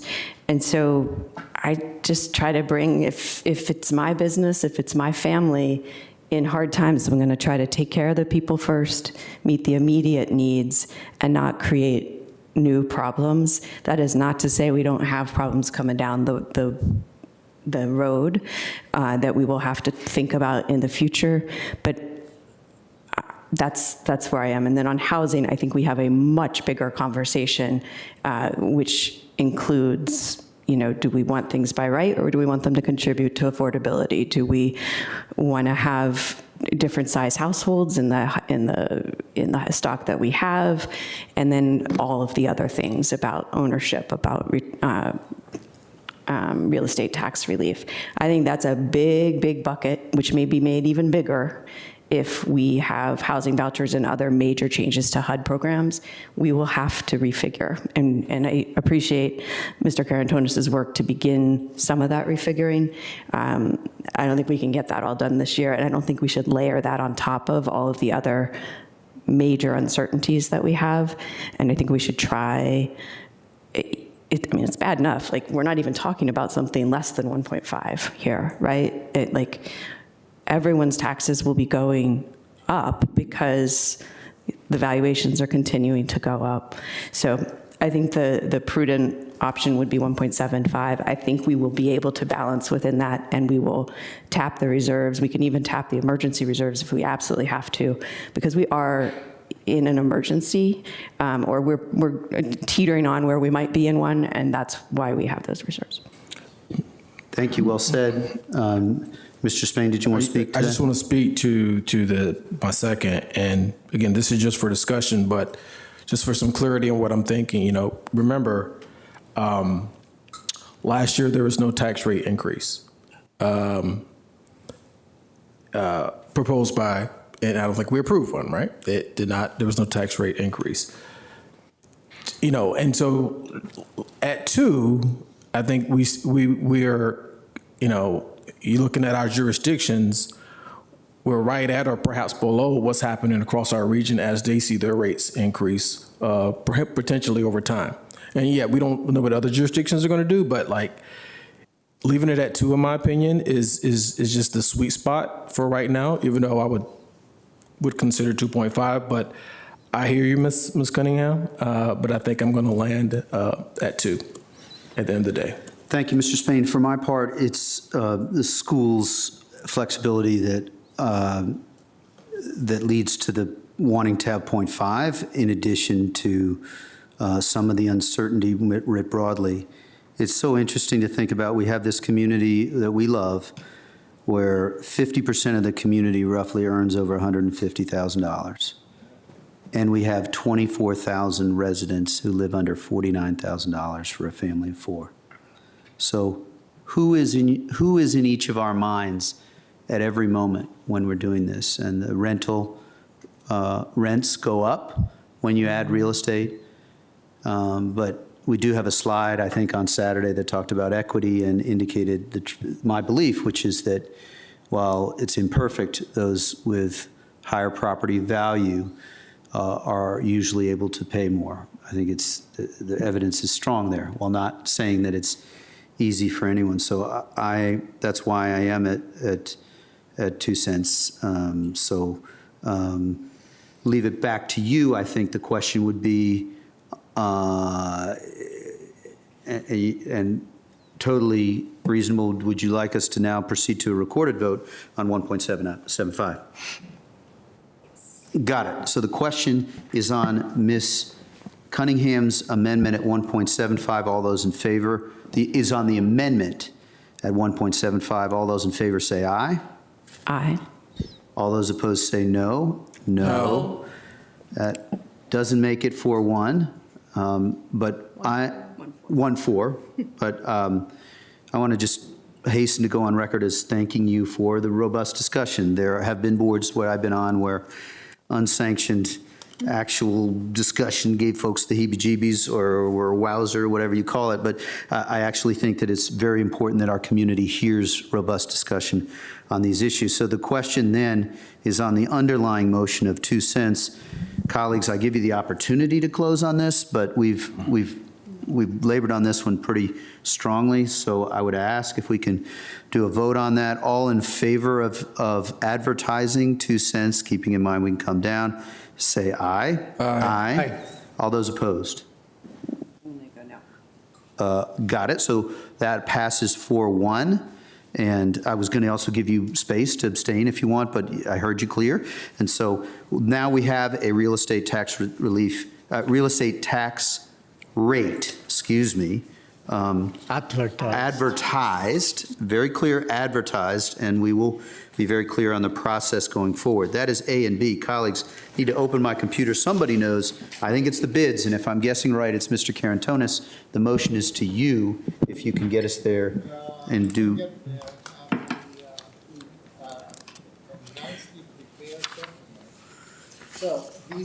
I think you need microphone. Yeah, here is the mic. And this may be a little bit less controversial or subject to the Persian market, with all due respect to our Persian merchants, who are excellent. To preface that, this is about the additional the tax rate, the additional tax rate, the rider tax rate for our business improvement districts. These are service districts, or most people know, or a lot of people know, these service districts, or commercial service districts, they levy an ad valorem property tax on the real estate that's located inside the district. We have 3 of them in Ballston, in National Landing, and in Roslyn, which is the oldest one. So each district includes only commercial properties, and they include commercial office and retail properties. By law, any extra services that are provided in the district and funded by these additional tax rates have to be directed at the properties that are included in the district. So this tax levy is very specific to them, and they have their acquiescence, the acquiescence of the owners of these properties to do this, because they get a very good value. Thank you for speaking to your impending motion. The motion goes. We have to explain what we are talking about. Thank you.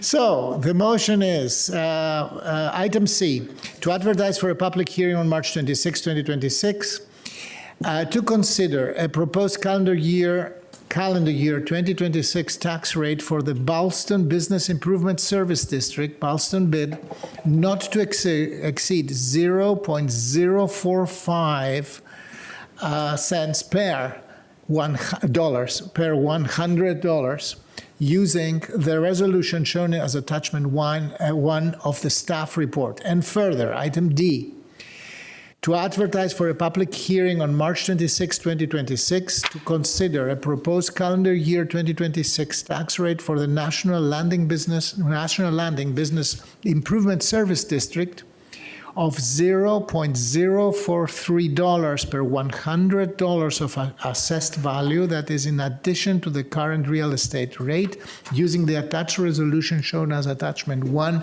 in the staff report. And finally, item E, like echo, to advertise for a public hearing on March 26, 2026, to consider a proposed calendar year 2026 tax rate for the Roslyn Business Improvement Service District, Roslyn bid, of $0.078 per $100 of assessed value. That is in addition to the current real estate rate, using the resolution shown as attachment 1 of the staff report. And that concludes the lengthy. Is there a second? I'll second for purposes of expediting this whole thing. Is there anyone else who wants to speak to it? Thank you for speaking to your motion. All those in favor say aye. Aye. Aye, that passes 5-0. I move next. We will go to, I believe, Ms. Cunningham for items F through H. Great. I move that the County Board, F, authorize the advertisement of a public hearing on March 26th, 2026, for consideration of the fiscal year 2027 CAD staff support fees, attachment A of the staff report. G, authorize the advertisement of a public hearing on March 26th, 2026, to consider the fiscal year 2027 CAD program services and membership fees, attachment I of the staff report. And H, authorize the advertisement of a public hearing on March 26, 2026 for consideration of the fiscal year 2027 CAD Scenic Studio fees, attachment 1 of the staff report. Is there a second? Second. Seconded by Ms. Coffey. Vice Chair Coffey, did you want to speak to it, or? No. Okay, thanks. All in favor, say aye. Aye. We will move on to the next, which is J through K. That's Ms. Vice Chair Coffey.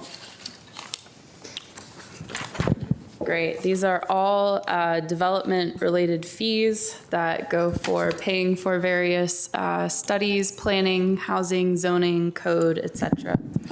I move that the County Board, J, adopt the resolution, attachment A of the staff report, ratifying the advertisement of a public hearing by the Planning Commission on March 2, 2026, and authorizing the advertisement of a public hearing by the County Board on March 26, 2026, to consider changes to CPHD's zoning fee schedule to add a fee for the processing of local historic district designation requests, attachment B of the staff report, effective July 1, 2026, and K, to adopt the resolution, attachment A of the staff report, ratifying the advertisement of a public hearing by the Planning Commission on March 2, 2026, and authorizing the advertisement of a public hearing by the County Board on March 26, 2026, to consider changes to CPHD development-related fees as depicted in the inspection services and planning and zoning fee schedules related to building and trade permits, administrative changes, form-based code applications, site plan applications, administratively reviewed permits and requests, certificates of occupancy, variances, use permits, and other fees as shown in attachments B and C of the staff report effective July 1, 2026. I will go ahead and second that. You already spoke a little bit to your motion. Did you want to say more? I have nothing more to say. Thank you very much. All those in favor of Ms. Coffey, Vice Chair Coffey's motion, say aye. Aye. Aye. Any opposed? That motion passes 5-0. Next, we are to L and N. I move that the County Board, L, adopt a resolution, attachment A of the staff report, to authorize advertisement of a public hearing at the March 26th County Board tax rate hearing to consider adoption of an ordinance with an effective date of July 1st, 2026, to amend, reenact, and adopt the fees depicted on the Department of Environmental Services Consolidated Development Fee schedule related to and listed under the sections titled Transportation Right-of-Way Fees, Public Right-of-Way Fees, Land Disturbing Activities Fees, Civil Engineering Plan Fees, Subdivision Plat Review and Bond Administration Fees, Administrative Fees for the Enforcement of Stormwater Management Facility Inspection and Maintenance Requirements, and Outdoor Cafe Licensing Fees. M, I move that we adopt a resolution, attachment A of the staff report, to authorize advertisement of a public hearing at the March 2026 County Board tax rate hearing to consider adoption of an ordinance effective July 1st, 2026, to amend, reenact, and recodify Chapter 26, Article 1, Section 26-9, Water, Sewer Rates and Fees of the Arlington County Code to increase water and sewer rates. And I also move N, that we adopt a resolution, attachment A, to authorize advertising a public hearing at the March 24th, 2026 County Board meeting to consider adoption of an ordinance effective January 1st, 2026 to amend, reenact, and recodify Chapter 26 Article 3, Section 26-120, Stormwater Utility Fee of the Arlington County Code to increase the current stormwater utility rate. Is there a second? Second. Mr. Chair, quick correction. That should be on Part N of that item, March 26th of 2026. Thank you. I really appreciate you correcting. So N is also on March 2026, just as M and L. March 26, 2026. March 26, 2026. Thank you. Thank you, Mr. Clerk, Ms. Cunningham. The second, I assume it's still applicable for Mr. Spain, correct? A second. Yes. So these are fees that we will, in the work sessions, we will dig into more deeply. But for now, we are advertising the rate. So all those in favor of that motion in three parts, say aye. Aye. Aye. That passes. We now move to O through Q, which goes to Mr. Spain. And these, I believe, are relevant to some of our earlier discussion. But first, there'll be a motion, and I think that there may be a few words that you want to say in addition. Mr. Spain. Thank you, Mr. Chair. And I'll be covering sections O through Q, which is dealing with health, recreation, and different programs. So I move that the county board O adopt a resolution attachment A of the staff report to authorize the advertisement of a public hearing by the county board on March 26, 2026 to consider adoption of an ordinance to amend and reenact codified chapters 9.2 Food and Food Handling Code, Article 3 Compliance Procedures, Section 9.210B Licenses for Food Establishments, and Article 4 Review of Plans and Specifications, Section 9.2, Tag 21D, Submission of Plans, Specifications, and other data, inspection prior to operation fees of the Arlington County Code to increase fees related to food establishments. In addition, adopt a resolution, attachment B of the staff report, to authorize the advertisement of a public hearing by the county board on March 26, 2026, to consider adoption of an ordinance to amend, reenact, and recodify Chapter 24, Tag 1, Water Recreation Facilities Ordinance, Article 1, General Provisions, Section 24, Tag 1 through 24, fee schedule of the Arlington County Code to increase fees related to water recreation facilities. P, move that the county board authorize the advertisement of a public hearing to be held on March 26, 2026 for consideration of the FY 2027 DPR program, services and membership fees as described in attachment I of the board report dated February 20th, 2026. And Q, authorize the advertisement of a public hearing on March 26, 2026 to consider ACPD FY 2027 summer camp fees. Thank you, Mr. Spain. There's a second for Ms. Cunningham. Did you want to speak to your motion? Is it my Roman numeral? There was one Roman numeral that you said was 4, I believe should be 5. That's Five, okay. That, and I stand corrected in section O, where I stated Article 4, it should be Article 5. That's Roman numeral 5. Thank you. Thank you. So, Am I, Mr. go Attorney? ahead, Mr. Spain. Just point of clarity, it's on March 26, 2026. Yeah, Yes. what did I say? We just March want to 26, 2026. Yep. Yeah. Great. I think we're good. So did you want to speak at all to your? No, I won't. We spoke earlier in today's meeting about some of the things we are going to consider when it comes to fees and other services under this section. So I will just, that's enough for tonight, Mr. Chair. Thank you, Mr. Spain. All those. I just want to say, I think we've been working hard to get to full cost recovery for most of our programs. And I want to say a big thank you to staff, because that's been quite a journey. We're not quite there yet, but we are almost there, and we will continue to get there. Thanks.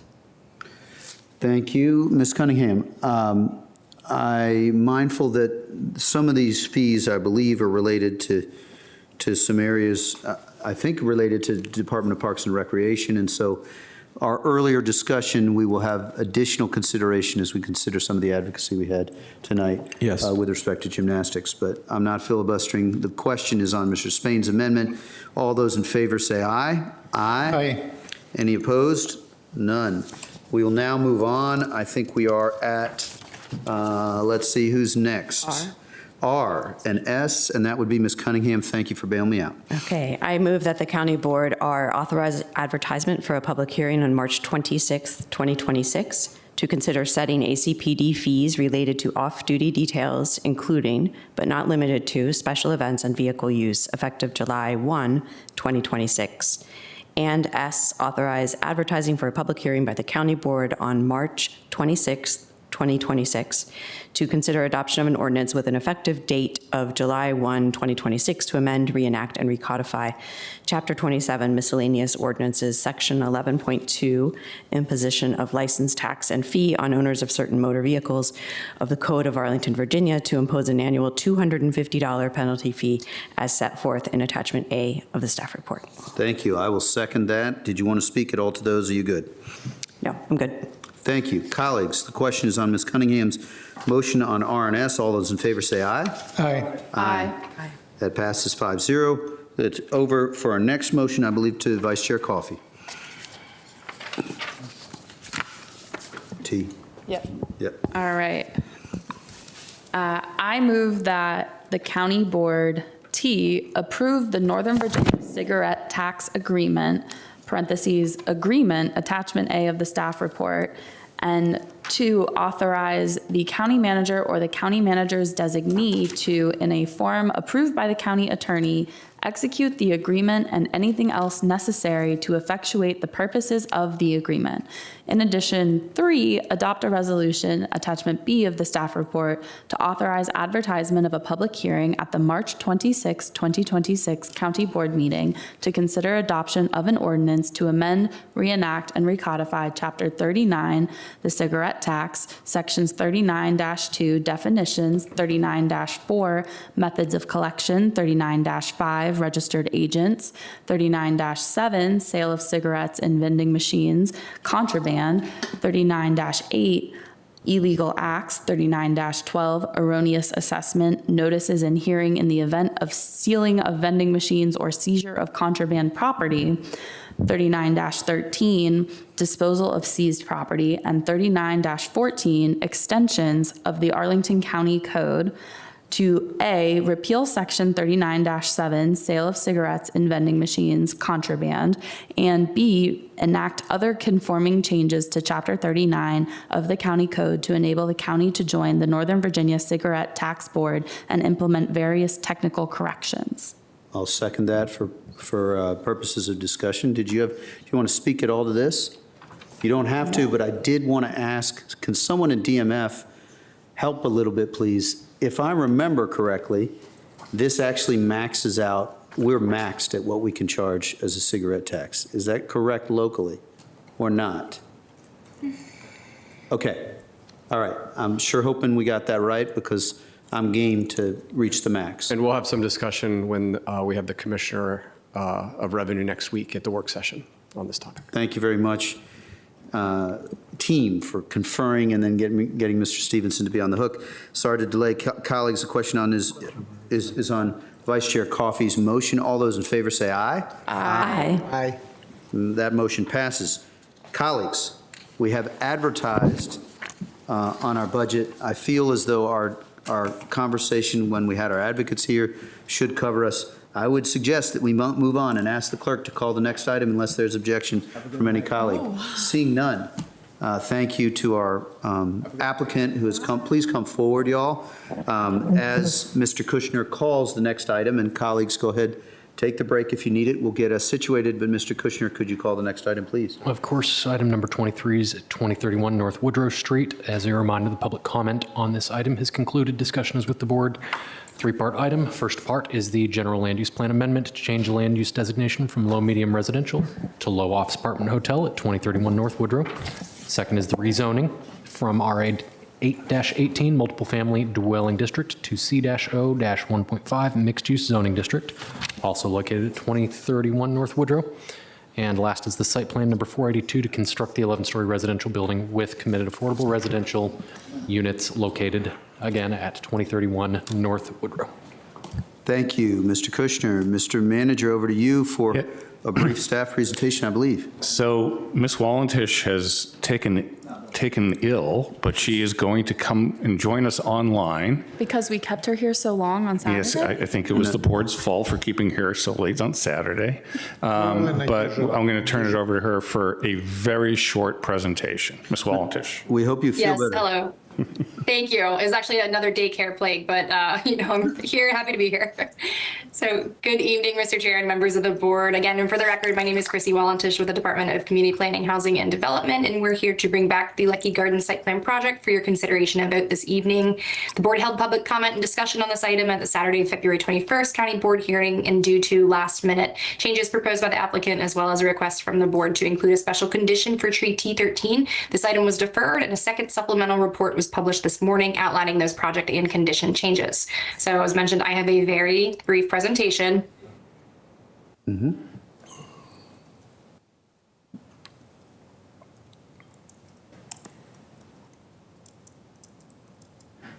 Okay.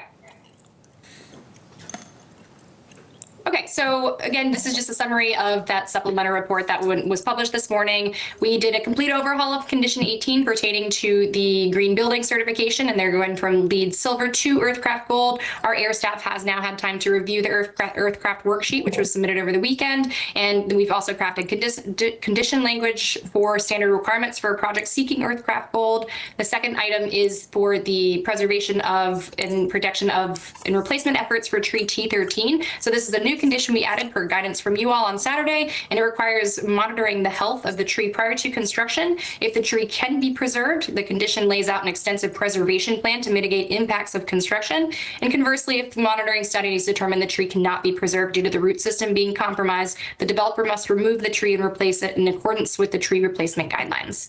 And last, we added another new condition for solar-ready rooftop treatments. This was a late-minute request from the applicant to add this into the project. So the new condition requires the developer to show and include on all future plans and submissions and building permit applications the mechanical and electrical equipment required to support future installation of solar arrays on portions of the roof. So that's all I have for you. I'm happy to turn it back over for discussion and questions. Thank you, Ms. Walentish. The presentation, it's over now to the applicant for a presentation. Don't want to, brevity is good, but I also want to give you space. And I think that we will have closing comments that follow that will echo some of the appreciation that I know all of us feel for the work done over the last week to 9 days. But I think, Mr. Williams, you can shepherd, and over to Mr. Sims or whoever else is appropriate for brevity. Go ahead. I think Ms. Walentish did a great job describing the 3 new conditions, so we'll rely on her presentation, and just want to thank staff and the board and everyone that's worked on this project over the last 9 or 10 months to get to where we were. Thank you. You did not snatch defeat from the jaws of victory, and we appreciate brevity, so absolutely appreciate that. I will open for closing comments for colleagues. I see lights on that. I think that they're not vestigial, and I think that folks are ready. I'll go to Mr. Spain first. So, Mr. Chair, as we're continuing on from our very brief conversation on Saturday, that's a joke. I'm just thankful again for Condition 57 being put in place here. One of my concerns, and I think all of our concerns here, was setting a condition whereby we monitor T13 over the period of time. So I just want to thank you for that and all the other efforts that went into this, and thank you to the entire staff for the work they've done over the past 3 or 4 days. Thank you, Mr. Chair. Thank you, Mr. Spain. Vice Chair Coffey. I'm really grateful for all the additional work, and these will be my fully concluding, no additional after motion comments. I think we've all been here long enough, but I think this project is such an encapsulation of both the good and the bad of Arlington's planning and housing processes. Plan Langston Boulevard, a many year process to get the vision, and then a site plan that, we are asking for about 1 million things to all be maximized in one site plan to get affordable housing and sustainability and transportation and utilities and green space, and all of those are so important, and it is asking for all those things and negotiating on all of those things is part of what has led Arlington's development in general to feel so good and you know, to really work together cohesively as sectors. At the same time, each of those things comes with a cost in time, in actual like financial cost of doing it and putting it into place. And I think that this is, it's a great project, and we're putting affordable housing for the first time in a high opportunity zone on Langston Boulevard, brand new, committed, affordable housing, and that is so exciting. And I think in the time I have been on the board, I have learned that so much of this is an art, not necessarily a science, of figuring out across those, you know, 1,000 different things that everyone cares about, how do you optimize to get the most on everything without leaving anything out, and also not breaking the project altogether. And I just really, you know, I think we've had some bumps in the road. I think this has been learning for all of us, but I really appreciate the efforts of staff to go through all of this and work really, really hard to get us to where we are. The applicant for coming to the table, especially, you know, this past week. I know that it has been a little bit of a mad rush, but I really do think that, you know, it matters to have applicants that will work with us and that will understand what we're asking for. And so I'm very, very grateful, very happy to be part of this, and will be very happy to be in support of this project. Thank you, Vice Chair Coffey. Mr. Karantonis. Thank you, Mr. Chair, and thank you to the applicant for for coming here once again, and to the staff for all the work. You know, besides applauding you for working in a tough building that has to make many compromises, our Vice Chair just mentioned, fact remains that what we are together doing there is actually intervening in the fabric of the neighborhood. We will reconnect, redefine. I dream of the moment where you will be opening this building and new neighbors will be in the room celebrating that, and the next day they will go out and go shop, and that will be the real questions will come there. Where are they going to shop? So for me, I'm not celebrating a building on Langston Boulevard. I'm celebrating bringing Langston Boulevard back to a place that can host a more diverse population. This is restorative, with other words. If you hear us here, and you will hear me more with the Planning Commission and others, to insist on little things that until now we consider, you know, compromises that we have to make, like, you know, caring about the form of the building, caring about extra environmental credentials for the building, etc. It's not so much because somehow abstractly we think that's the right thing or appropriate or so. It's because we want to connect the neighborhood, to create the vectors of acceptance in the neighborhood. The sooner the better. I don't want to be litigating the size of the building 4, 5, 6, 7 years from now. I want to be in a place like we have seen with so many other equally difficult and big buildings. I want to be in a place where people will say, you know something, at the beginning I wasn't so sure, etc., but these are good people who live there. This is a good community. I mean, that was a great investment in my neighborhood. I feel better as a neighbor in Waverly Hills. I feel better as a neighbor in Langston Boulevard. You know, we meet every morning in the 55, and we are commiserating together that the frequency is still not what it should be. So that's That's the whole point of this exercise. Now, I'm very much aware that there are still things that we need to fix. These are still only 30 years, and I say they're only 30 years, and I know that's in financial terms, right? 30 years at 60% AMI, unmitigated 60% AMI. This is middle class, but this is not serving everybody. And we just had a conversation about what it takes. This remains to be discussed. I do think that we have some open channels on this because we will have to discuss the funding for this building, and we will be meeting again here, hopefully not to filibuster a straightforward decision for 6 hours. Thank you.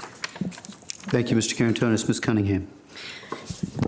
My colleagues are going to kill me, but I do have to ask a question. I know there was a lot of frantic effort the last couple of days, and I want to say thank you for that. Did we get a final energy model number?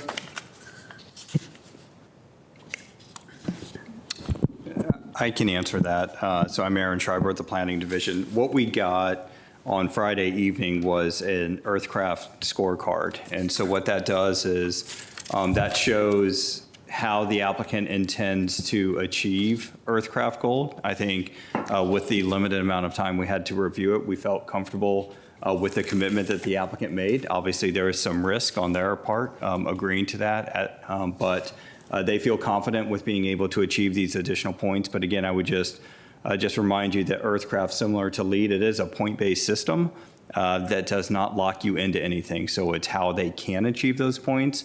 There may be some ways that they could alter some things. One of the things that we did talk to the applicant about was trying to get a revised energy model. We did not have sufficient time to do that, but I would also just say that there's a difference in energy assessment from Earthcraft and LEED.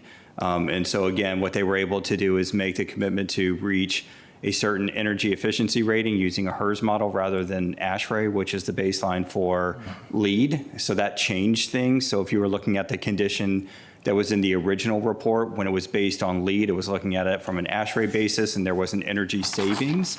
But again, when we go to a different rating system, it's a different analysis. We weren't able to do that in time, I believe, and the applicant can speak to it. I think they needed a couple weeks in order to update that. But again, Earthcraft Gold, I think as the board is aware, is a well-established program used primarily by Virginia Housing to assess projects like this. In order to get to LEED Gold, they will have to achieve some criteria at an energy efficiency level. We just can't guarantee what that is at this stage. Gotcha. Okay. Well, I'll be interested to see that as it comes together. And then just wanting to highlight all of the work our forestry team did to help us better value replacement trees here. I don't know if you could just say very briefly what changed in how we're valuing the trees. Sure, I'll take that. Vincent Ferrari with Urban Forestry, sitting in for Jose Portohondo, who was the key reviewer on this project. I worked with the team to take some of the requests to try to see if there is any chance that we could conserve this tree. And the best way to do that is to truly identify where the root zone are, actually physically identify it. The applicant had a good point. These circles and critical root zones are usually not just a representation of an ideal tree that's growing in the open. So the condition now specifies that a root exploration take place before they start their project, and if significant roots are exposed during that exploration, we will have to consider removal and replacement. But if for some reason there are no roots there, maybe there's very compacted soil there or other reasons, then they may be able to conserve that tree with additional effort. And then if that tree does get conserved, there will be monitoring in place during the construction and after construction. And then if that tree dies during that period, there's an added cost to mitigate for that loss. Great. And just the value of that additional mitigation is about 50% above where it was when we started. Is that right? That's correct. 6,000 per tree. Yeah. Yeah, that's right. Terrific. Okay, so thank you for working with that. I think we continue to grapple with how we can support our tree canopy with the tools that we have while we're waiting on Richmond. Okay, I will just wrap up. My college roommate was kind of a genius, but she would start her term papers at 1 a.m. the day before they were due. I know that y'all didn't do that, but this last week has been very intense. And I would just implore the applicant, as we move forward on other projects, to try to space a little bit more so that we can get the compromises earlier in the game, so we're not rushing at the end. I think it was truly exhausting for all parties, and then you had to listen to all the tax rates. We didn't do that on purpose. We're so sorry, but we need to do better as partners, and I think we can. We talked on Saturday about the need to kind of figure out how to move the needle on design and sustainability and make it more accessible for you. So we'll kind of keep working on those things, but I do just want to raise up that we need to collaborate on timelines and compromises as well. And then I also want to raise up, we didn't talk too much about financing this project. And I think we do have a lot of uncertainties in so many things, but including in our housing programs. And so just invite you, encourage the public, encourage others to think creatively about financing here. Our pipeline is not fully funded.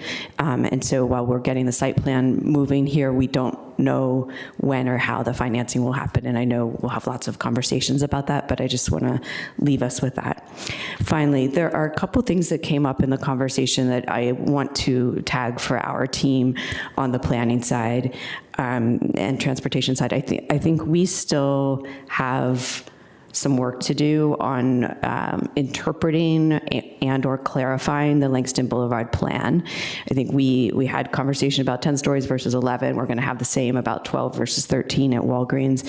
I think we need to study that but I think we need to adjust it back to what the community thought they were getting. So as we move into budget and work planning, I'd like to understand what that would take and how quickly we could get to it. And then up here, we'll have to have a conversation whether others are willing. And then finally, parking ratios for larger bedroom units, we also identified as something we'd like to understand and study a little bit better. So tagging that for the future. And then finally, the traffic light at Glebe and Woodstock, the absence of a traffic light at Glebe and Woodstock.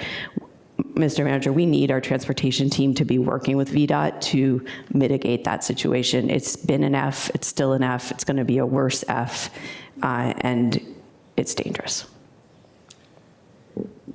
Thank you, Ms. Cunningham. Did you want to speak to that, Mr. Schwartz?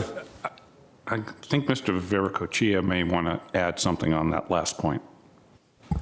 Good evening. Yes, at the last meeting, the Woodstock and Glebe Road intersection was brought up, and I mentioned that the Glebe Road corridor does get optimized on a regular basis, and I reached out to our signal staff on when it was last optimized, and that was in 2023. So it will be due for a review. They actually review these in a 3-year cycle. So I think I misspoke. I think I said yearly cycle, but it is due for a review in 2026. And although the corridor does get optimized on this 3-year cycle, there are instances where specific intersections are looked at. So for example, they provided me some information that North Glebe and 18th Street North was adjusted in January of this year in response to a crossing guard request, as well as the North Glebe and Langston Boulevard was adjusted in 2024, but that's because it primarily relies on the Langston Boulevard optimization. And any opportunities to improve gaps for the side streets and turning movements, staff can review these concerns. There are some avenues or some opportunities where residents can voice their concerns through report a problem. We have a link set up for that. And also it's recommended to also visit the VDOT website for any concerns there, since Glebe Road is a VDOT owned corridor. Thank you. Thank you for that specific, and I'm mindful, I think that intersection does actually concern me. A few points. I want to just center the story of this project for me is still captured by Mr. Turner and his wife who spoke on Saturday. He didn't speak about a perfect, easy road. He said it was new living in this type of environment and that his kids and his family were finding a new reality based on living in these in the units that you have. It was a version of the American dream that is the story of this project for me. I'm not saying perfect. I think this is an excellent result on a project that I would acknowledge is imperfect, but solid. There was, it was a busy week the last week. I think that there always needs to be a full and fair process. I also think that the result that we reached, including Earthcraft Gold, solar, and in particular the tree piece, which was discussed on Saturday but hadn't been worked out, those are all huge steps forward. I would like to thank, having been at the Waverly Hills Civic Association, but not been with the two of you at 9 o'clock this morning, I'd like to thank the Waverly Hills Civic Association. I'm not sure that that will be sufficient for the 2 or 3 people who spoke and had concerns about parking and had concerns about height. I'm not taking away your truths, the 2 or 3 of you who spoke. But you leaned in and you care about affordable housing. And that's different from some who care about it abstractly, but don't care about it when it's in their neighborhood. And so I give grace and thanks because I think that your neighborhood really stepped forward. And then I just echo the thoughts that we got to fund the project. And that means this project is strong. It's going to get, I believe, full support. We have to lean in and put skin in the game. And this is the type of project where we're going to need private sector investment to make this happen. And so the entitlement and the process is hugely important, but we'll all have a different take on this when we watch the project go in and watch all the multi-bedroom project units get built. And when we see not just Mr. Turner, but 248 other neighbors living the way we want people to live in Arlington. So with that, I hope that's okay to finish on. I'll ask for a vote on the project. All those in favor of the motion, let's see, wait, do we need a motion to get on the table? And we also need a motion to incorporate the amendments. Thank goodness it's not 9:45. I move that the county board adopt the resolution attachment 1 to the board report dated February 17th, 2026, namely to approve the general land use plan GLPA 25-00002 to change the designation from low medium residential to low office apartment hotel located at 2031 North Woodrow Street, RPC 07-010-001 and 002. Adopt the ordinance Amendment 2 to the board report dated February 17, 2026, namely to rezone the property from RA A18 multifamily dwelling district to CO 1.5 mixed-use zoning district located at 2031 North Woodrow Street, RPC 07-010-001 and 002, and adopt the ordinance attachment 3 to the board report dated February 17, 2026, to approve a new site plan with the revised and additional conditions contained in the supplemental board reports dated February 20th and February 24th, 2026, namely to construct an 11-story residential building with 249 committed affordable units and a parking ratio of 0.82 spaces per unit with modifications for additional density, additional building height, reduced parking ratio, density exclusions, and other modifications necessary to achieve the proposed development located at 2031 North Woodrow Street, RPC's number 07-010-001 and 002. Is there a second? Second.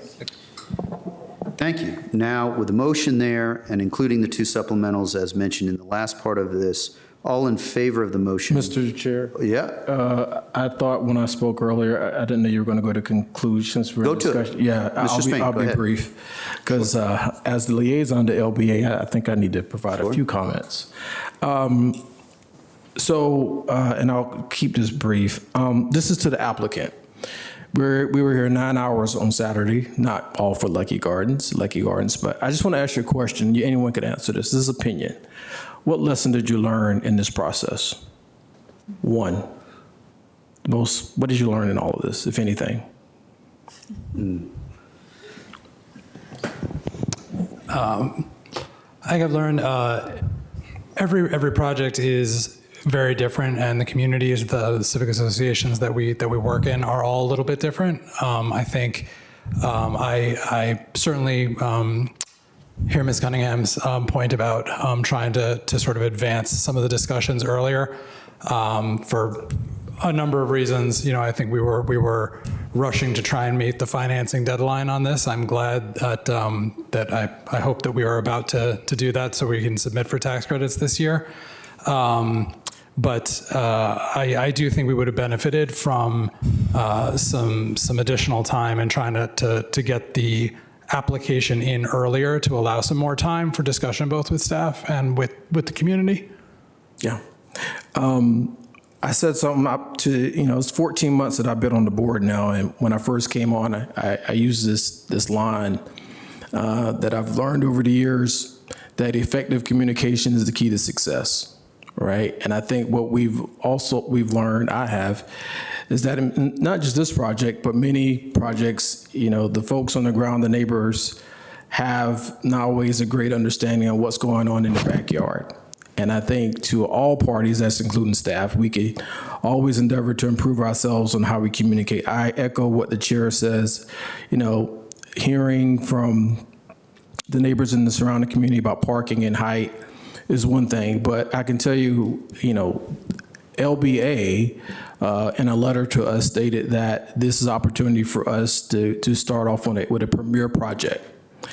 And that's going to be green and mixed use, going to be the main street of Langston Boulevard, in keeping with the 50-year plan that's laid out. And I think this opportunity right now, we cannot pass it by. It's deeply affordable. Everyone, we've heard that, 249 calves. It advances racial and economic equity, make no mistake about it. It is precedent setting, to say the least. And lastly, it signals to not only Arlingtonians, but our region, that we are serious about affordability. So with that, I just want to commend everyone, and Mr. Chair, I want to thank you for getting kneecap to kneecap and so many other folks on the board over the past several days, because I know you received a lot of calls and you made some things happen and led us to this moment. So just want to thank you for your leadership in that regard. And with that, I look forward to supporting this project. Thank you, Mr. Spain. Question is on the motion that I made and Mr. Spain seconded. All those in favor say aye. Aye. All those opposed? Motion passes 5-0. Congratulations.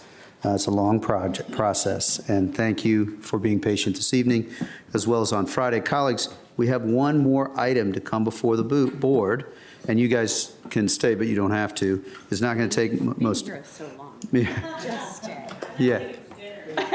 Yeah, for sure. This is going to be, I think, 2 sentences. I move that the county board join an amicus brief in support of the respondents in Trump versus Barbara, pending before the United States Supreme Court, and authorize the county attorney or his designee to sign and file or join any documents or take any other action necessary to effectuate the same. Is there a second? I second. Oh, okay. Seconded by Ms. Vice Chair Coffey. She beat you just by a hair to the punch. All those in favor say aye. Aye. Motion passes 5-0. Mr. Clerk, is there any other items to come before the board? There are none. So this time, it's a Tuesday. So with that, without objection, without anyone telling me I'm missing anything else, we're adjourned.